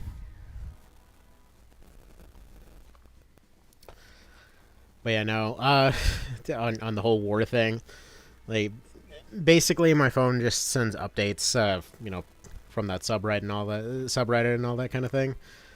And just the kinds of justifications that keep coming through every time, like, just get funnier and funnier. I think the funniest one so far, was just like a pretty perfect encapsulation of what's going on there, which was apparently on the Ukraine side they had captured the headquarters of I guess the commander of half of their army over there, and there was a lieutenant colonel or something like that was being patched up in the background after having been shot in the butt cheek, but anyway, yeah, just like that kind of stuff keeps coming out over and over and over and over and over, and yet still just the propaganda news keeps popping up and trying to find new ways to justify it. Like, oh no, their retreat was very orderly. I mean to say, no, it was all completely intentional. They just left on their own accord. Anyway, imagining day after day go by as Hoppy bludgeons an archer in the corner with his shield, everyone looking bored and confused. Yeah, this has not gone ideally. I don't know why she's not taking a swing at any point, because the sword would easily do double damage than the bow, so why aren't they taking a freaking swing? I don't know. Yeah. Yeah, pooping for that general. I'm pretty sure he's done all the pooping he needs to do for now. I mean, it's just weird to see how incompetent it's all gotten. And again, just like the early days when everything was going pretty one-sidedly, you know, the memes have been pretty much non-stop here. It's like the whole thing with what's-his-face rapper guy. It's like, oh, you know, accepting all the winter gear from NATO, you know, looking away from that one, and then suddenly looking all happy at the idea of just winning the war before winter. It's so pointless. I don't know why they're still in it. Like, at what point do you look at that and just finally accept the fact that it's absolutely not going anywhere? You know? Alright, let's see if this lady wants to join. I'm just going to try to keep rolling the 3 and 4% here, because the odds, quite frankly, are going to be better than some of the alternatives, because slapping them with shield is taking forever, and I would like the option to do damage. I was going to say that I enjoy your content in the future. If you feel like a lot of us like to see another run of Felseal, would love to do so. And I've been actually thinking about a few different ideas for different runs on that one. Especially since before the problem was that I didn't want to sit down and try to set stuff up on the computer. Again, previous, you know, separation between the game and the computer type situation. But seeing as it's friggin' awesome on Switch, which I forget who was asking. But yeah, as far as Felseal being, like, whether it runs any different on Switch, no, it's perfect. Honestly, I would say it's that's probably its ideal platform. It just works particularly well there. All right.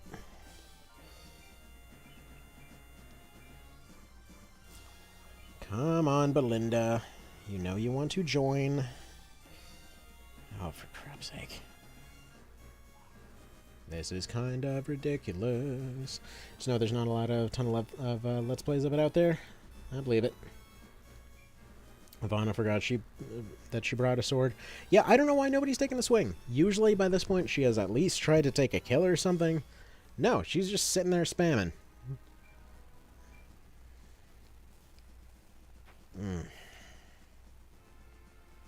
Ivana, what gives? I think our best bet might be just to kind of leave the corner behind. Because really the only point of the corner was to try to hopefully bait her into taking a swing. Ivana doesn't seem to want to move anywhere. So if we move forward, we might potentially be put into a...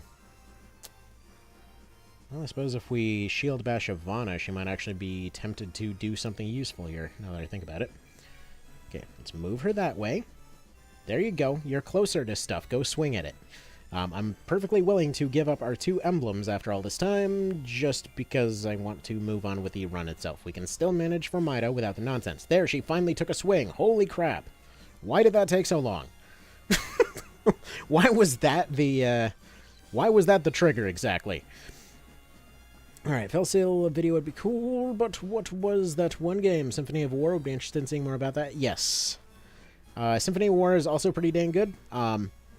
I kept having issues when trying to record it. That was the problem.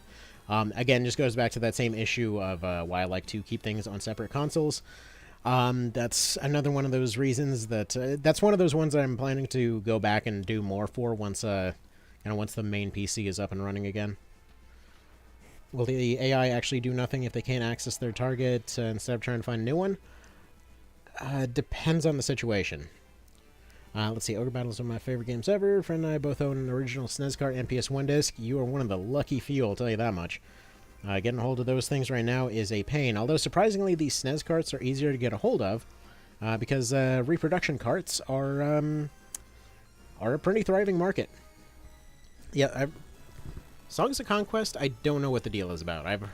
I remember the name, but I don't know what it is. But yeah, PS1 discs are definitely a different story there. I actually saw this shop on Etsy selling like wood carving SNES carts of Tactics Ogre. That was really cool.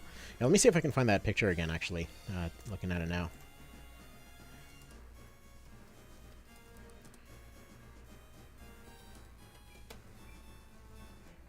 Yes, it's still here. Oh, man. So yeah, it's a little bit sad to me that... that Square isn't doing stuff like this, because look at this. Tell me this is not freaking beautiful. Like, look at this thing. Oh. Okay, hang on. Let me get a link shortener, because apparently that's 300 characters too long. Yeah, they're doing this for a whole bunch of games, too, is the thing. Where is a share option on this page, then? How are you going to be a store with no share option, or... It's gonna be one of those evenings. Alright, let's see if we can convince this one to join, maybe. 0%? Should have figured, honestly. Should have figured. Yeah, these are apparently all handmade and everything else.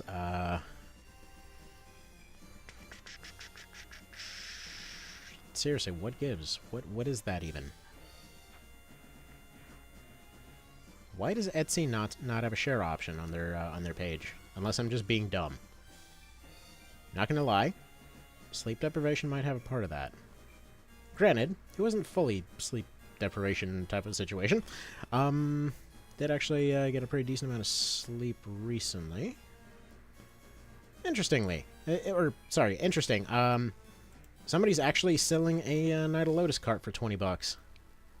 Is anybody looking? Surely that has to be a reproduction.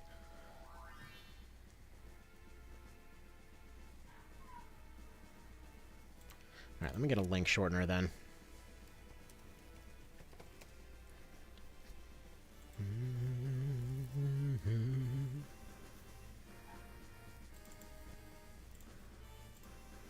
Alright, we shorten that up.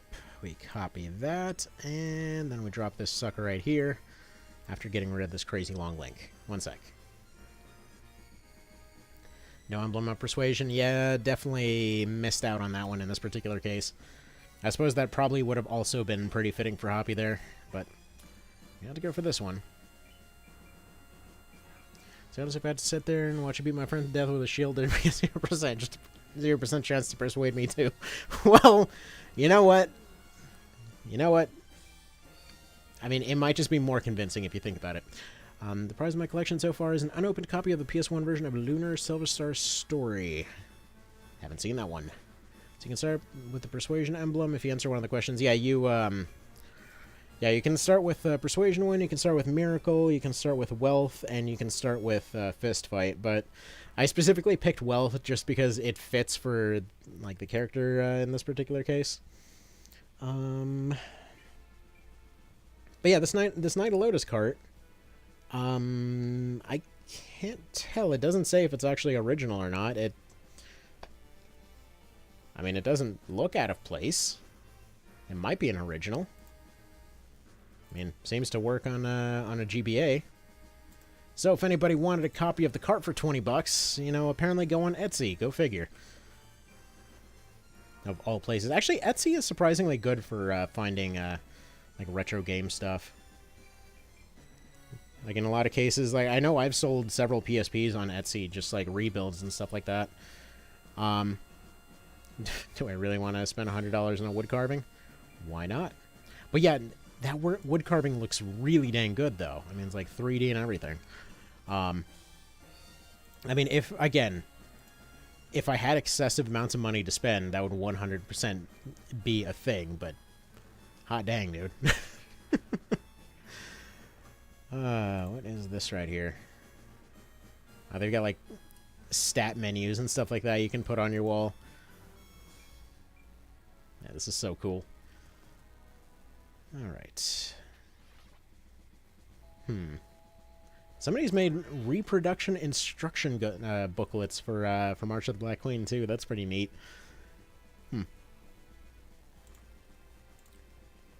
Alright. So reason for wallet, hiding the fact that I'm buying wood.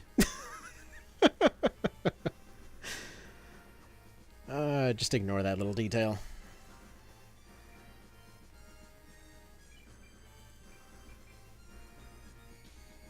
Bonk. What's funny is they're not really even bashing them with a shield. They're just lightly tapping them over and over.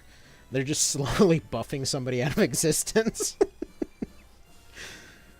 At least on the plus side, you know, he should be pretty overleveled for Firmino, I guess. If we gotta look for a plus side to getting a free level every 20 turns. Let's see. If you can play this piece of wood, it's a 10 out of 10 masterpiece. If not, it's a cool piece of art. I believe it's a cover to go over the original SNES game. By the looks of it, it has a section in the center for said game, and the art is meant to be like a 3D version of it. But you cannot insert the wood into the slot and experience joy. Anyway. Which I have a feeling somebody made a similar dirty joke going through going through the sudden retracted messages. Is this the 4-hour Deneb simping session of this playthrough? Unfortunately, yes. This is the 4-hour beating a random soldier with a shield session. Speaking OG instruction manuals, has there been any word of a strategy guide for TO Reborn? Not that I've heard of, but that's a pretty solid call.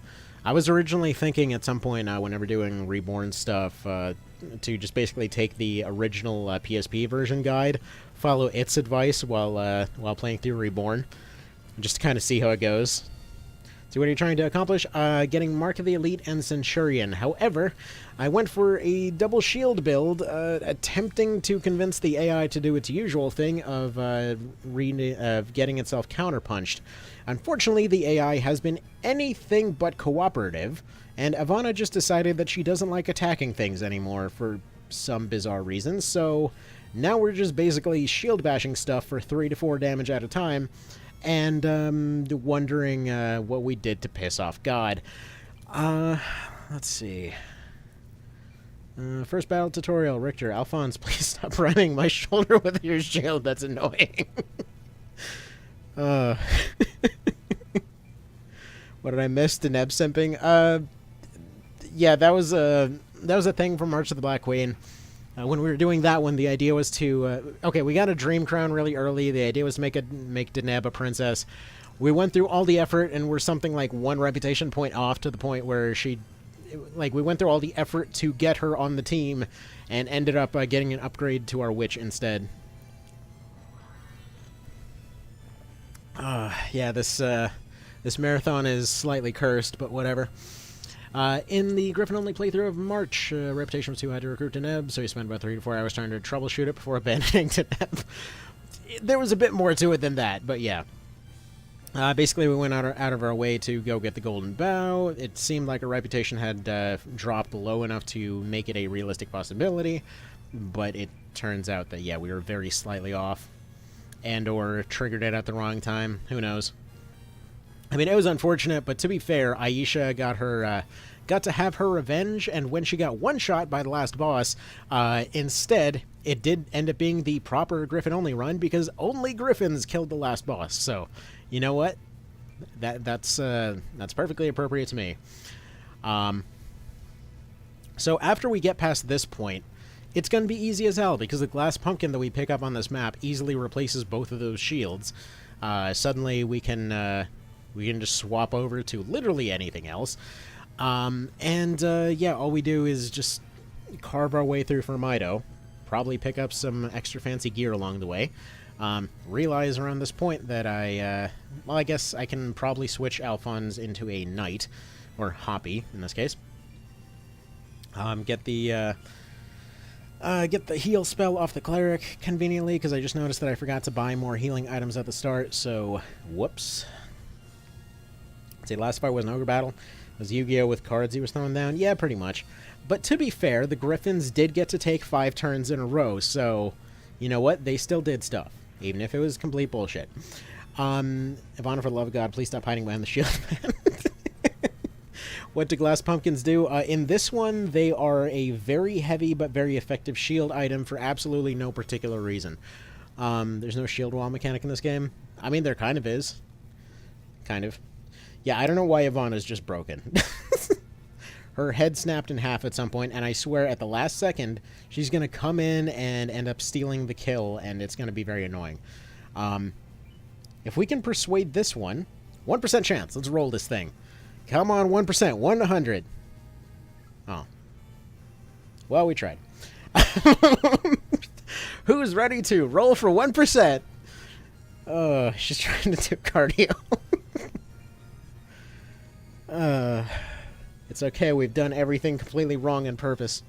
I'm curious about the approach of certain classes in Reborn. Angel, Lich, Monster classes, Matriarch, etc. Unique classes, Princess, Lord, etc. We know is inspired by the original and PSP remake. Like how she hits you after you fail to persuade her. Yeah, that's always been a fun part of Night of Lotus. It's one of the many nice little characterization things. Anyway, round 58 of not Tynemouth Hill Hell. Please. Just continue slapping. And we're gonna dodge that 80%. Cool. That's what we're here for. So this qualifies as sexual harassment. But it's not. We're trying to keep our distance. They're not socially distancing. We just happen to be not particularly helpful in that regard either. Sell 35 pumpkins to Deneb and you can buy the fire seal. Well, thank Christ you only need 4 in this one. Too bad you need quest mode for that, and we're not allowing it for this run. By the way, gotta love whoever on the design team decided that, yeah, you can only pick up 3 pumpkins in the field, but you need 4 to unlock her. That's a thing. At least on the plus side, from Pumpkin Shop, you can just go get your nukes at any time. It's good stuff. Or I guess technically not to recruit her. You can just get her right away. I'm talking about getting the fire seal. What am I talking about here? How do you get the 4th quest mode? Fastest way is the volcano map. So right after you get chucked off a cliff, you get the Epic of Tanea, and at that point you can roll, I think it's... it has tier lists of different items that you can get, and I think it's a B or C tier item. It's a whole thing. It's all on the same old guide site people have been using for going on 2 decades. Alright.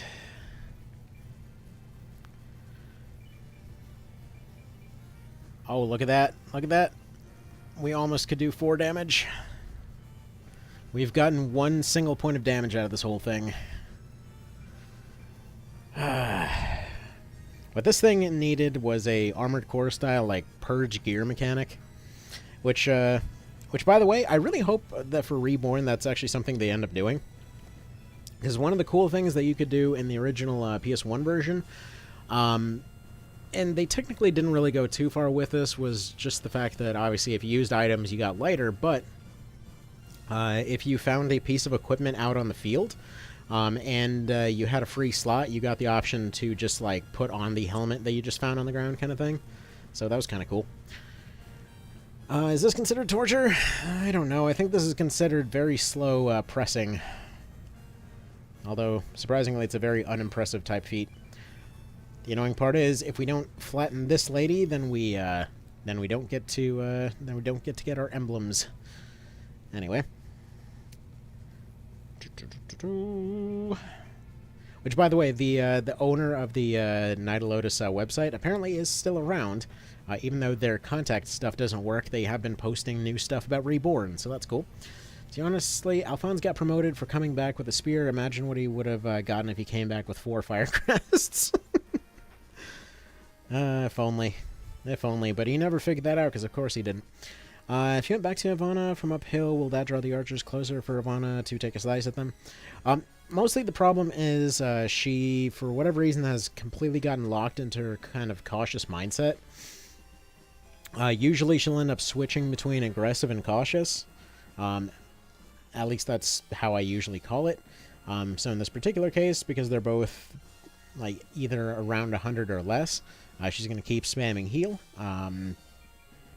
Now, I'm assuming once they get up full enough, then she'll probably start getting aggressive again. So we just have to wait a few more rounds, and then she'll start doing stuff, and then hopefully we can set it up just right that we get the kills, she does not. And then we can get our 2 emblems, and then finally we can do as we did last time and speedrun the rest of the game. But, you know, we will do as we will do.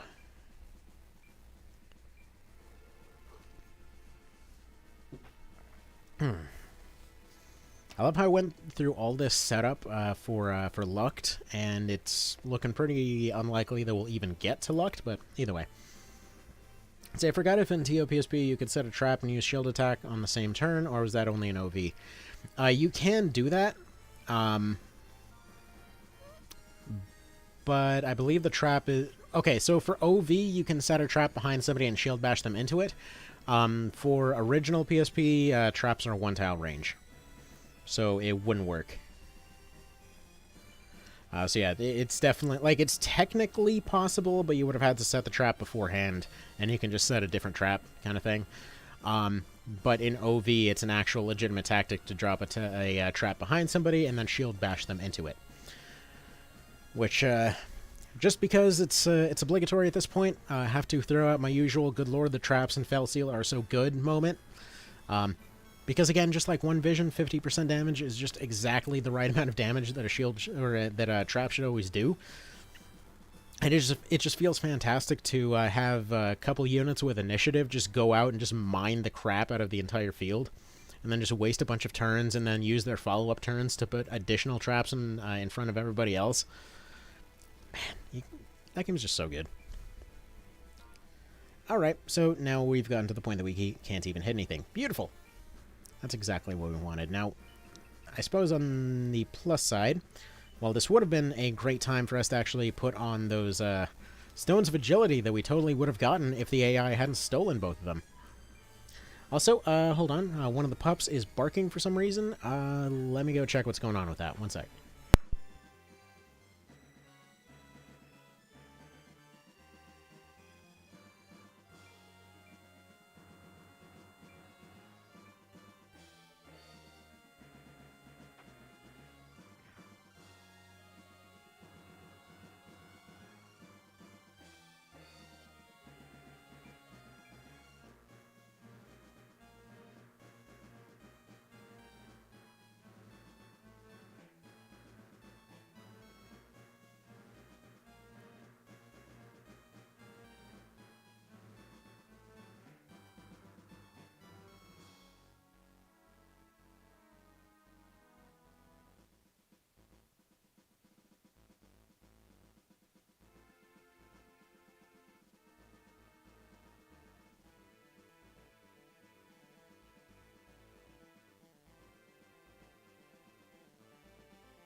Okie doke.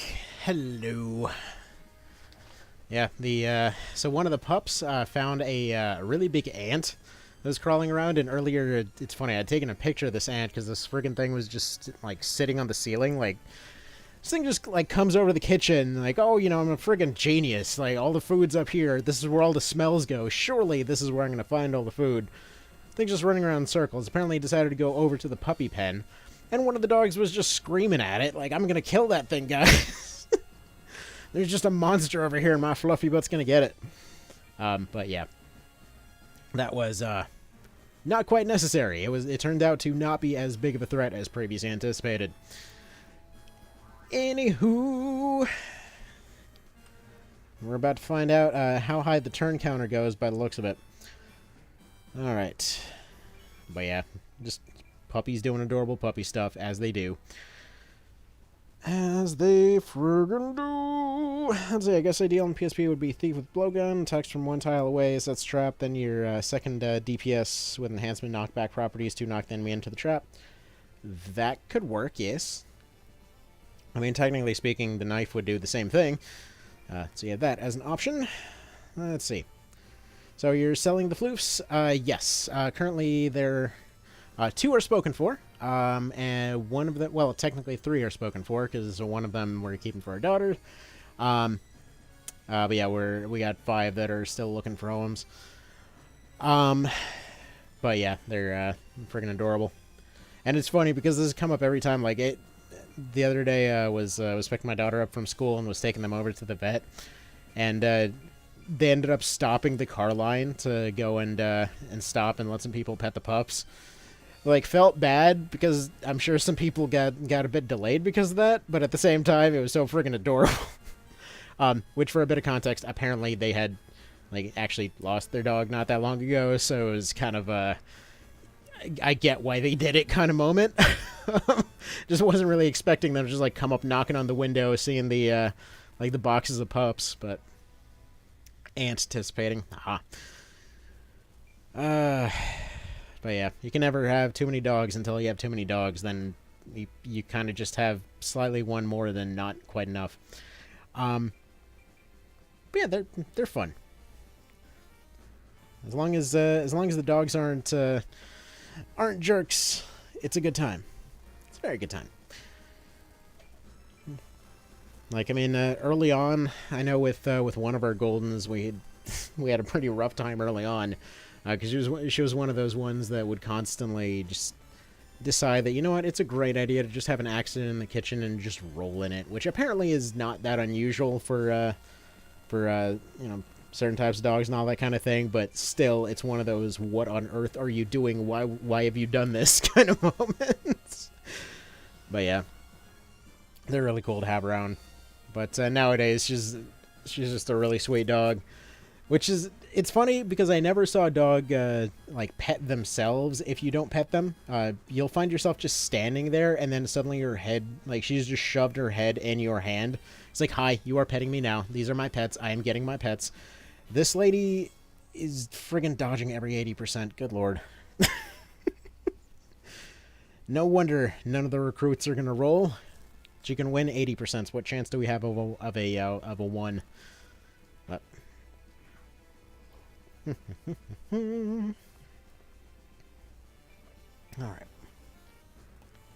Ooh, what's this?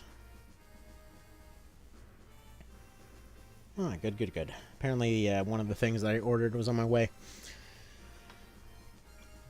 Which is funny, because Amazon was promising the thing's going to be delivered tomorrow. I guarantee you it will not be delivered tomorrow. They're always promising stuff's going to be delivered, you know, next day, same day, whatever else. I'm not sure why, because it never actually shows up. It's always a day or two later, as you'd kind of reasonably expect it to be, because if I order something, I'm pretty sure it's not getting delivered on a Sunday. You know. But they're still going to promise it anyway. But I guess Amazon's just going to Amazon. Alrighty. Yeah, I kept thinking while walking around with the pups there, like, maybe this might be a good idea to just skip over to Lucked real quick and hope nobody notices. But no. We got this. We've gotten 4 levels just off shield bashes, but dang it. We'll eventually get there. Ignore the fact that this was the dumbest setup possible. Why have I done this? It seemed like a good idea at the time, that's why. Like, technically speaking, we probably would have been just fine. Normally when you do the kind of strong start for KOL, you end up taking the extra strength in order to just have enough to be able to overwhelm a lot of their earlier units, and then you use the extra items that you gained off that start to be able to survive up to this point, which we do not currently have access to, but we will ideally be able to switch into a knight with a heal and longsword type setup after this, which granted will be a little bit lower than the fist, but it still should be fine. At which point we can get our Gryphs, we can start, let's see, the swamp map's going to be a little bit annoying, but again, because we can fly, we don't have to chase fairies around forever. The mermaid maps should be an absolute joke, using birds, as nature would imply.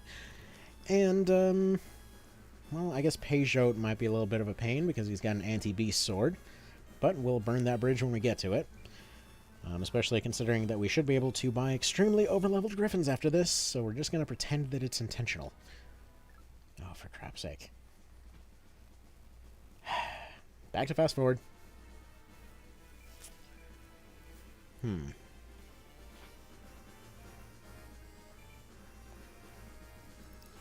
This is why there's retreat mechanics in a lot of these games.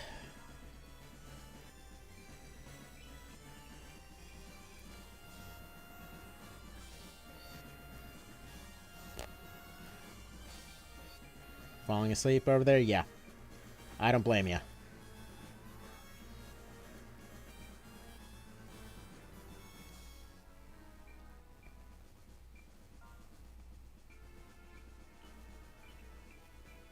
Gonna roll for the 2% because I don't want them going away.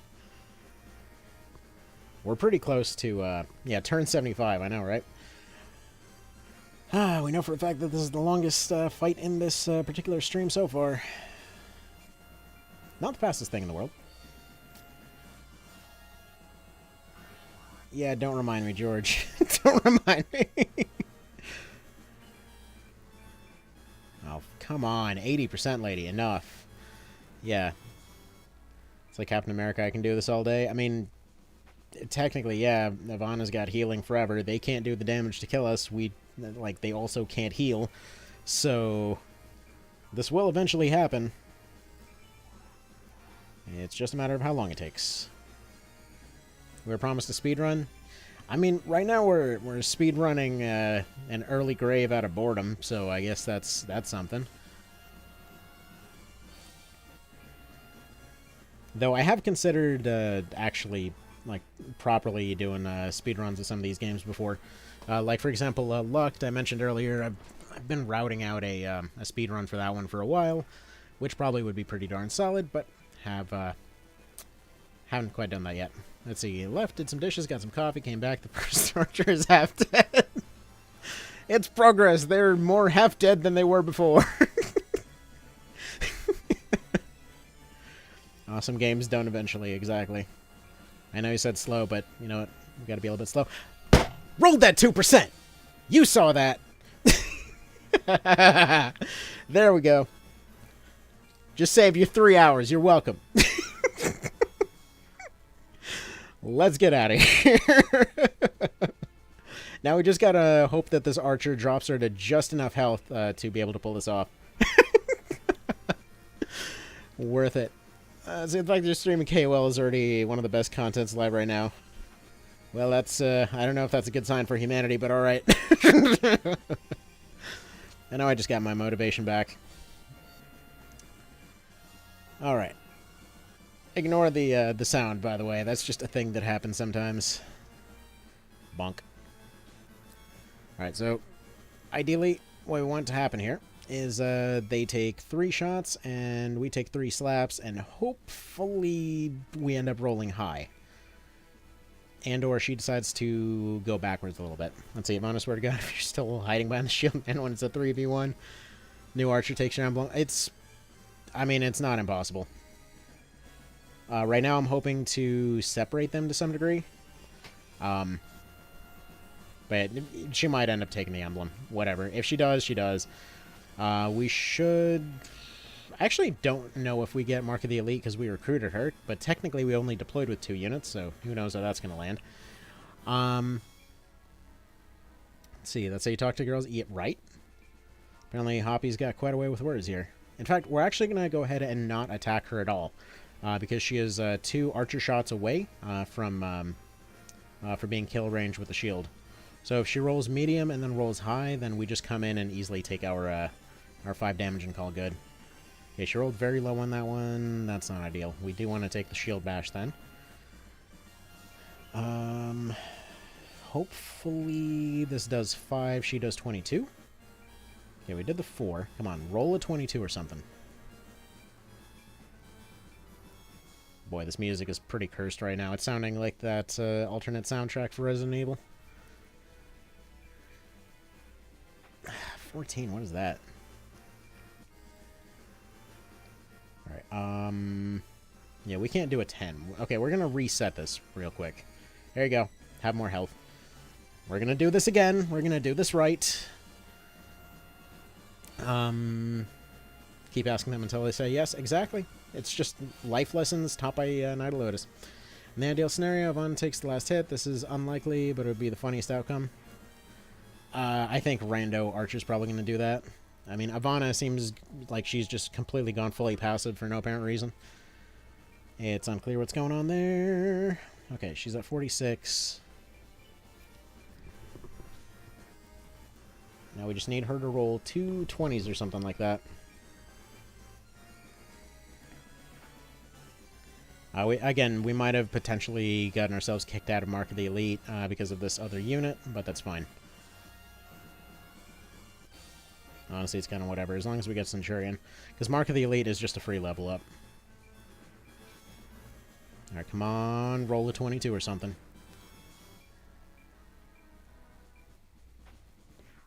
It's all down to RNG now. You're kidding, right? Alright, let's try this again. Come on. You know you want to roll 20s at the time that you want to roll a 20. I don't think the Persuader unit counts against you. I mean, we're about to find out, that's for sure.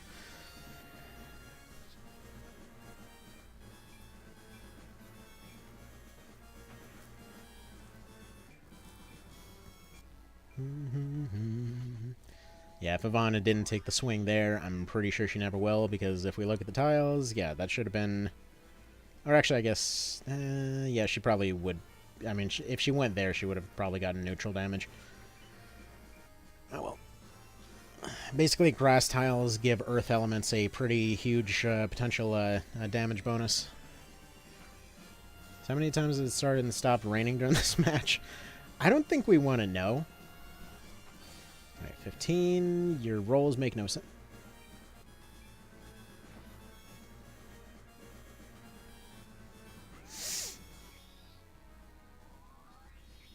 Hey, we still got Centurion for some reason. Alright. I don't get it, but that's fine. We're going to include her in the team just kind of because. Okay. Yeah, I don't... watch the emulator crash now. Man. That happens.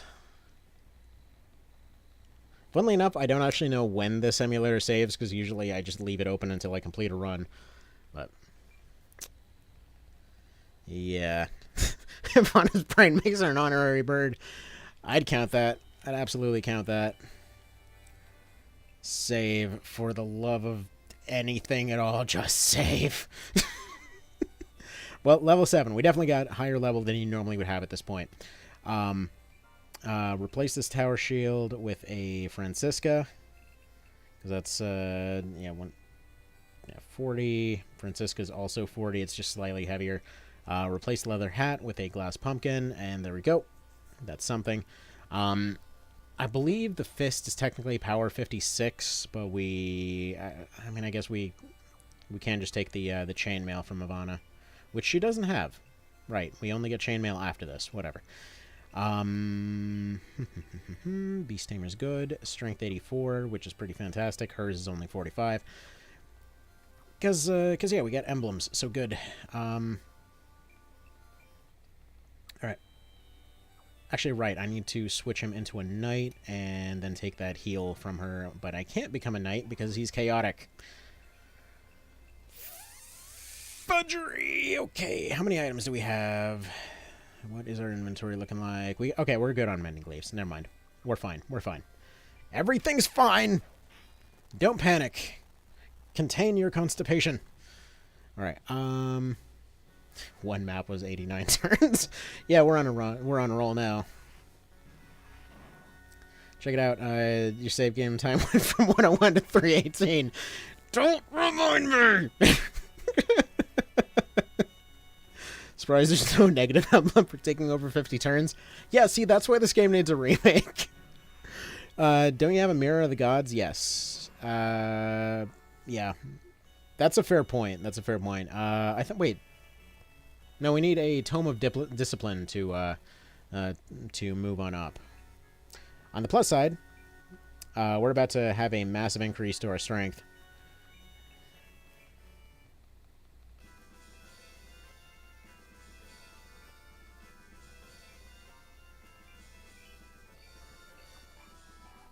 Or not. Friggin'. Screw it, just credit or something. I don't care. They did their best. We traditionally just kill this fairy here for good measure. It's just a thing we do. Don't question it. Basically, the axe gives us better penetration and gives us the ability to select our targets, but takes away the ability to do some other stuff. We can pick up another fairy at any point. It's fine. It's perfectly fine. I mean, technically speaking, we can probably just revive them later on in this fight because we have 3 revive items. Maybe make use of some extra levels or something. Who knows? Push. Fine. The game's just gonna be like that. Whatever. It's like a mosquito having a death coat when you clap it. Fair point. Alright, so there's a few drop tiles on this map. I'm going to try to pick them up while we're here, just for the hell of it. First and foremost, we're going to want to go take out the wizards. Our biggest threat right now is the old man. Then we got to take out the cleric. Then, ideally, we throw some people off the wall, and hopefully that either kills them or gets close to it. But yeah, it's kind of our order of operations, as it were. That can't be knocked back, so we want somebody to potentially be taking the spot on the left. Again, that would be a 42 with that one. Instead, I'm going to take a heal, face this direction. And hopefully with our counters, we're going to be doing more damage than they can potentially deal with. And then hopefully we get a good drop off of one of these treasure tiles. I sure love that we got the emblem to boost our treasure drops, and we have gotten nothing but trash. I like how the sprites are a bit more elevated in KOL when losing the essences of the unit, or without losing the essences of the unit. Yeah, yeah, I always really like the animations in this game. Just in general, the art style is very, very solid. Again, especially like the amount of detail that goes into a game. Again, for a series that people just generally had not heard of on this side of the world at that point. Alright, now ideally, our goal here is to throw some people off this wall. So we can't reach that wizard yet because our movement is not amazing. Then we go boop, and then they go by. That does functionally put them out of the fight, but it does mean that they will come by later. But for the time being, they're like 3-4 turns down that way. So we go for either the wizard or the cleric. Probably the cleric in this particular case because she's farther away. And it seems like we're not taking a whole lot from that wizard.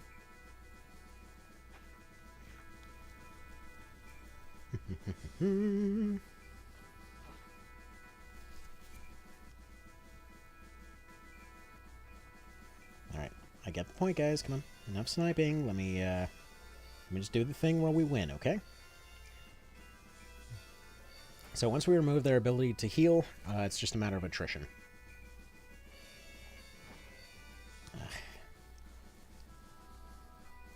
Although, wow, his lack of agility is definitely starting to become a problem.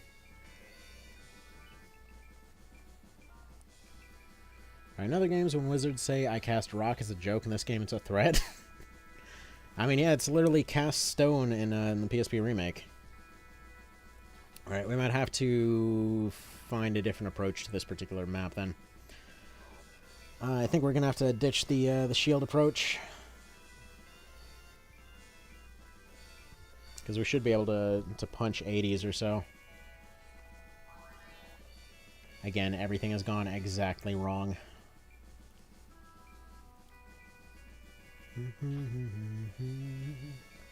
Not to mention, if we're using Fist, we should be able to get War God, which should definitely help here.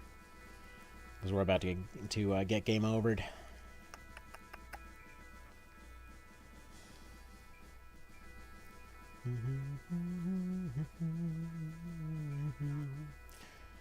Although, out of curiosity,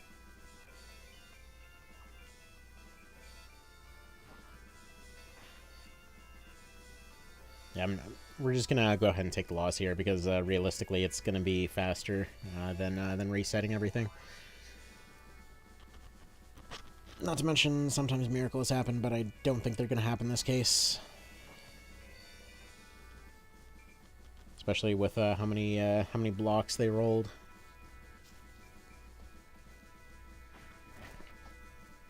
There we go.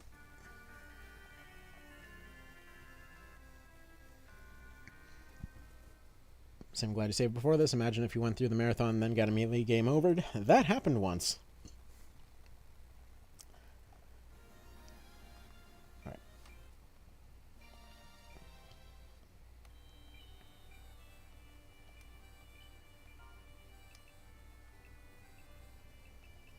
Alright, so let's try this again. Now, normally what I recommend for this part is to actually go get Glycinia, come in here with the ice chain and all that kind of thing. I'm going to see if we can do without it. We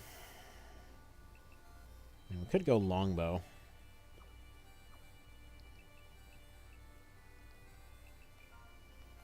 But yeah, we'll try double shields again.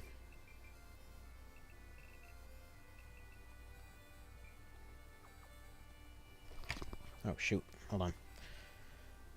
Little splitter thing over here decided to try and almost fall off my desk. Now, additionally, actually, one thing that we want to do before going in is actually take off all his gear, have him punch that fairy for 200, pick up a War God. That should help us a lot.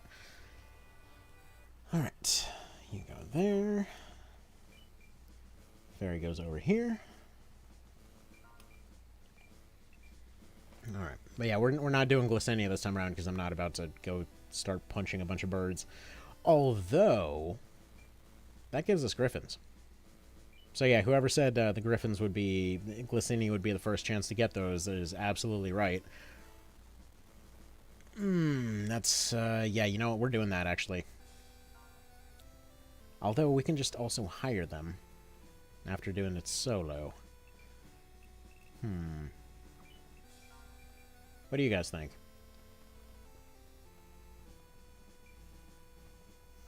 Alright, let's see. We need...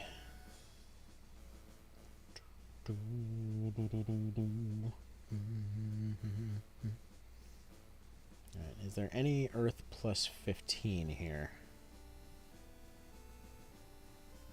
No, we just got Earth plus 10. Yeah, right there. Alright. Go right there. We get our Wind Fairy over. Wait, I'll just put it up to a vote. We can either go into the Glycinia fight, which has, I believe, either 2 or 3 Gryphs in it. Feels a little more real recruiting them in the field. Alright, fair enough. Glycinia fight it is. So let me get War God first, then.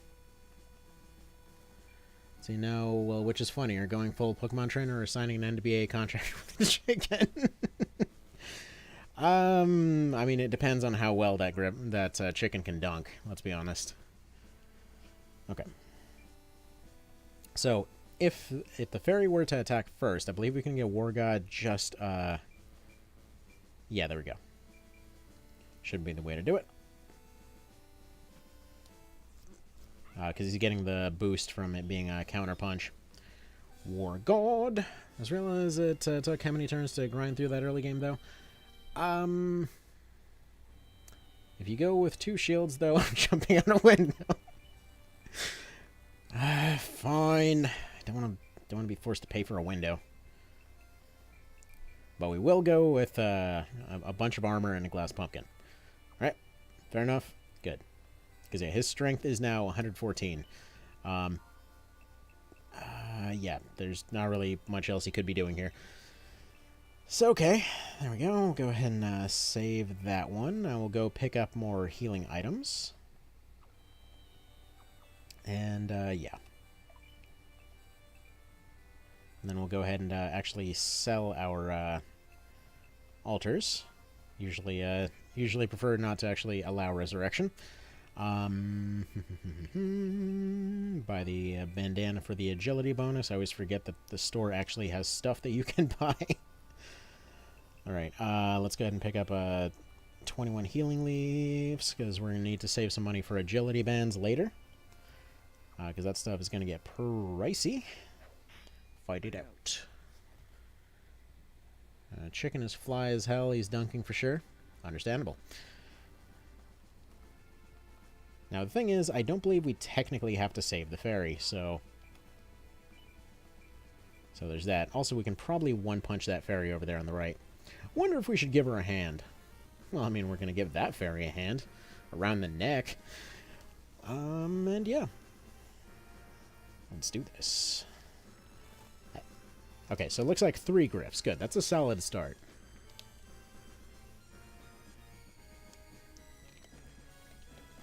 And yes, we sure can recruit these Gryphs. Was it you that was saying to do this earlier? Because in which case, good call. Nice health you had there. Would be a shame if it disappeared. Burb, exactly. There are many burb. And there's tiny burb. We crushed the tiny burb to prove a point. Well, appreciate knowing this fight ahead of time then. Funny part is, they give you such a weird idea of the Gryphons in this particular map. Because they just come in like, yeah, here comes this thing that's basically a walking wall. Funnily enough, I think Knight of Lotus probably has the best monster balance of any SRPG I've seen.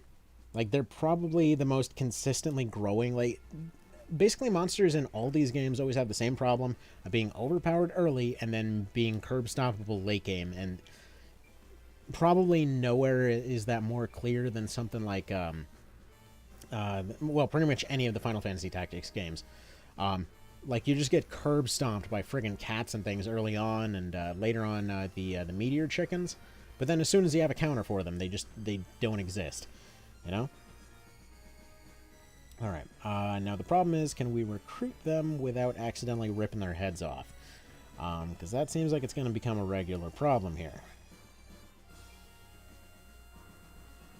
I mean, that guy is one... Okay, we can give him one more punch, so we'll sort that out then. Let's go punch this guy in the meantime. Bunk. Hopefully our odds will improve. Red chocobos are hilarious. Yeah, like, here's this chicken that can cast meteors. Why? Why are you questioning me? See, in FFT, I feel like monsters were a joke. Would have loved a Blue Mage in the original game or PSP remake. It is a little strange that they didn't include the Blue Mage there, now that you mention it. Because it really would have been ripe for it. Like, and yeah, a lot of the monsters, it was almost like they were a afterthought. And I actually never really thought about it until Cerebro was explaining some of the changes that he made in his mod. Like, I never even realized that apparently a bunch of them have skills that just straight up don't work or use the wrong stats or whatever else. But then the chickens are just like getting all kinds of superpowers left and right. But yeah. So we should be able to one-tap that fairy over there, and then at that point we can start spamming recruit on these Gryphs. They're going to get their own health down. We leave our back exposed to whoever has the lowest health in order to get a second recruit chance, and hopefully we get at least one out of this. But in the meantime, we need to have these fairies gone so that they're not stealing stuff. We don't trust them. So we punch their heads off.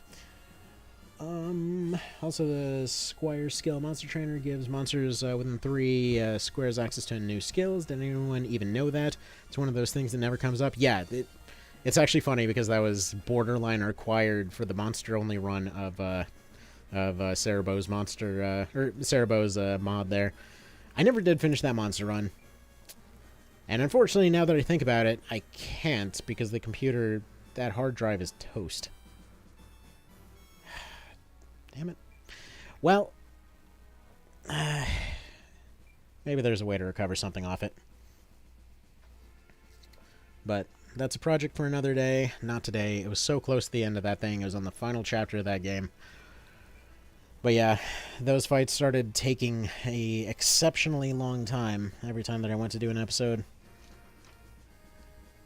Alright. So, we're going to start claiming some of these items in case they're handy.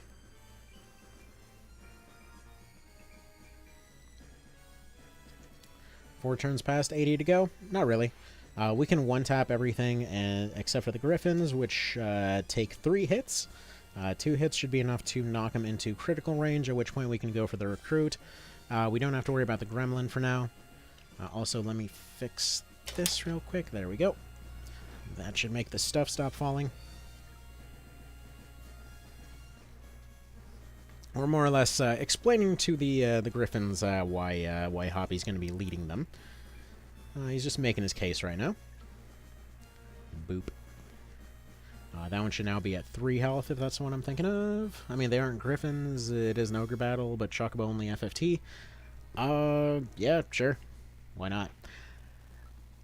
I mean, we'd have to do that after OB64, since, you know, it's probably the closest we'd get to Episode 8, but unfortunately, it's unlikely we're even going to get to Lucked at this rate, because good lord. This little mini vacation here ends tomorrow, so, you know. Alright, so 38%, come on, let's do this.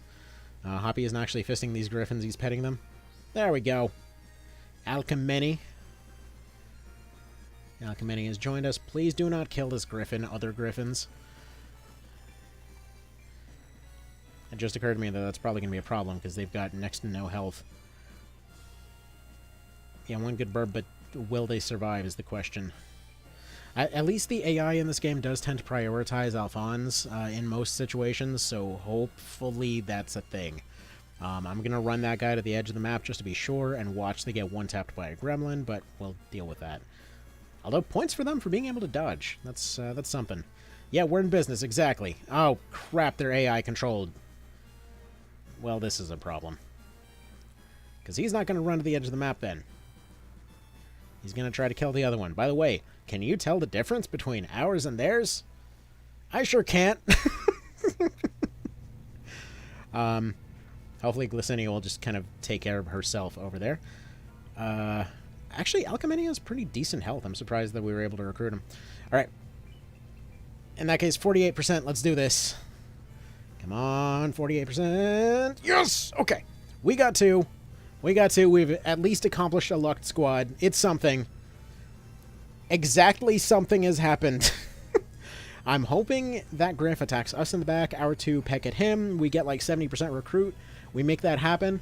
Given our odds so far, 80% is pretty much, 70 or 80% is pretty much guaranteed to miss. But whatever. We'll figure that out. And then at that point, they go eat a gremlin to prove that they're worthy. Either way, we got at least 2. We are in business. We have a squad. And, please don't get eaten. Okay. See, the monsters in late FFT can be pretty strong, but the good ones are incredibly scarce. Some would appear once or even never in the entire main game. Not sure what they were thinking. Yeah, it's... Honestly, FFT, for all the praise it gets, is really kind of, it's really half-baked if you look at it closer. I mean, I'm really surprised that it gets so much praise, when it does so much wrong. But anyway, like, it's got heart. We'll give it that. Anyway, 40%, come on. Let's go. 3 for 3. Okay, beautiful. Arcadia. I love that name. They're ready to go be the champion of Armored Core 3. Let's see, 1,000 Pisca Demons or 1 King Behemoth. Who would want to fight? A hostile island and a fallen angel, or 2 good burbs? 3 good burbs, thank you. Strategic healing and save states time go? No save states. We are doing this all legit. Unless it's a legit mechanic, we can't use it. Like, that's part of the reason that I love doing this kind of handheld version of all this stuff. Because it's all just in this device, and, you know, you can kind of more easily control cheats on it and prove that it doesn't have them on or anything like that. I mean, yeah, it's kind of... It doesn't matter if we're being realistic, and probably just turning on the cheats that would have allowed us to hire the Gryphons in the first place would have been better. But dang it, you know what? I wanted to do it this way. So Hoppy, from now on, will only equip the shiniest things and also lots of shields. However, they will be eating all of the Cups of Life. Why do the Porkies lay eggs? I don't know. Why do they sacrifice themselves into bacon? Which, by the way, the monster skill on the Porkies is to sacrifice themselves into bacon. Yeah. Ham comes from eggs. What are you talking about? But yeah, bequeath bacon, I believe, is what it was called. Which is just... It's just gold. Save states and emulation had some sort of psychological effect on me. Yeah, that's the thing. I hate using save states.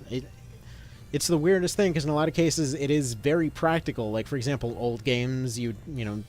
Something like Shadow Tower, it is more practical to play with save states than anything else because you have a limited number of light items or light sources, and you end up deleting your light source every time you save. It's actually the only way to level Onion Knights. You mean you can make them not trash without maxing out all your stuff? Because yeah, I'm still shocked how bad they are before you actually get all your classes maxed. It's with minimum classes, they're appalling. They're absolutely appalling. The temptation is always there, and it sucks to confront. But yeah, I mean, this might be more tedious, but it feels good. Like, fast forward, fine, that's just helpful. And especially in a game like this, you know? It does jack up the music, but whatever. But save states are a slippery slope. Not to mention you eventually will screw up your save states, and then it just gets worse.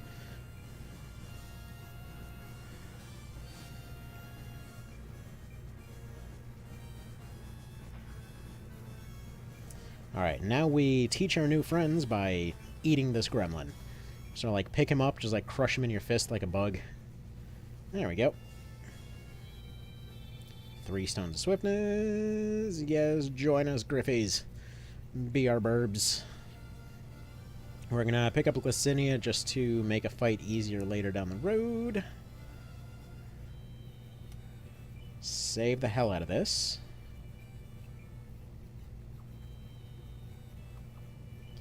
And we take a look at our squad. So they're all at 4. Technically we can just go into training, but I'd rather not.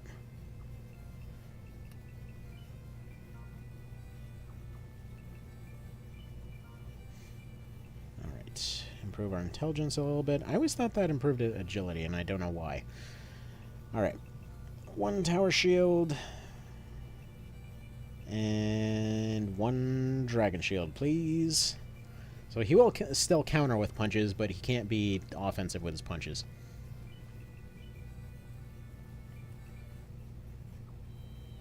And also he'll be our dedicated item collector, which, again, fitting for what he's built after. Yes, it's finally Gryphon time. Although, let me some game-sanctioned save states in the PSP remake. Yeah, I mean, that's different, though. That's, like, officially in there. Is that cleric you persuaded from Mito?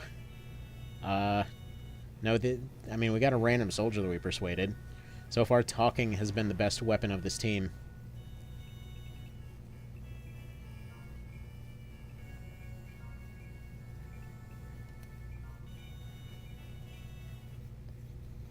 Let's see, can we name one of the NBA birds we sign on in Mito, Larry Bird? Sure. Why not?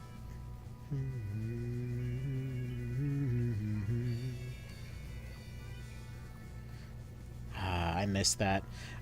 For anyone who missed it, by the way, so these guys get a bonus every time that they're nearby Hoppy here. But the fun part is we get to use the L trigger command. If you didn't know, if you do a quick tap of L and A, it'll take you to your next unit. And this is something that they really needed to put in all the games. I don't know how PSP Remake didn't have this. Like, granted, it would automatically select your next unit, but being able to quickly L trigger between your units is very handy, is what I'm getting at. This theme is a banger? Yes. Like, this is 100% the theme that comes to mind every time I think of this game. More specifically, playing during the Rana C fight, but pretty much all the best fights in this game have this theme, and it's wonderful.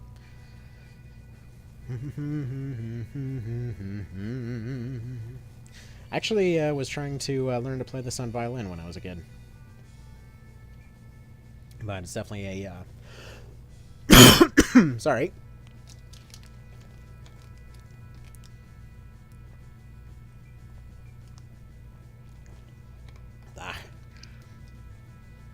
It's used to hold the GBA to my ear in the car and listen to this. Yeah, that was the weird thing about upgrading to the GBA SP. Dang thing didn't have a headphone jack. That is to say, you could buy a headphone jack. They kind of beat Apple to the punch on that ridiculous thing. Alright, so he's going to go over here, collect this tile, and also give a little bit of a boost to his dudes. There you go. You go over there, buddy. And an Altar of Resurrection. Lame. Okay. Next up, Burb go here. He has that nice little bonus to him. 12 damage. It'll do. It's something. It's not the end of the world. We can make that work. Next, you are going to go over here. You're going to attack him from the back. The other one is going to go take a heal while going after the Hyacinth fan. You know what?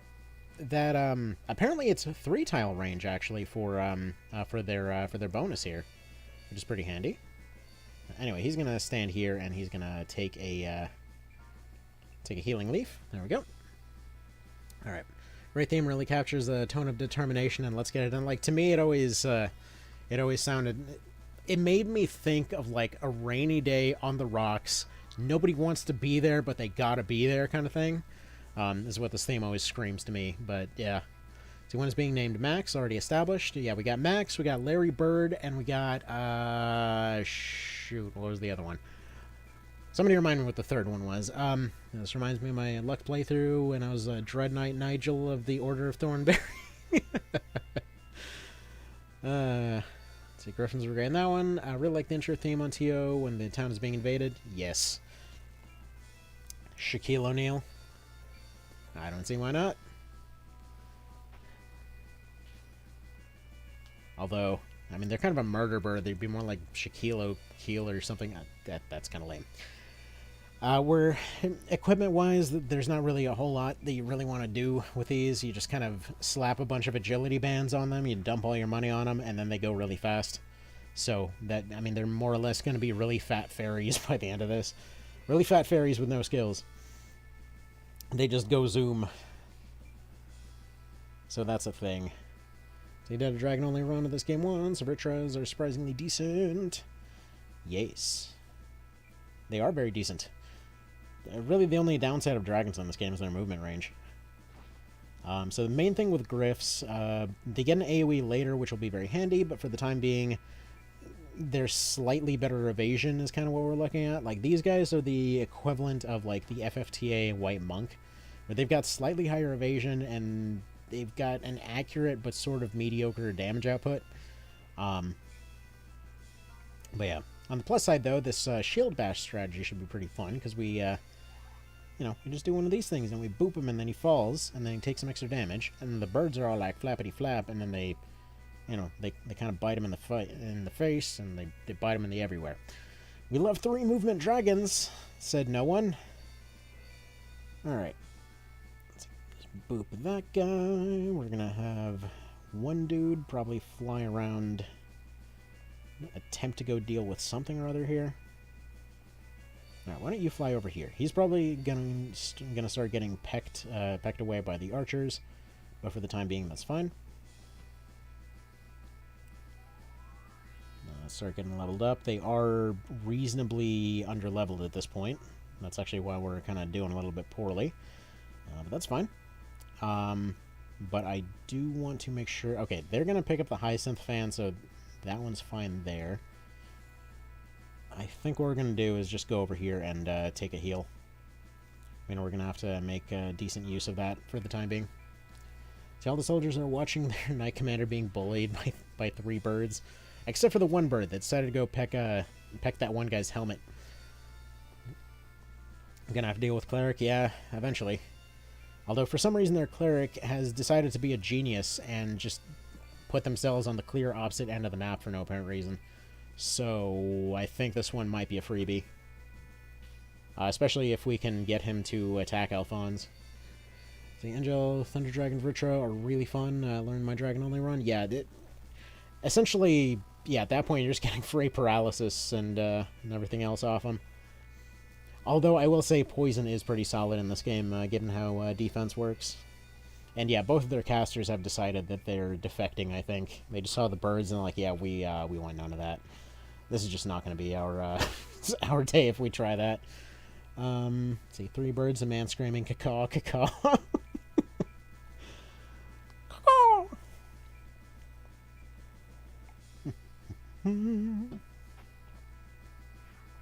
5 damage archers, don't try too hard. Alright. Well, that guy's gonna get himself got pretty good. Like, check out all this damage I can do, guys. I have to say, I always appreciate that the soldiers are very clearly wearing their armor properly in this one. It's like the fact that the chainmail actually matches the chainmail sprite. It's nice. It's a fun little detail.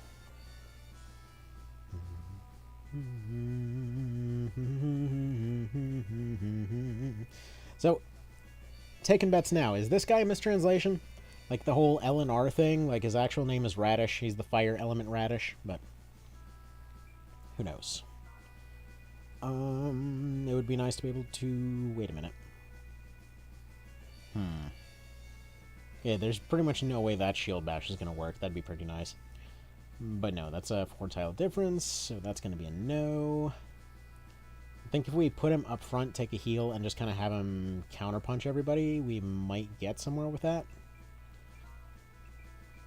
Alright, let's see. Let's see, no, I mean, the soldiers wearing their shiny muumuus and cap hats will always hold a place in my heart. I mean, yeah, I mean, everything about the art style in this game is just...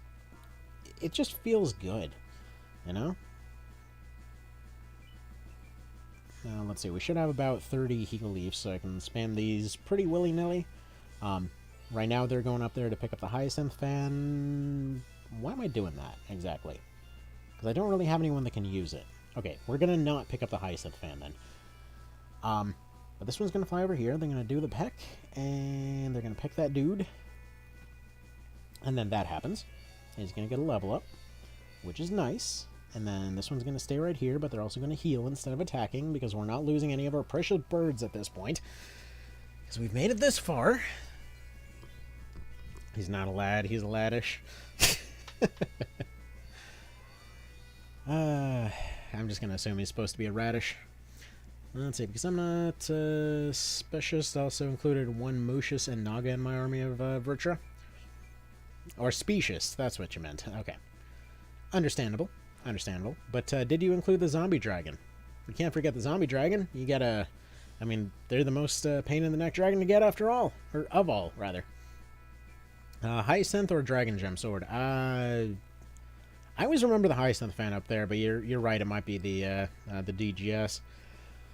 Let's see, how long do you estimate it would take for you to clear this game? Do you reckon you'll be able to clear it by tomorrow? That's a maybe. Basically, once we get rolling and once the team is all established, it shouldn't take that long. Knight of Laddish.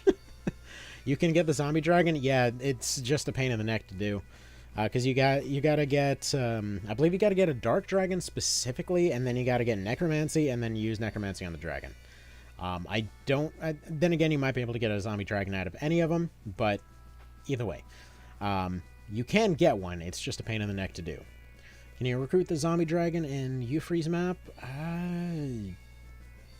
Maybe? That seems like a thing you might... I mean, maybe? I don't know, I've never actually tried. I remember getting a zombie dragon at some point, somehow, and being pretty disappointed in it. And I'm pretty sure it was through the necromancy method. Alright. Dragon Tamers can? Well, there you go. There's your answer. Alright, let's go give a morale boost to our burbs.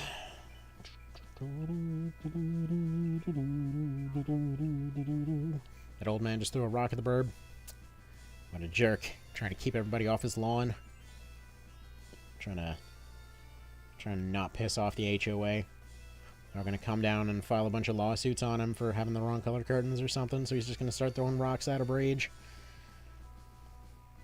Alright. Yeah, I can't believe it. We're actually getting away with this right now. We're literally getting away with this because their healer decided to piss off to the other end of the map. And we really can't make much use of this guy. One of these tiles has this thing. I forget which one exactly. I'm pretty sure it's this one, but whatever. We don't talk about Elric. This is true. Have a good night, Ricardo. We'll see you then. And turns out, yes, it was the DGS. My bad. There is some way that you can get a Hyacinth fan. I know that for a fact, because I remember having a video of it at some point. Here's pretty cool. Yes, they can give their stuff to somebody else. Which, by the way, weird thing that they've gone back to MP and stuff like that for Reborn. Like, it's just super weird to me because they figured out the SP-MP split at this point, and then they just never did anything with that again. It just went back to TP and MP, and then now it's just all MP again. But I don't know. Imagine training for years to be a knight in charge of a fortress only to get pecked to death by a chicken monster. I mean, it could be worse. I saw there was one of the trailers for, I think it was for FFMMO, of some dude literally getting their butt plate ripped off by a werewolf. So, it could be worse. Why they decided to specifically animate the butt plate being ripped off is anyone's guess, but yeah. Hyacinth is a pickup on the ninja map fire call? It very well could be. I don't know. I was assuming I know things. Alright. And they're going to go with throwing a rock at our birds again. Dick. I guess he's just bored at this point. He's like, yeah, our commander's going to die in a second. At the very least, I can level up my Augment Earth once it starts to exist.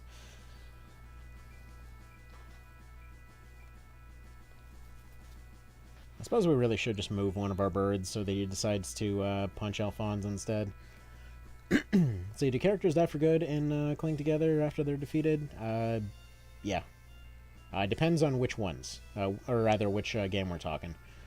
If we're talking Lucked PS1, then yeah, they're just gone for good, unless you use like something like, let's say, not Reincarnation, but you use Resurrection or use Necromancy or something like that.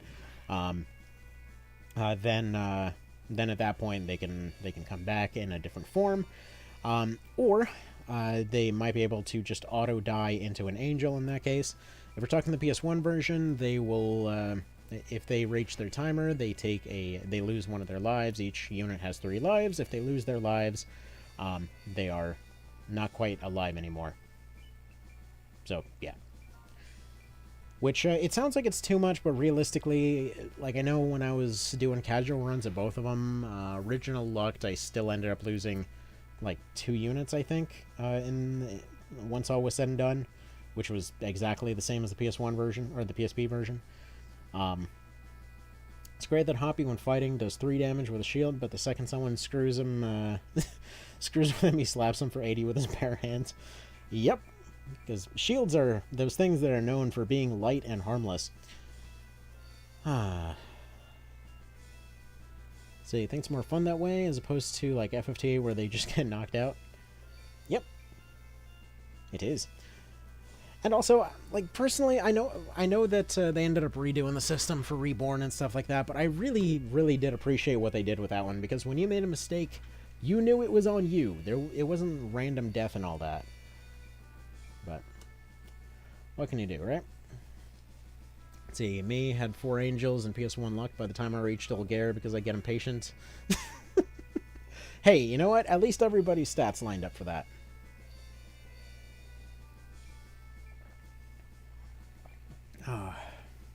Talking about speedrunning this game, we're still at Firmito, almost 4 hours in. This is always how it goes, though. I was trying to get way too fancy with it. Ah, well.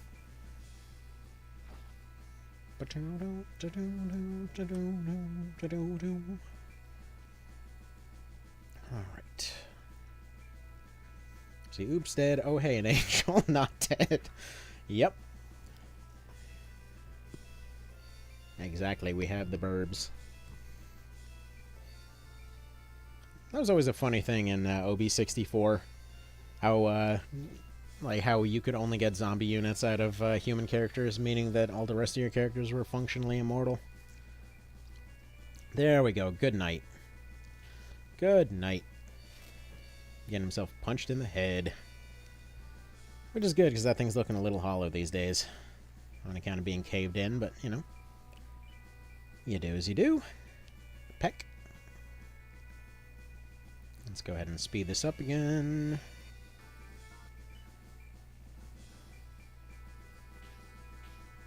Boy, that's a lot of guarding. Okay.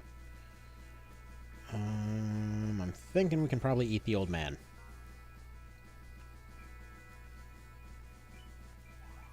There we go. Bunk. And the last bird should be able to go over here and hopefully eat his face. 34 would need a crit. Whatever. Alrighty. Let's see. Look, all I'm saying is angels have wings. Griffins have wings. What's the real difference? The amount of pretty much the amount of drumsticks you can get off each one, I would figure. Let's see. The series has given me extreme sympathy for Lotus. If a no-name island like Valencia, I assume you mean Valeria, can have 2 cascades, imagine how many there are beneath Lotus. No wonder they want as much power as possible. I mean, it seems like their whole motivation, that probably would have become clear by the time Episode 8 rolled around, was to stop a second Ogre battle from happening. Because they're constantly stockpiling all this holy crap and never really elaborate further. I mean, you could easily make a meme out of the whole thing of just, like, you know, collect all kinds of weapons to stop the apocalypse, refuse to elaborate further. It would just sum up their motivations entirely. But yeah, so they're constantly doing all this stuff, constantly trying to get more land, but more or less seem to be focusing on unifying everybody rather than directly, you know, just doing it for profit or whatever else, but either way. See, they're probably wearing Warhammer 40k levels of screw no matter what you do. Angels are dead humans, Griffins are burbs, that's the real difference. Understood. Okay, so that turn, exactly nothing happened. Cool. I guess we'll just go ahead and send this one out here to go chase after their cleric for the hell of it. And hopefully this one crits and knocks this dude off the cliff, please. Oh. I'm a little bit disappointed by that, to be honest. Alchemy, you do this thing where you do the pecs, and then hopefully he decides to go attack the leader here.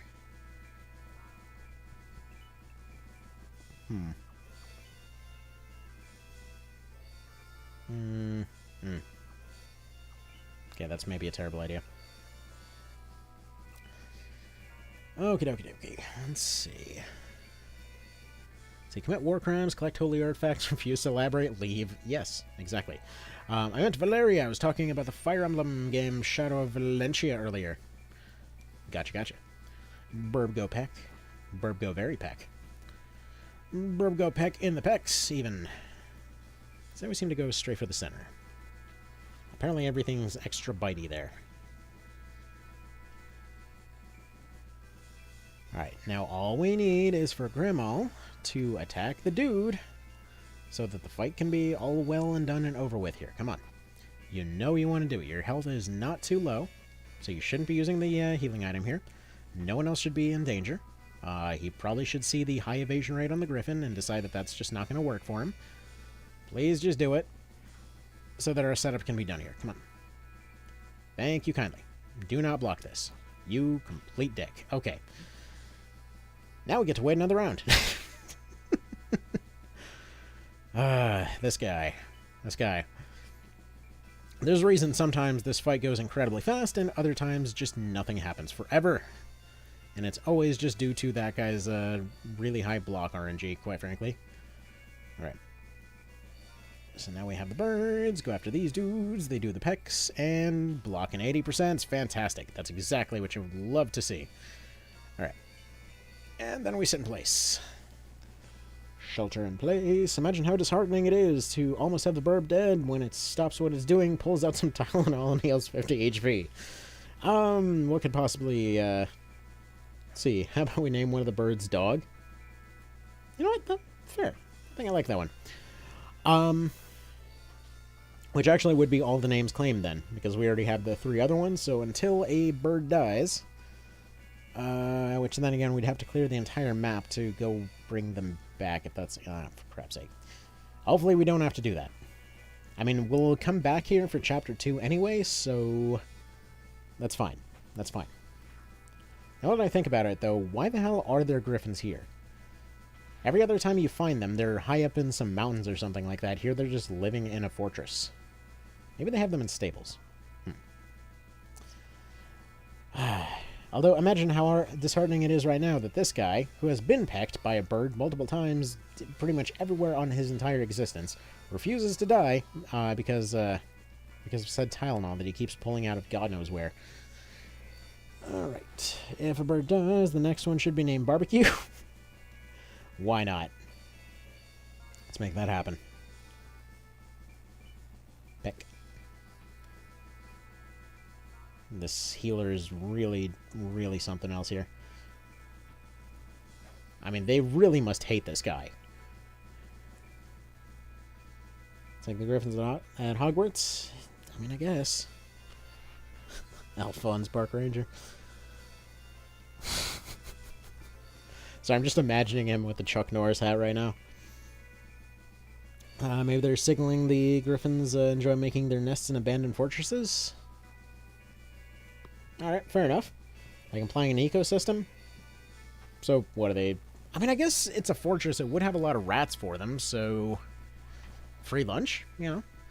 See, no one has to be named to Barn if a burb dies in reference to the best Fire Emblem burb? Okay. Then they won't be. Problem solved. I mean, if it doesn't have to be done, no need for the extra effort, right?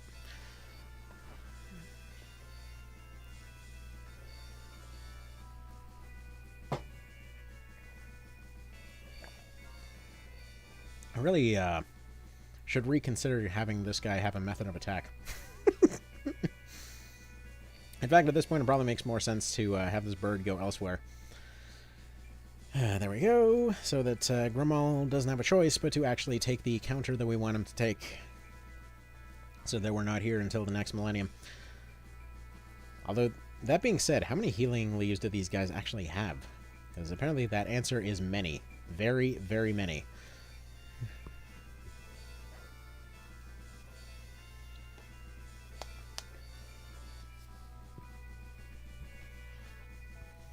Alright, well that's the last of my coffee. Dang it. Bit of a bummer there, but that's fine. We'll deal with that. Let's see, camera says pups are still asleep, so that's something.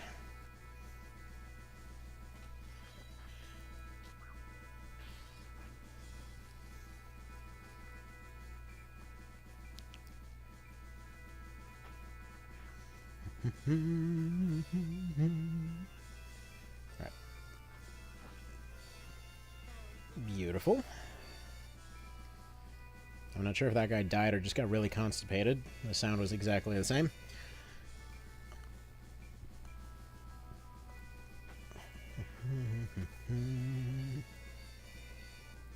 Now imagine what kind of flex this game would have if instead, like, it tells you when items are stolen from the bags, right?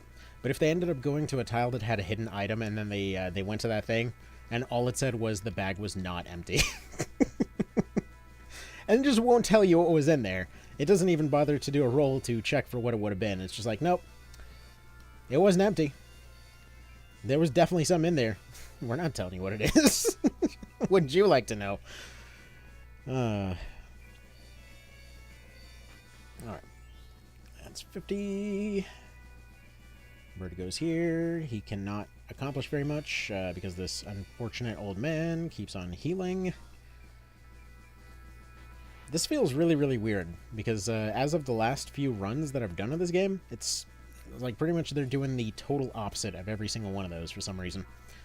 It's kind of interesting. Not sure what that's about. Sword emblem, neat. Okay.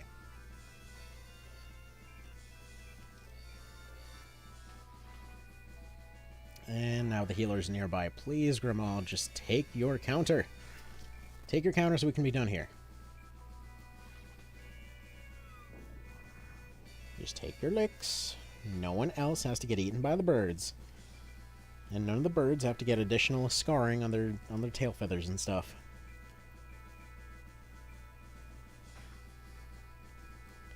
And hopefully nobody has to get additional scarring on their ears from this fast forward because we can start playing the game normally again. Huh. It kind of feels like all of these species-specific runs always run into, like, endless amounts of, getting bogged down due to really dumb stuff. There we go. Alright, are you ready for the longest cutscene in the game? And we got our chainmail, then quest mode, then some talking, then this scene. Then he gets got. In reality, he basically just failed a 25%, but whatever. And then this happens. Bear in mind that there is a poo bowl over there. That'll become relevant in a moment. You can tell which chains are animated because they have a slightly different color.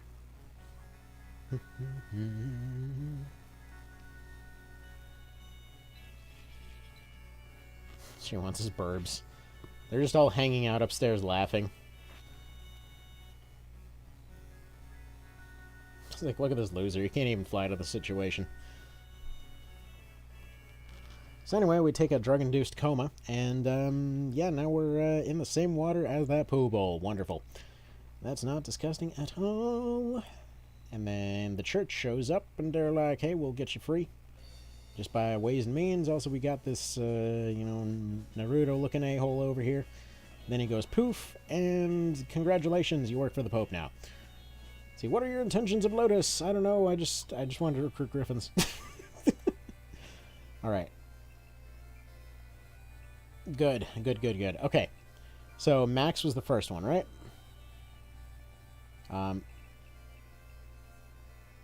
Okay, so apparently we're gonna need some serious cash. Okay, so let's go ahead and sell this stuff. We got... Okay, we're not gonna get any buff items, unfortunately. We're gonna have to sell them for money. Mirror the Gods, I don't think that's gonna help us out very much. Sword Emblem probably will, though. Alright. Nice. Okay, we can afford exactly one Gryphon right now. So that'll be max. It appears we're still going to continue having problems here. Thankfully we can at least get one for the time being. Alright. Was Max or Larry Bird first? Max was first, like, well over an hour ago. / 2 hours ago, / 3 hours ago. / it's been a hot minute, I'm sorry. Alright, more cutscenes time. One quick break. Let me go grab a drink from upstairs.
Yeah, that was at least halfway intentional.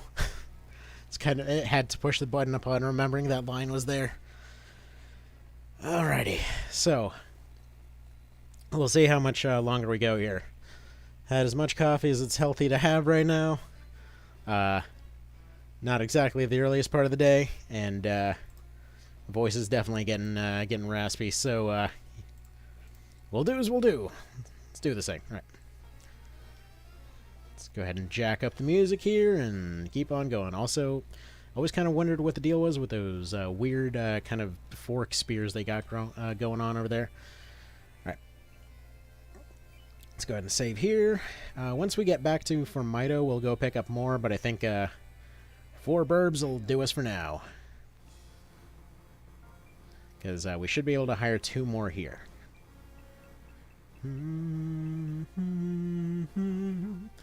Although, then again, we have to be able to afford to get 8 more later. I guess we can get them for free.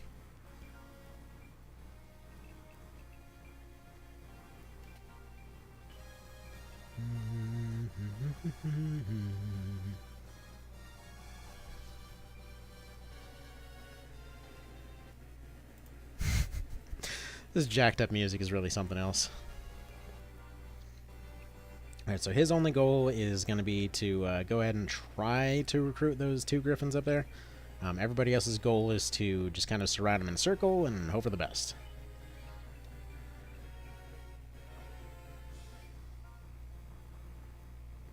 And unfortunately, we do have to keep them at least some distance where they're at right now, because they'll just get torn apart in the water. Alright, we'll go ahead and give Max the sword emblem here. So trying to think up names that would be incongruous for a bird. Maybe Michael Jackson. Bird Formation Alpha. Let's see, something that would be incongruous for a bird. I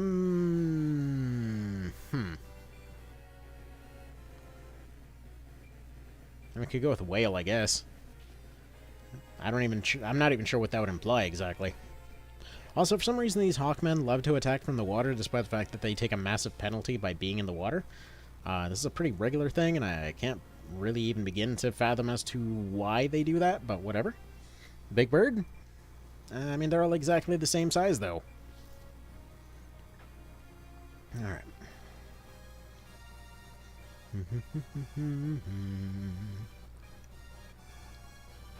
Yeah, if you put on fast forward, the music decides to remix itself automatically. It sounds like how you'd kind of imagine playing a harpsichord out of a toilet would sound like, but yeah. It's a thing that happens. Alright, take the jab. Good lord, their damage does not scale. Worth anything. Like I said, they're exactly okay. That's their main selling point throughout the series. They're not the worst. So, do you mean they're good? No. I just mean they're not the worst. Things could be worse. Alright.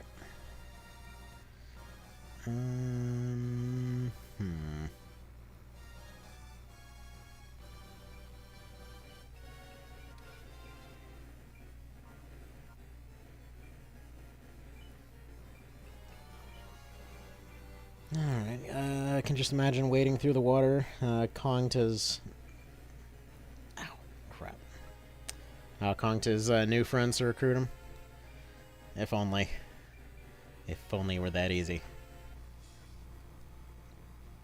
Well, that being said, he is a beast tamer. He should get a bonus to this.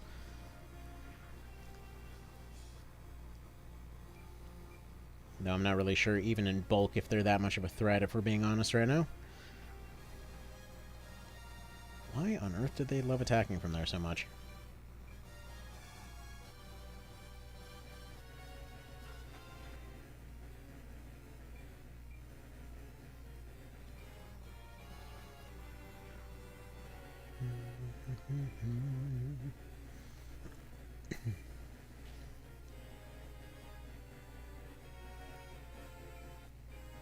Now, recruiting things on this map is always a pain, just because Sybil loves tearing them all apart. Okay, first order of business, Arcadia. You are going to fly over here and eat this fairy. They probably taste like chicken. And they're apparently completely untouchable. Wonderful. Alright, Max is going to stay there. We got, let's see, we got Janice and a rope. Boop. Got a single boop. If we can get 2 more boops on this guy, potentially we might have enough damage to maybe recruit him. At least it's worth a shot.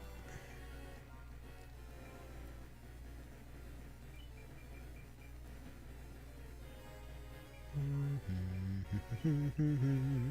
16%, come on! No. Worth a shot. It's not like we can figure out where they even exist past this point. I've already forgot which Gryphons are ours. But we know at least 2/3 of them are ours. Okay, so that guy's put himself into a nice little recruit spot right there. That fairy's gonna go that way. I can't wait till we get access to agility bands. It's a little bit shocking how expensive this team's going to be to operate, though. Because we're already having money troubles, and we haven't even fielded a full team yet. And we need, like, 8,000 per bird to actually equip them with 4 agility armlets. Which we can start getting those, I believe, in the next town. So, we'll deal with that then.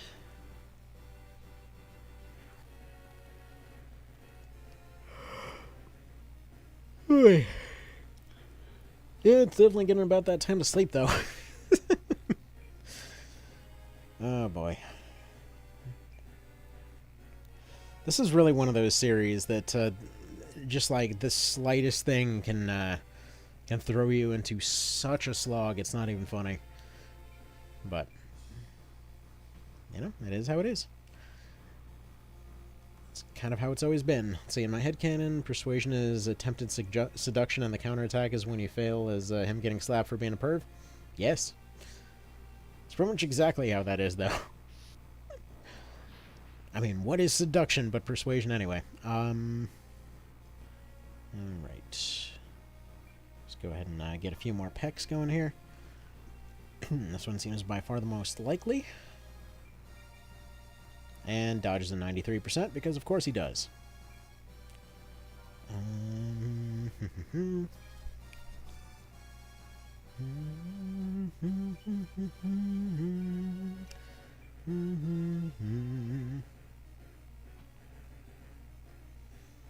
Yeah, I'm not sure what exactly we did wrong biorhythm-wise, but it seems like our luck has been atrocious, aside from that time that we rolled a 2%. Maybe that's what it is. It's all just karmic rebalancing, you know? I spent it all on that 2%. But at least the fight ended about an hour earlier thanks to that. Alright, come on, 36. You will join us eventually, dang it. I don't know when, I don't know how, but eventually it will happen. And basically this right here is the main reason that you get Gryphons. Like, you just have them fly behind stuff so they more or less get free attacks all the time. It's a weird claim to fame that they can back attack everything. But oh well.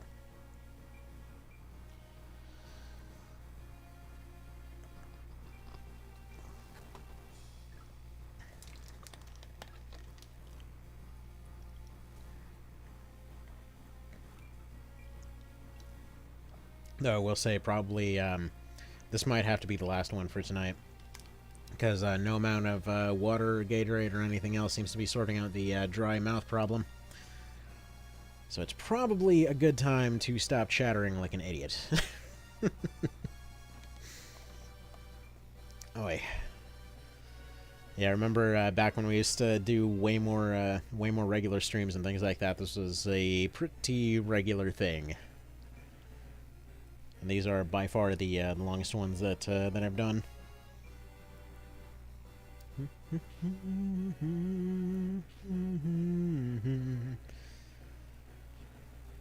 So I wonder, technically, which one of these games would have the most pacifist route available? Because I would think that probably might be KOL.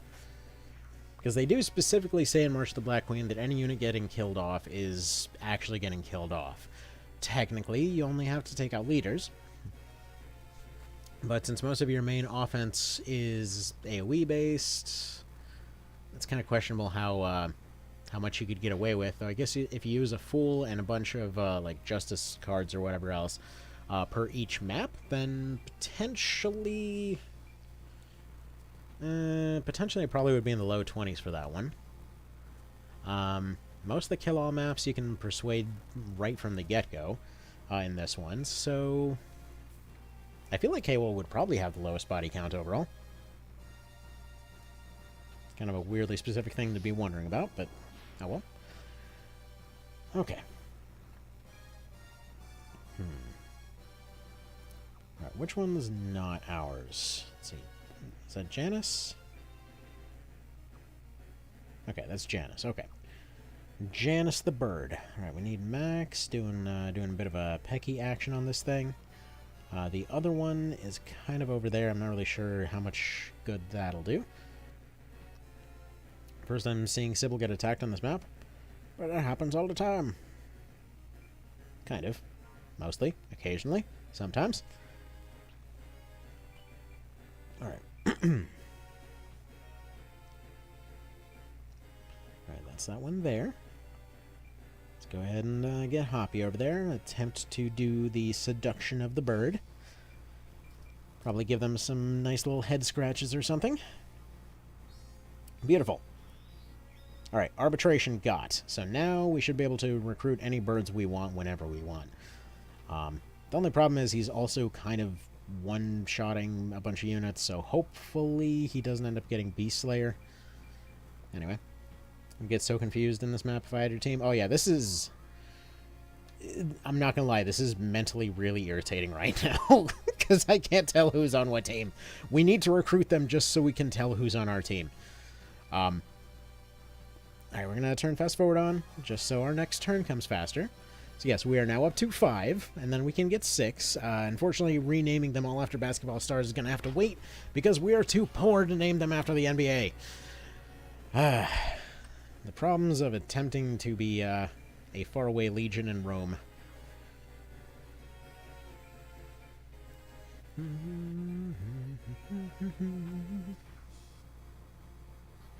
Although, again, at least we have arbitration now, so that should improve, I believe, the recruit odds by about 40%. So, beautiful.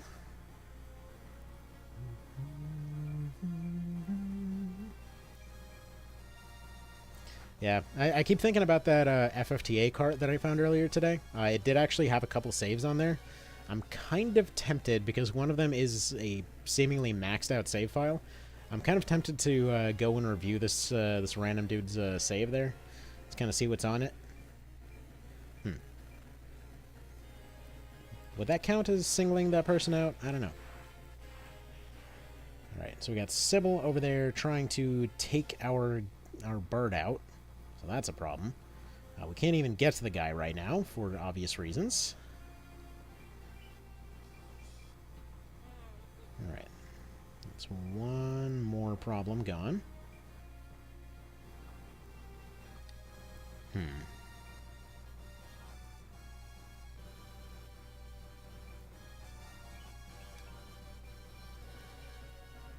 least at the very least, it might make...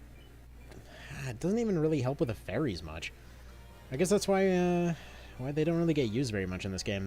Their role is kind of awkward. If they had one more movement, they'd be a much more useful hunter unit. But as it stands, like, they can fly, but they don't really get a whole bunch of benefit out of flying. And ninjas can run faster than they can fly, which is just kind of strange to even say. But again, we'll see how it all works out with 4 agility armbands.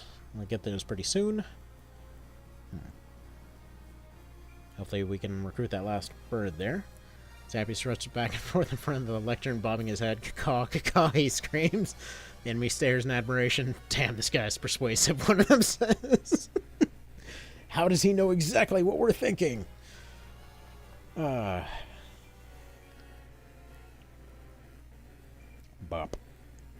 Nice 9 damage, dude. Yeah, I remember very vividly, like, playing this this map as a kid and always being terrified at the fact that they could hit 50s.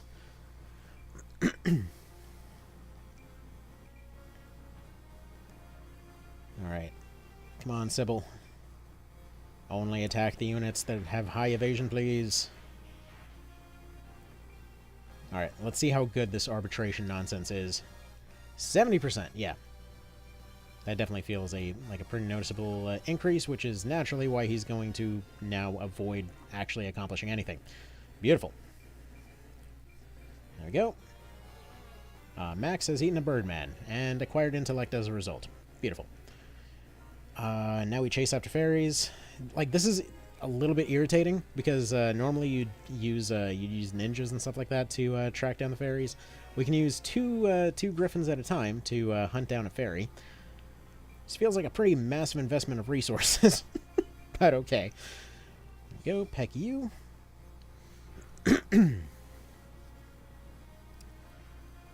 Alright. Freaking crossbow fairies, I swear.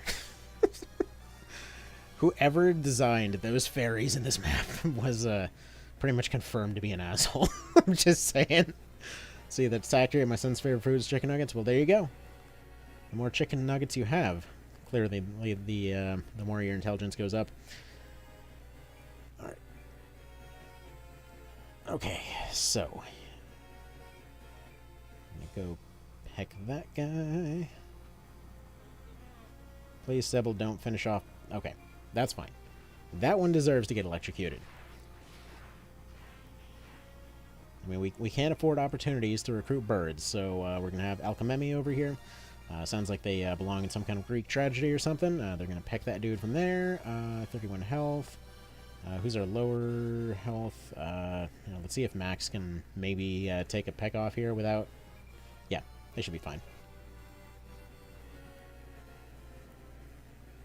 Okay, we got the Sorcerer's Cup. Not that we really need any witches this time around, but Persuade, 92%. Surely that's going to work.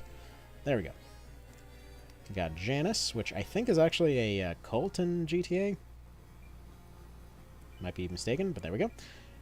Really? 80% dodge, of course.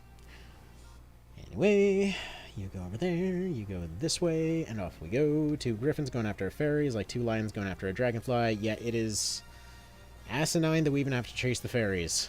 Honestly, I believe they should have been a neutral encounter in this map. Because this part is always the part that takes forever. Like, you finish the fight, and then you just have to deal with this completely harmless unit. It can't do anything to you, but you have to chase it around the dang map. And God forbid, you decided that after Firmito, you wanted to have more defense, and you changed all your units into knights. I hope you enjoy suffering, because you're going to be there for well over an hour. Anyway, that's that fairy gone, I believe, right? Alright, we got one fairy over there. The other fairy got vaporized. Thank you, Sybil. Thank you for your Sybil service. And now we've got 6 Gryphons going after this fairy. They're all hungry, they need their squirrels, and they look like just enough chicken nuggets with wings. Alright. Every time I'm reading Max there, I'm like thinking, there's this Initial D song called Max Power. It literally is just Max Power repeated over and over and over. It's a good lot of burbs. Yeah, there's quite a lot of them. If only their movement was a little bit higher. I mean, they're kind of the equivalent of a transport aircraft, which makes sense, given their March of the Black Queen routes, but at the same time, it really would be nice to be able to actually catch anything with them. Let's see, he was named after his grandfather. There we go.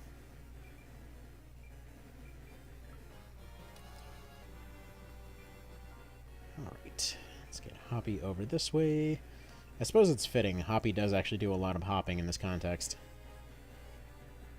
Because he cannot fly, you see. I mean, at what point do they just surrender is the question.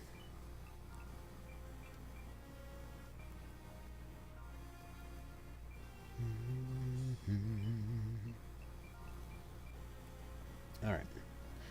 Oh, no, I know. I saw the bit about your son there.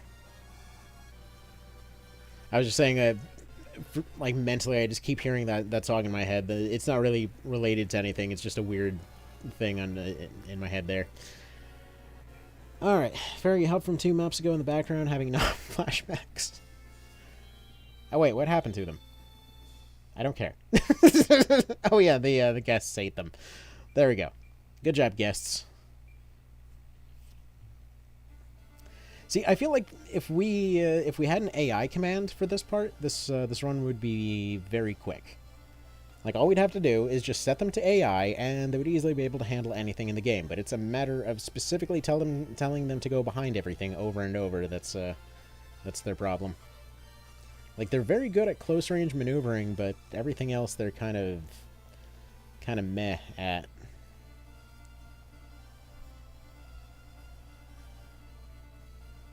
Set Burb to cluck and watch them go if only. Funnily enough, the one game that has an AI command is the one where it would be the most difficult to set up a Gryphon team. See, there were a couple of things ported from Marshall Black Queen that maybe shouldn't have been, right? Like mermaids suffering on land.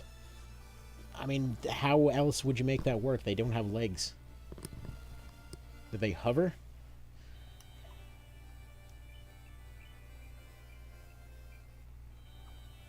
Alright, let's see if we can maybe get one more in there. Because Eurodella is not a very long map. Come on, throat. Yeah, I gotta love how how Lance is kind of a complete idiot in this particular case. Although I suppose we kind of have to go for the optional objective here, don't we? It's kind of obligatory, really. For anyone that doesn't know, Necklace of Resist on the Witch. It is a unique item, and it's a shiny. We've got to get the shinies. 3 word... You get the Wind Katana here? Yes, we do. We get the Matsukaze, which we cannot use in this particular instance. 3 words, Landshark Mermaids. They just sort of pop up out of the ground? Yeah, that works. It's gonna be funny if mermaids could launch themselves on land with their tail. You just imagine a fish. That's actually a unit in Felseal. Like the little frog dealies. They literally are just like, they got this little mermaid type thing, and they're just hopping on it. And then they drag units into the water, and it's horrific. Don't go after the witch? Why not? What's wrong with going after the witch? You mean you don't want to spend an extra hour trying to find a trinket that we're never going to use for anything? Excuse me? Oh. See, and this is why every time that I've attempted speedrunning this series, it never goes anywhere. Because they're always trying to take advantage of some weird roleplay nonsense. Love this game, but this needs a difficulty patch. Same with the PSP remake of the original. How's that? Game has an emulator bug. If she does her unique skill... Wait, really? Huh, I've never actually run into that one. That's interesting. Alright, fine, fine. Okay, so take those... Alright, so take those frog units from Felseal, mix them with Victoria's Secret models, and boom, perfect mermaid. That got weirdly dirty in my head all of a sudden, because I was just thinking they're bouncing up and down if you're doing the Felseal thing, and, you know, you're doing the model thing, so, you know, stuff's a bit more loose. You get what I'm getting at here. That seems, Anyway, that might go a little bit too far on the artwork side of things is what I'm getting at here. Alright, let's see. If she smacks you with Fascination, your game will freeze. That is bizarre. Huh. But yeah, I never saw that happen before. That's interesting to know. Boop. There we go. Yeah, there definitely should be an emblem for killing somebody with a shield smack, too. I don't know how that's not a thing. Just turn it into a full-blown achievement system. Alright. Now that I think about it, given the context of the previous thing, maybe that's what Fascination is. They just temporarily turn into the bouncing mermaid. Okay. Next we got Arcadia over here. Everybody just pile on this dude. I'm pretty sure he can't heal. It's one of the only, it's only on this one map for some reason. Yeah, that's really strange. Maybe it's something like maybe her... Okay, I think I know why, now that you mention it, and I think it's to do with the necklace. So basically the necklace's entire purpose is that it's supposed to prevent all magic of any kind from being used. Technically, Fascination is not... I think it's counted as a skill instead of magic, but maybe it just breaks because it's intended to be magic or something. If anything, I mean, that's what I would assume it would be like.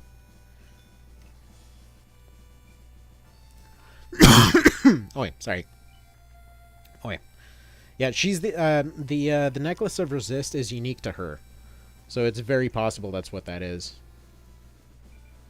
I know I personally have never run into it because usually I just have somebody go back there and snipe her and that's it. Also, I apologize for the cough. Throat's definitely not holding up anymore. So this is going to have to be the last one for tonight. Well, that's what I'm saying. I'm pretty sure it is a necklace of resist thing.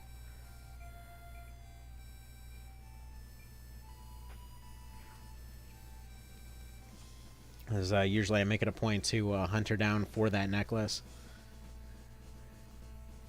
And no, I'm not entirely sure why they made it unique to her, because it's a very weird location for it.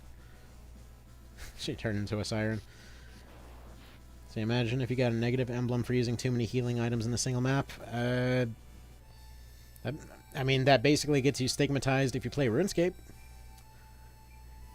Oh man, these 80%. These 80%, this is supposed to be KOL, not XCOM. Come on now. Surely not every single attack needs to fail. Boop. And a 70-something% fail. Come on. Really now.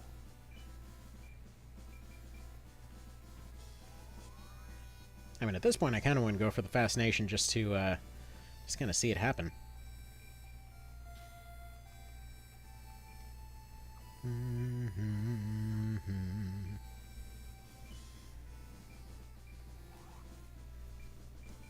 Let's see, man. Alright, let's see. Just call it addicted and reduce healing from items. True. I mean, there's so many good potential things that could be done with the emblem system if they ever did a remake. If only being the operative term there. Let's see, my game froze and I didn't know why, so I googled it and learned this particular map freezes on emulator if she uses Fascination. Yeah, I'm like 90% certain it's a really bizarrely specific necklace of resist. It technically isn't supposed to happen. We forgot to, program it because why is this a situation type interaction? Like maybe it's usually it's supposed to check for. Come to think of it, yeah, that's really... Hold on. Because Necklace of Resist, again, it's supposed to block you from using magic too, and she's using Slumber Mist just fine. Am I mixing it up? Does she just have the amulet? Is that what it is? Otherwise, yeah, she's just completely programmed wrong if that's the case. Or maybe it only applies on the player's end, and Fascination's just glitched because it's something the player does too. Wait a minute, what? Okay, so it's the ninja that drops the necklace then. I never actually checked because usually both of them end up getting killed at the same time. Anyway, okay, yeah, then I don't know what that's about. Because that theory just got thrown out the window. Alright, arbitration time. Quick. Glitch Witch? No? Doesn't want to join? Fine, fine.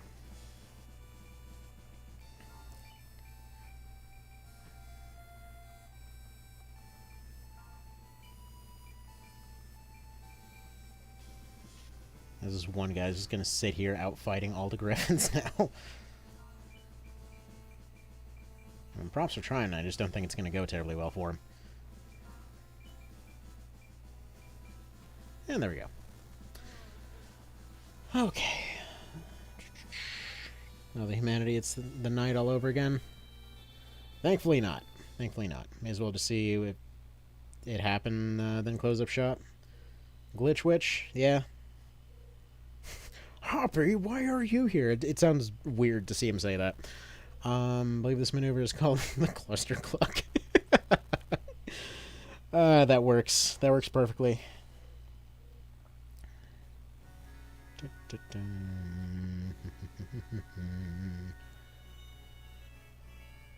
my goodness, people, stop talking.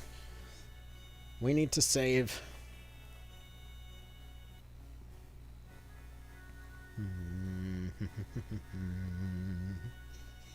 Seems like Richter would have a lot of his problems solved here if he didn't act like a dick at this point, but whatever.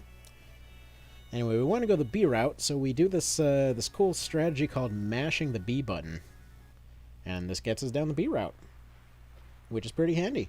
See, this is why I like that the choices are just simple A and Bs in this one, is you can just keep mashing the respective button that you'd like to use. Alphonse's boyfriend shows up. Yeah, pretty much. Yeah, you know what? The relationship between him and Eleanor is kind of funny, though. Because at every point, like, okay, he gets saved by her and whatever else, and it's kind of, you know, an awkward, there's probably nothing going on there yet kind of interaction. Eleanor is just kind of lonely because she, you know, lives in an orphanage on the beach, and there's nobody else there, except for the one priest guy. But, and also technically that assistant guy that just sort of shows up in one scene and then never shows up again. But, it's just kind of funny that every single time there's a dead end in the story, Alphonse is like, wait a minute, she told me about this before. And then heads back over there. So there we go. We'll go B route. Anyway, so at any rate, yeah, like, he's like, oh yeah, I heard about a golden mermaid, and so he goes back over there. Later on in the story, you can go back to visit again, and it's like, oh, hey, here, check it out. I just have this orb that I keep in a box on my desk. You know, just in case you need a nuke at some point. I mean, that thing can also be a tiara, but whatever. And then later on, you know, she ends up joining in a similar type of situation. But just point being, you know, it was like, I wonder if Eleanor can maybe solve my problems. And then finally at the end of it, it's like, well, what if I just came along with you instead? It might be a little bit easier. Okay. Anyway. Let's go ahead and save that here. Good news! Only forever and a day from now, we might be able to afford yet another Gryphon. I think once we end up eventually getting to a story, actually, we're probably just going to take the one battle route and just fire everybody else. And or just, I guess technically we can go into the swamp. If you go to the swamp at this point, you can basically get infinite Gryphons, but that's got its own problems. But either way, that'll be, isn't it implied the priest, he seems to just be an abusive dick, and I don't think they specifically imply that happens. But it's not exactly, I mean, I don't think they're ever going to specifically spell that out. But, yeah. Let's see, Hoppy has a jar of quarters with a Gryphon written all over it. Yeah, he's just, like, half of it, he's just mistakenly been collecting bottle caps off the ground. Just looking for anything shiny and round. Game forced you to choose between A and B route. Yeah, we went B route. Absolutely. Either way, that'll have to be that for now. Voice is definitely giving out. Definitely time to go get some sleep. So, thank y'all for stopping by. And hopefully there'll be time to wrap it up with a third one of these. It is possible that, you know, what's left of the whole thing will end up getting cut short. You know, kind of fair warning on that one. Hopefully not, but, you know, it is what it is. So, thank you guys all for stopping by on this thing. Worst case scenario, I'll finish off the run in the video format. But yeah, it's been really fun. So thank you guys for all showing up here. Appreciate all the support that's come for all this stuff lately. And yeah, have yourselves an awesome one.